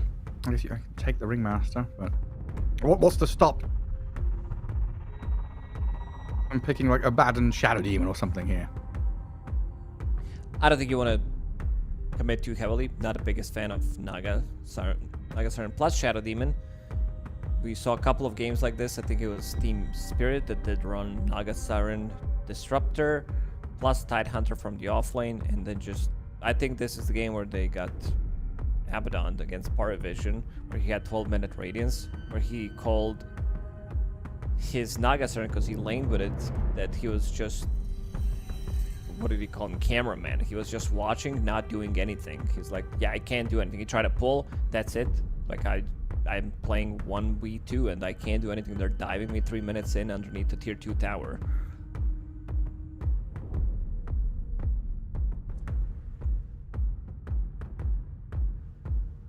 Well, we love a bit of Mars. Always. A little bit lacking in damage department. I want to see some Snapfire, some position forward that can actually get stuff done. Dragonite damage is a bit slow. Nagaturn provides you with not so much damage. Mars is more about control. Then he resets, tries to get another round of spells. It's not the damage that you want to have, especially the early damage. There is the snap. Pretty good, solid. And pick up. Tons of setup, tons of team fight. You're tanky across your cores. A very, very solid draft so far here. From TT. Team Tearlaments. Tearlaments. You lament and you cry. So what do we want for Execration? If they've got team fight, map pressure through Pango, through this Beastmaster, a bit of save and team fight from the Ringmaster. Or damage.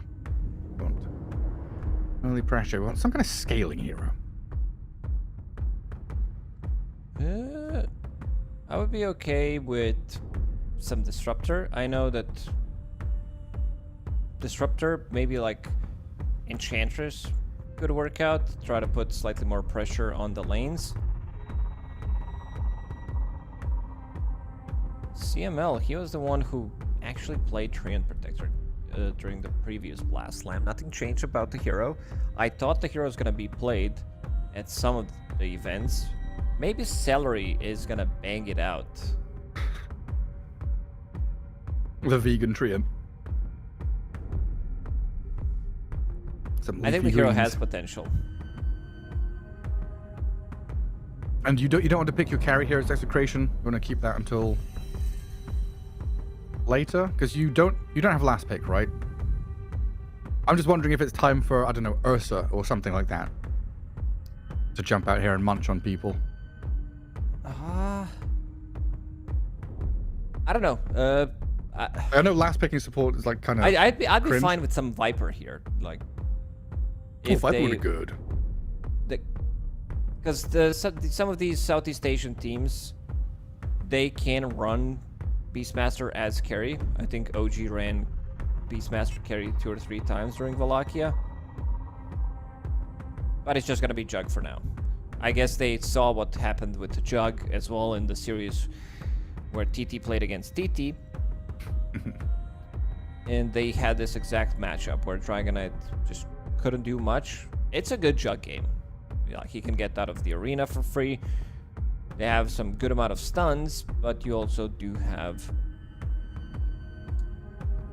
good amount of protection, like Beastmaster, BKB Piercing Tool. You have as well Ringmaster with the save, Pango rolling in on them once they initiate on you. If you drop down the healing ward, like there's no heroes in the game that build into Lotus Orb. Maybe Mars can do later on, but if you have free Jug ulti in the fights, you're taking really hard fights, I would say. I was thinking about Silencer as well. I did mention Disruptor. I did say Enchantress. I was thinking about Silencer, but then Silencer plus Ringmaster is not really the damage that I kind of wanted. It would be able to break the fight, which is nice. It would not allow Naga Siren to use her song. It's great against Kisses as well. So not too bad of a ban. I do not oppose this, and we'll see what CML is going to be playing in the end. Time to bang out the Dazzle again. Something funny. I don't know, will they go they go 9 class style and pick up some like Slark or Ricky or something. It could be CM. I know that he plays the hero if they want to have something with the jug. It's also a bit of a protection inside of the arena. Seems like they're having a good laugh about this last pick. You're right. You called it. I was never expecting that. It's in his Crystal name, Gary. Maiden. It says It is. CM and the The Crystal Maiden lover. the Crystal Maiden, and that L stands for loss in this game. No, they have a good draft. They have a good draft. I kind of like it. And funnily enough, we were talking about Crystal Maiden Juggernaut earlier on as one of those lanes that's very... I was talking about Kotl earlier on as well. Didn't mention it this time around. The mid lane special for 7E, the Keeper of the Light. Okay. Signature hero specialist. We don't see it at all nowadays. It used to be very popular. Sniper, Zeus, Kotl, stack a camp, farming up. Not sure I like it too much. It's been a while. It's really been a while since I saw Keeper of the Light in the mid lane. He's going to be playing against Bobby, who is on Pangolier. I mean, if you get the momentum, the Spirit Vessel, you get around like 7 minutes with Keeper of the Light from the mid lane into bots, and then you start pressuring the map. This hero is very hard to read, like what he can actually do in terms of how much pressure he's putting on the side lanes. And there's also the weird expectation of, maybe you've seen this recently as like a POS 4 or something, or the most recent time you felt a Kotl was as a POS 4 with the whole recalling business. But he goes the Soulbind facet, right, as this mid lane Kotl to amplify things up, make it even more difficult for you. You could quite easily see, Crystal Maiden and Ringmaster, squishy supports fall quickly to the Kotl. Beastmaster is the one who can be really punished by Keeper of the Light. This is the slow hero. You're playing it with Wild Hunt facet, which means you are going for no boots. You are getting your Helm of the Dominator / Overlord as fast as possible. And then if Kotl comes to your lane, one Solar Bind, you're definitely gonna die. Yeah. You can keep punishing that Beastmaster because of his extra movement slow that he doesn't have with no boots, of course. So I want to see. All eyes on Keeper of the Light for me in this one. Super cool. Last pick there Prepare for battle. from Tearlaments. That tips onto 7E. Have fun, my Erica, says Palos. Crystal Maiden as well on the other side. Bringing out some of the... I struggle to say cheesy picks anymore. It doesn't feel like Dota has cheese anymore. It's just a little bit of flair, a little bit of personal touch to the game from a Crystal Maiden player and a Kotl player. A quick little pause and back underway. A smoke up from Execration early on, as Tearlaments under their own tier 1, waiting to see where they should head. Also, Keeper of the Light, I don't think I've seen much of him with the changes to the new map. Maybe there were a couple. I think I remember like Enigma Galaxy playing it. I want to see how that's going to go, because you want to be stacking the camps with Keeper of the Light. Push the wave, go to the nearest camp and stack it. Before you can farm like 2 camps at the same time. I still believe you can do that with the distance. They already put down a sentry in the closest camp. Yeah. Let's see if they are going to realize that once the first one doesn't stack. Already blocked up. I guess you can play to the left-hand side and go for the Ancients and the large camp there. But yeah, ideally you want to be close to your lane, as close as possible. Well, the Naga Illusion going to see the rest of Execration up on that high ground. Dire Observer will spot ZZQ. I'm just going to sit here and get the Bounty Rune. And then 2 for 2. What's Palos doing down here? Why is there a Juggernaut in my lane? It's going through the gate. Maybe they were thinking, like we've seen this a lot more recently, where teams are trying to go for a tri-lane at the start, try to grab a kill, and try to punish. It's the reverse Heroes of New Earth move. Like every game of Hon was a gank to the off lane. So you would like tri-lane or quad lane, kill the off laner, and then go to your lanes. But it feels like recently in Dota it's like you go to your off lane rather than the enemy off lane, and you look for a kill on the carry or +5. Early spin from Palos. With a slow out the Crystal Maiden and the Blood Grenade. Hang on a second, with the slices coming out, Palos has got first blood, or CML has first blood, actually. Takes the kill. K-Class will return the favor. Didn't expect him to get a kill. This is the old school Dota 1 strategy as well. It was bite, but instead, of course, you are going for the Glacial Guard. So you have that extra bit of a barrier. Extra slow with one spin. Spin level 1 isn't that great, but he also managed to get multiple right clicks because of the blood grenade. Crystal Maiden needs to walk back to the lane. He did TP. I love earlier. the Blood Grenade. The Blood Grenade is my favorite. It's good, yeah, it's very good. Became dyslexic midcast. I mean, words are hard. What are we? We're 7 hours in. We're allowed to make mistakes. And Palos feeling the pain from that little shredder. A healing ward will top him back up.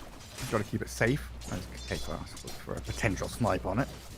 Well, a pretty difficult time for MOUZ so far. Bob, meantime, spamming his taunt. 15 and 2 against the 10 and 1. Kind of expected with a melee hero against a Kotl. But once that Illuminate starts getting leveled up, things become a little bit more challenging. Didn't unblock the camp yet on that side.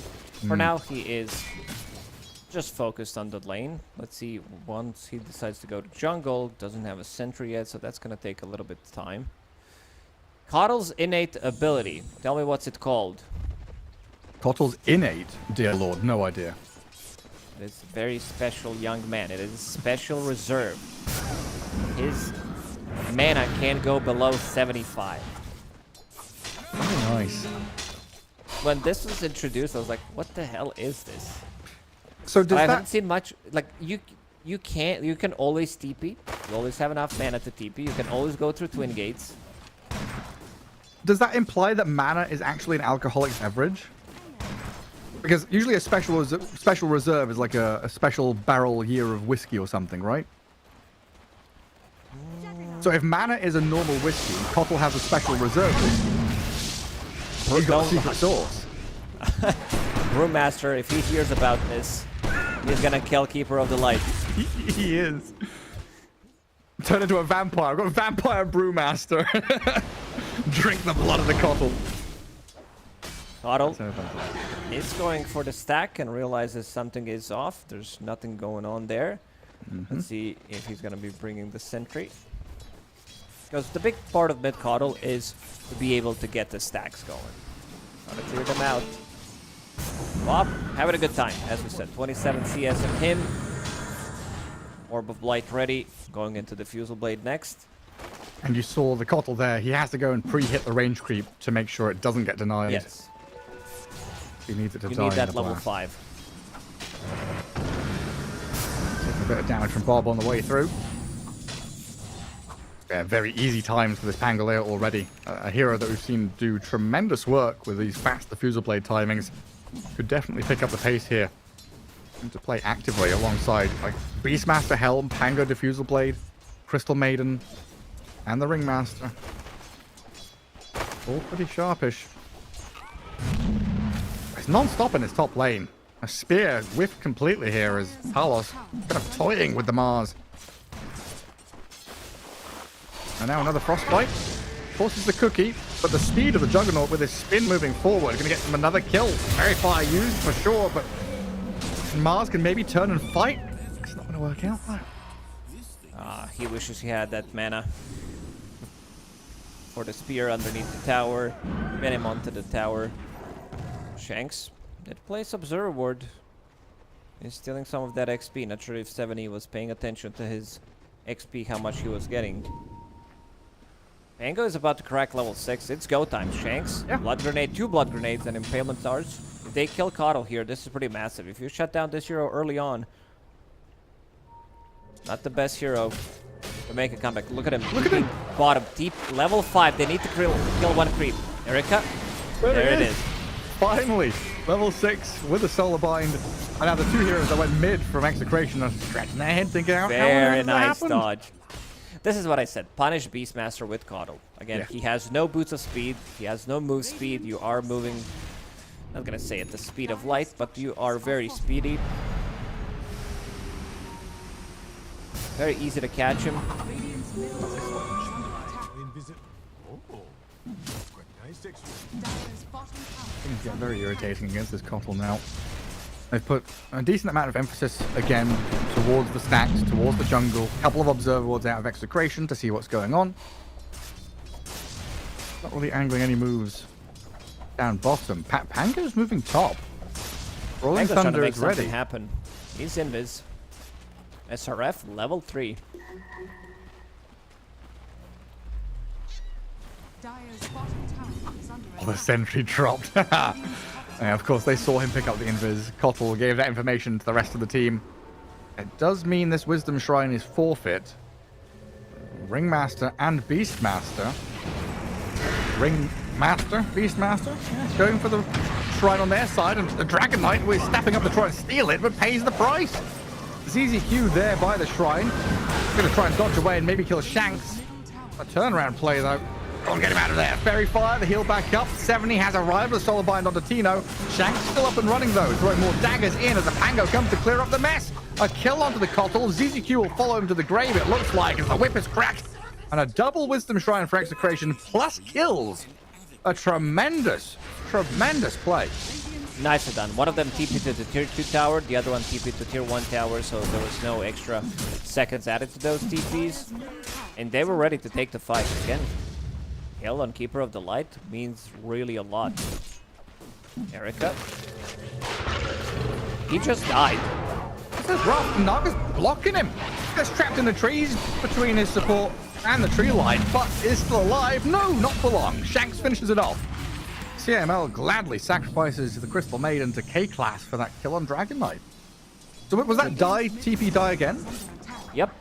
So his TP's on cooldown level 6. At least he didn't use ulti, so I assume he's just going to be going into jungle, try to get some farm.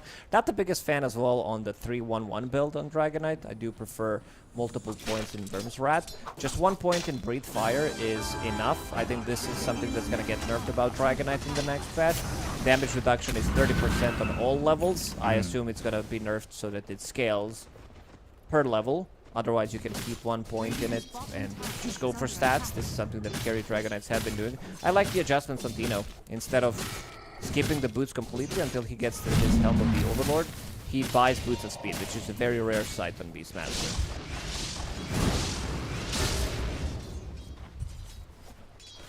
Mars trying to steal away some of the Juggernaut's farm. He's keeping himself in the running. 3,200 net worth, not an awful spot to be in. We'll finish off his phase boots soon. And the Juggernaut in a straight 1v1. 3,700, doesn't have the greatest of times. Even with the kills they've been able to net. Keeper of the Light showing his strength down there, though. Bind into Blast, Crystal Maiden dead, but the turnaround play from Bob and Palos. Activating this Juggernaut early on. That's And his diving on defusal the tower. delivered. The damage from the Omni Slash onto the creeps doesn't jump back. 70 gets the fountain. Scary times for that Keeper, though. Oh, maybe if you use Swashbuckle onto the creeps as well, find the angle, so the creeps take some damage. The bounce from Juggernaut would be enough to get a kill. Anyway, good kill on the tower as well. And then mounting the pressure down bottom with his Helm Creep. Dragon Knight, Naga Siren doing what they can to try and hold it back. Tino there was looking for the roar, yeah. Got fogged a little bit, but goes in for round 2. Now the backup has arrived with a Snapfire, though. Execration not bringing numbers down to this bottom tier 1. Crystal Maiden now comes through the gate. Pango's wandering slowly over here. So maybe they can set up for something, but some decent Radiant Vision watching the invasion. I should know this is all coming. Erica's going to try and dodge away. Dragon form, Wheel of Wonder over the top. The Hypnotize on the DK with the Freezing Field. Plenty of damage to finish him off, while K-Class gets daggered and hounded by Bob. Tower down, but in the meantime, they did kill off the Jug. Dire's top tower A lot of pressure there from Execration, making the moves. I guess he got surprised by Spear into the arena and some blast from Coddle. Radiant structures. It was just MOUZ, it looks like. Solo kills, 1,000 damage. Radiant's bottom tower. Okay. Completely caught off guard. Not sure what happened there. Paulus needs to be slightly more careful. Or at least have enough mana so that he can spin.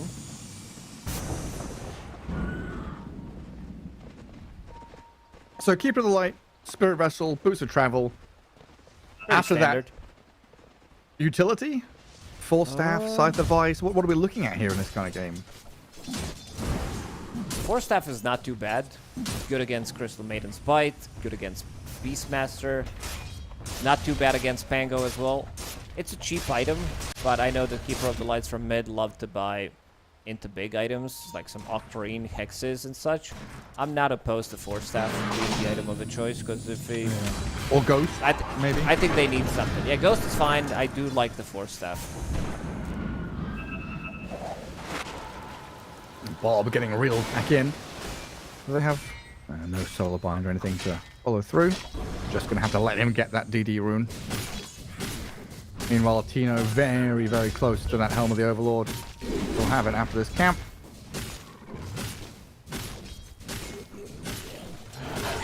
And that bottom tower falling means Ringmaster's able to pressure forward, get some farm, which ordinarily he wouldn't be able to. And Bob gets on top of CZQ. And Snare at least delaying things. Dire's middle And they don't want to go diving for a pos 5 Naga kill.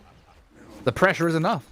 You force reactions, you force the Radiant to kind of back up around this tier 2 bot. Not an ideal place to be. Yeah. And then the circle is drawn around the valuable part of the map. This is where they want to be playing. They want to be having access to the enemy triangle. They want to be taking this tier 1 tower in the top lane, and potentially in the next minute or so, invade enemy XP rune again. Tino getting kissed by Morty. Now, what do you want?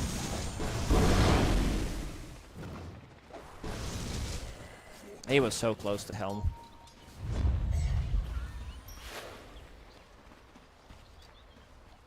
As Mars is having a pretty good game. I guess compared to what we've seen today, where they've been shut down a little bit.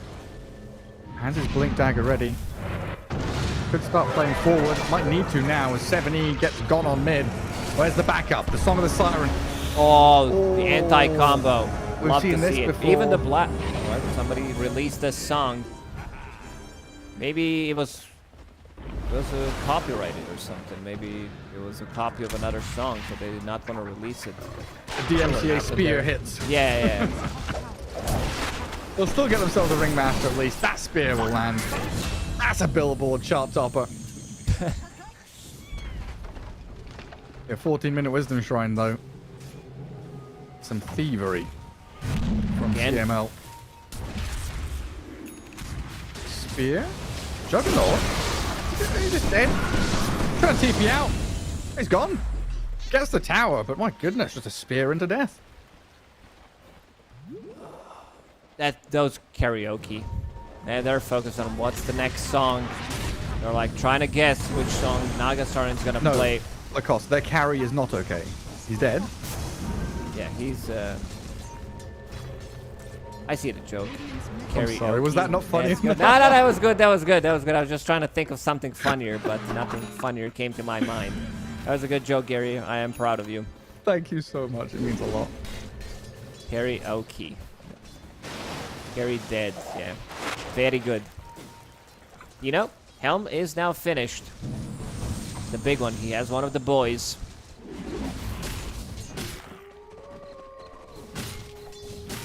The boys. Which one of the boys is he? This is Homelander. It's the this is the strongest one. Radiant I watched scanning. 3 seasons, I believe. I only watched the first season, I think. Yeah, the first season was dope. That's how they get you, Gary. It starts very strong and then the quality just drops. Yeah. They're following the same script, no new ideas.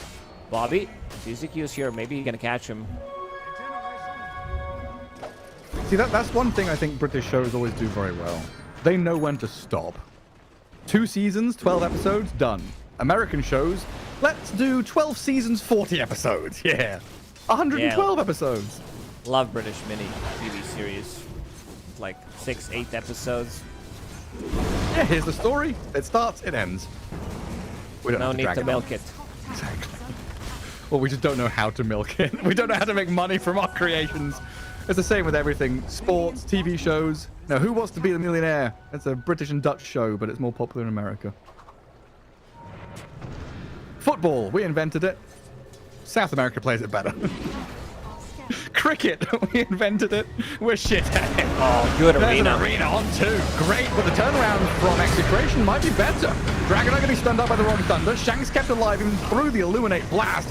And this MOUZ is being pummeled by Bob. And Snare is there though, and now Bob is being reeled back in. They've got the catch on the Pango, trying to swashbuckle himself out of this with a little bit of needs some heal on help. the wall, but it's nowhere near enough. Freezing Field looks okay, but she's going to get surrounded, and Crystal Maiden will be annihilated by Erica's DK. Arena just kept 2 of them in place. Immediately, Ringmaster uses Escape Act on himself. And then the rest are in kind of trouble. Beastmaster Tino, he also ran very fast after using just the Primal Roar. Didn't pop anything else. He was very far away from the fight. And Juggernaut, Paulus, was not in that fight at all. Dire's bottom tower is under attack. Yeah, farming up top. Radiant's top tower is under attack. I was kind of expecting him to twin gate or maybe try and get there. Or... Yeah, there's still tier 1 tower in the bottom lane. You could have easily TP'd and joined that fight. Get 1 kill, continue to farm up, go to triangle. Well, all in all, a pretty close game. Nothing in it in terms of net worth or kills. It does feel like Tearlaments have been a little bit crisper with their identification of where they need to be, how they're going to approach these fights. But Execration have a lot of tools in their kit. And Beastmaster especially, someone who can get into these positions just by being present, creates pressure. And honestly, he's not far away from Pipe, which is a pretty big deal against the Kotl. Against Kotl, against Mars as well. Just try to survive during that arena. Crystal Nova is maxed out. So you have the barrier. 130 plus the Solar Crest. A lot of these barriers are going to start to add up. Tango with the double shield crash. It's Roshan time. They do have survivability, healing ward, escape attack if necessary. Things like Tearlaments, they know something is up. Nagasaran, he's gonna show them who's inside the Roshan. This is nasty, man! With the arena there, the Illuminate and the kisses is huge for Tearlaments. Some of the Siren on the right-hand side to try and hold the back as maybe Bob can be the focal point. It looked incredible, but nobody's died. How has nobody died?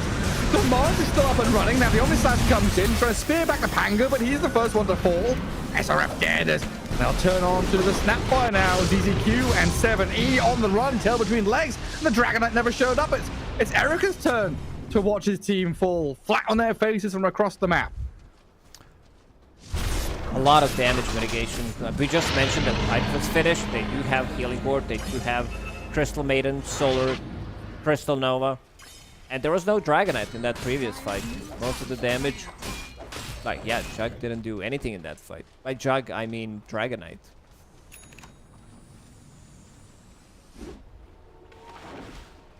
Just a mile away farming his BKB.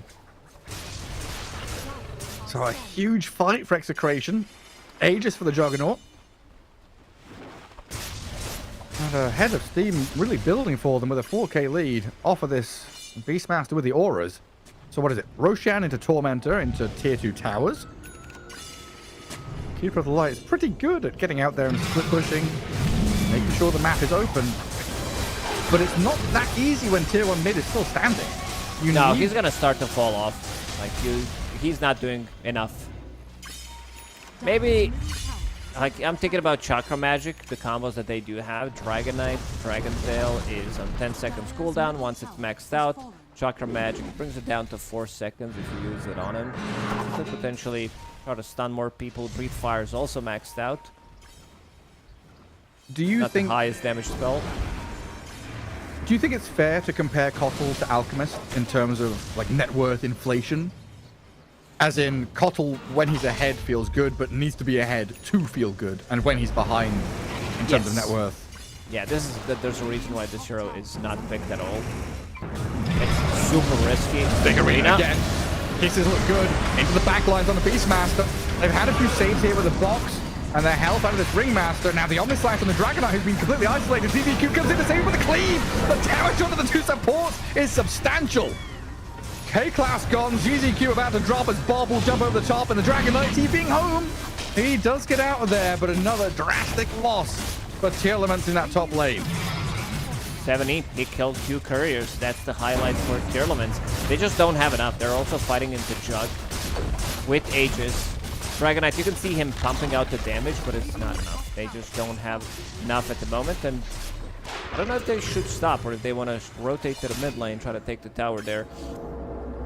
Even though Juggernaut doesn't deal as much damage with this Dragonite, because he's super tanky, has that extra armor, the Omnislash is still gonna kill him, especially once he gets to the butterfly timing. Erika's been playing from behind this whole time. From 3k to 7k. Very quickly ramping up this lead. A double damage rune top could be a pretty big deal for them here as well if they're able to get a team fight going. Like Pango double damage rune. Oh. And Kotl desperately clearing waves as best he can. Mars trying to contend with Tino and his summons. It seems like Dragonite not really wanting to be involved at all right now. Can't play into Aegis. Can't play into this Juggernaut. Yeah, I think Crystalith, because I see that he's going for AC. AC is a very expensive item. It synergizes as well with Green Dragonite, of course. You are playing into a lot of physical damage, Pango, Juggernaut, but I think casual Crystalith into AC sounds better. Bob found ya. No escaping. Argasar dead for 30 seconds. High ground maybe a risky endeavor, but they're going to go for it.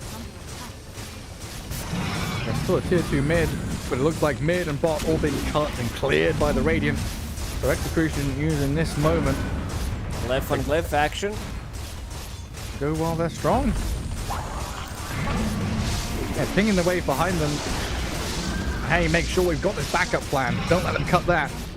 Parla says, screw it, just go barracks. No one's gonna contest me. No one's stepping up to match me. A new wave arriving now. Gets through that protection. Cookie on an illusion. A spear back on the Jug. Try and kill him off the first time, but he's put in the box. Juggernaut's still alive. Lotus all up. Even the song. And the song to stop them. But what he has now? another spin. He's fine. No follow through. Dragonite just literally not joy. He's just farming on the other side of the map. I mean, he still needs another 1,500 gold to finish off that AC.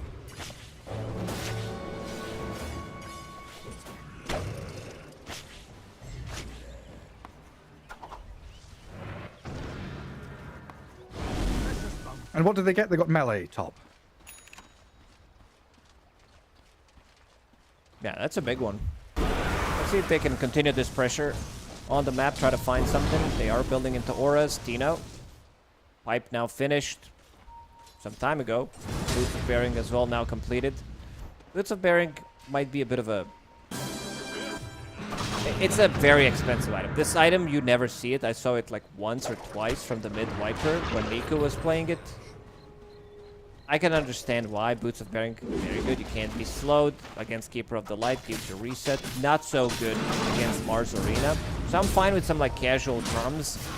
I see that he wants to get a BKB. I'm fine with plate mail as well. And then maybe you can upgrade the boots. But if they want to have like this momentum, if they feel like they could do it, then Boots of Bearing is fine. It's just the item overall, what you're getting from it is super expensive. Yeah. This one needs to have... It needs to get some kind of a buff in the next patch. It's way too expensive. Well, hello. Margasarin pretty quick on her feet with a full staff, though. In Execration, you can see them swarming these areas of the map, carving across jungles, trying to find a target to kill, which would pivot into a tower. Really closing the net in around Tearlaments. Another tier 2 falls. In mid lane, the next port of call here for Palos. Butterfly all done. That's the big one.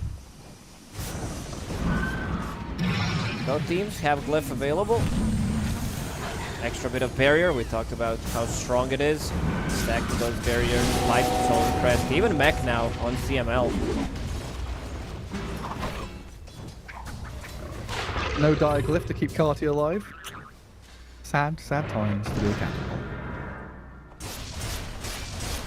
No reason to heavily commit there anyway. Go back, there's a tier 2 mid. 30 seconds till Roshan fast spawn. And Dragon Knight, seems like it's now or never. You finish the assault cuirass. You got Blink BKB, Mars, you gotta go do something. Radiant's middle tower is under attack. Wants to jump though. Oh, it's Bob to They start got him. things off. Bob's on the high ground. They've got the vision up on the high ground. Song of the Siren to give that safety net a bit of cover to allow the Mars to disengage. A good attempt there from Execration. Definitely a fearful moment for Tearlaments. That long roach spawn as well. 3 minutes.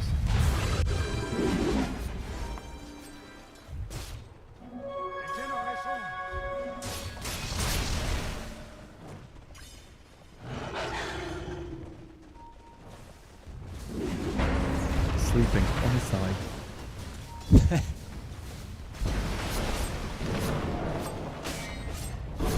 I like the addition of it. Where does he go when he dies? Is under attack. Was he a Green good flags. boy or a bad boy? Or he goes to purgatory. Is under attack. I can see that. Roshan, a bad boy. He wants to bash you. He wants to kill you, but also gives you presents. It's like a bad Santa, pretty much. Except Santa doesn't come and deliver down your chimney. You go to the North Pole and kill him and his elves? That sounds kind of mean. You're going to his home. I'd watch that movie. I think Roshan is the good guy. We're the bad guys. Oh, the smoke break, Bob. Was he invis? He just sees them. Yeah, he was invis. Sees them coming. Radiant's bottom CML might still get caught here under vision with a spear connecting her to the tree. The Crystal Maiden looks pretty done for. But look at the bottom lane. Oh, They're goodness. taking the set of barracks. Alice. In DP. OTP out. They're fine with this trade. Roshan will respawn in minute and 15. Aiden is out in 30. So they can try to set things up, and also new Tormentor is going to be up in the next minute or so.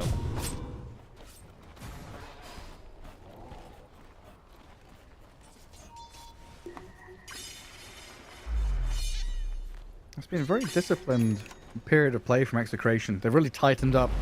They know they have this lead. They don't want to throw it away to Tearlaments, who are now kind of scrambling to find a fight around the Roche pit. And Blink on DK is a big deal now. Erica can actually get in on top of people, maybe even catch the Juggernaut pre-spin, pre-Omnislash. Always a difficult prospect though against the old bag of tricks that the Ringmaster has. This is one farm Crystal Maiden. Guardian Greaves, Solar Crest, Shard, level 15 talent, so you have cast range, level 10 talent, extra bit of HP, going into Vlad, so pretty much being the aura for the team, providing all these barriers, keeping them alive.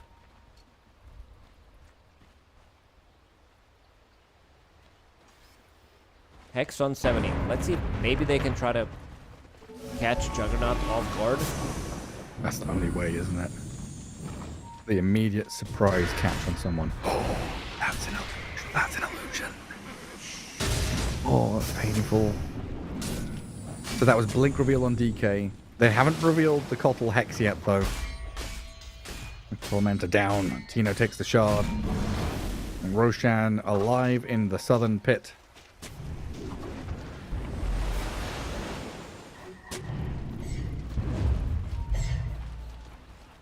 I guess it was between him and Shanks. CML having already bought it. Or gotten it.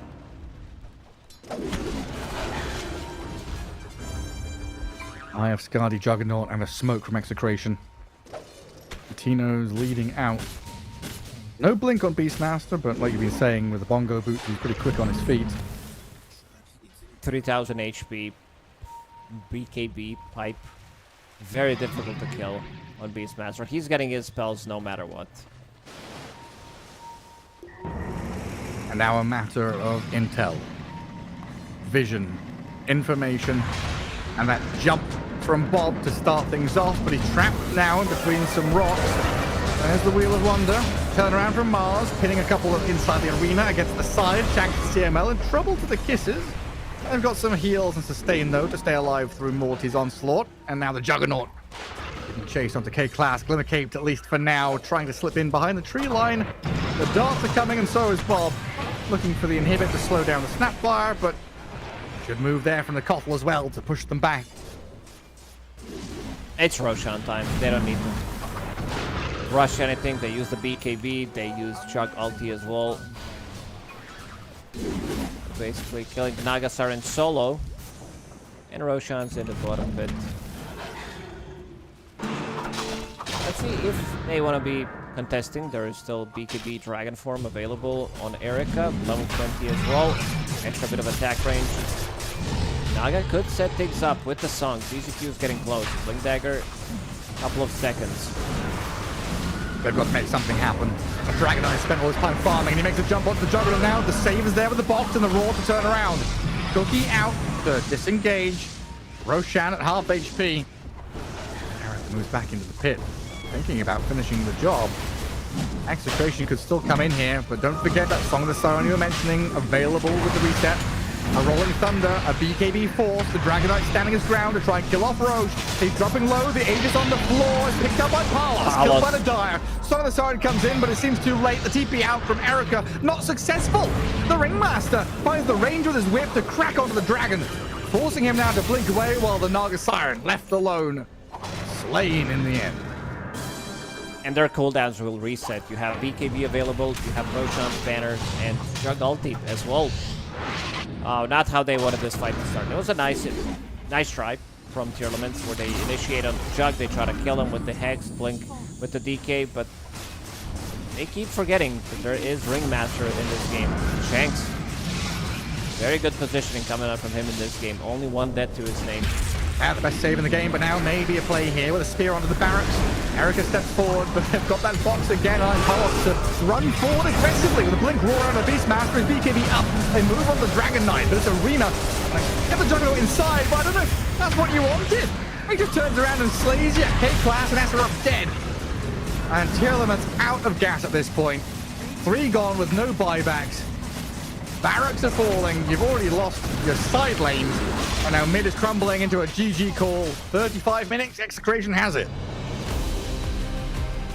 Some mistakes, but Execration looked good in this one. I like the draft. Very cookie cutter, strong side lanes. Jug as a carry. Tearlaments, they tried something new. I said that I want to see something spicy. In the first game that they played pretty standard draft. In the second game, they pick up Kotl mid, which I'm not the biggest fan of. I don't think we're going to be seeing this hero for the rest of the tournament in their hands, even though it is 70 specialty. It felt very lackluster. Yeah, it didn't feel like he really had a place in the match. And you could see that he was doing okay, like 1-1 and 8, he's doing okay, but from a mid laner, especially in this kind of meta, you want something so much more. You need way more impact. It was a hard one all round. It felt like Erica constantly catching up, trying to get this +1 item, maybe to turn the tides. And even though MOUZ had a good time and Palos faltered a little bit in the laning stage, not able to convert that into any meaningful team fight victories. In large part, like you're saying, down to Shanks. 6-1-10, Glimmer, Box, Lotus. saves galore. Right exactly where he needs to be. Love the itemization between the two supports, not overlapping anything. There's like one of each. You have Lotus, you have Glimmer, then you have save from Shanks. With the box, you have Solar Crest and Guardian Greaves and Crystal Maiden, plus Crystal Nova barrier. A lot of barriers they did stack in this game, understanding that all they have to do is survive the initial jump with Mars Arena and the Snapfire ulti, a couple of spells from Keeper of the Light, and for the rest of the fight, Jug is going to be able to heal them up, and then they can reset and go in again. Well, that wraps things up for us, doesn't it? B-Stream all done and dusted for today. We got through those 7 best of ones. There's some tremendous Dota being played. I think the mainstream is still going on with their last best of one. Should be Tidebound against Falcons. Hopefully with the delay kicking in, it's still going on, and I'm not a liar. But yeah, Lacoste, it's been a pleasure. See you tomorrow. Everyone watching, thank you for tuning in. More Dota to come. Until next time, enjoy your evening.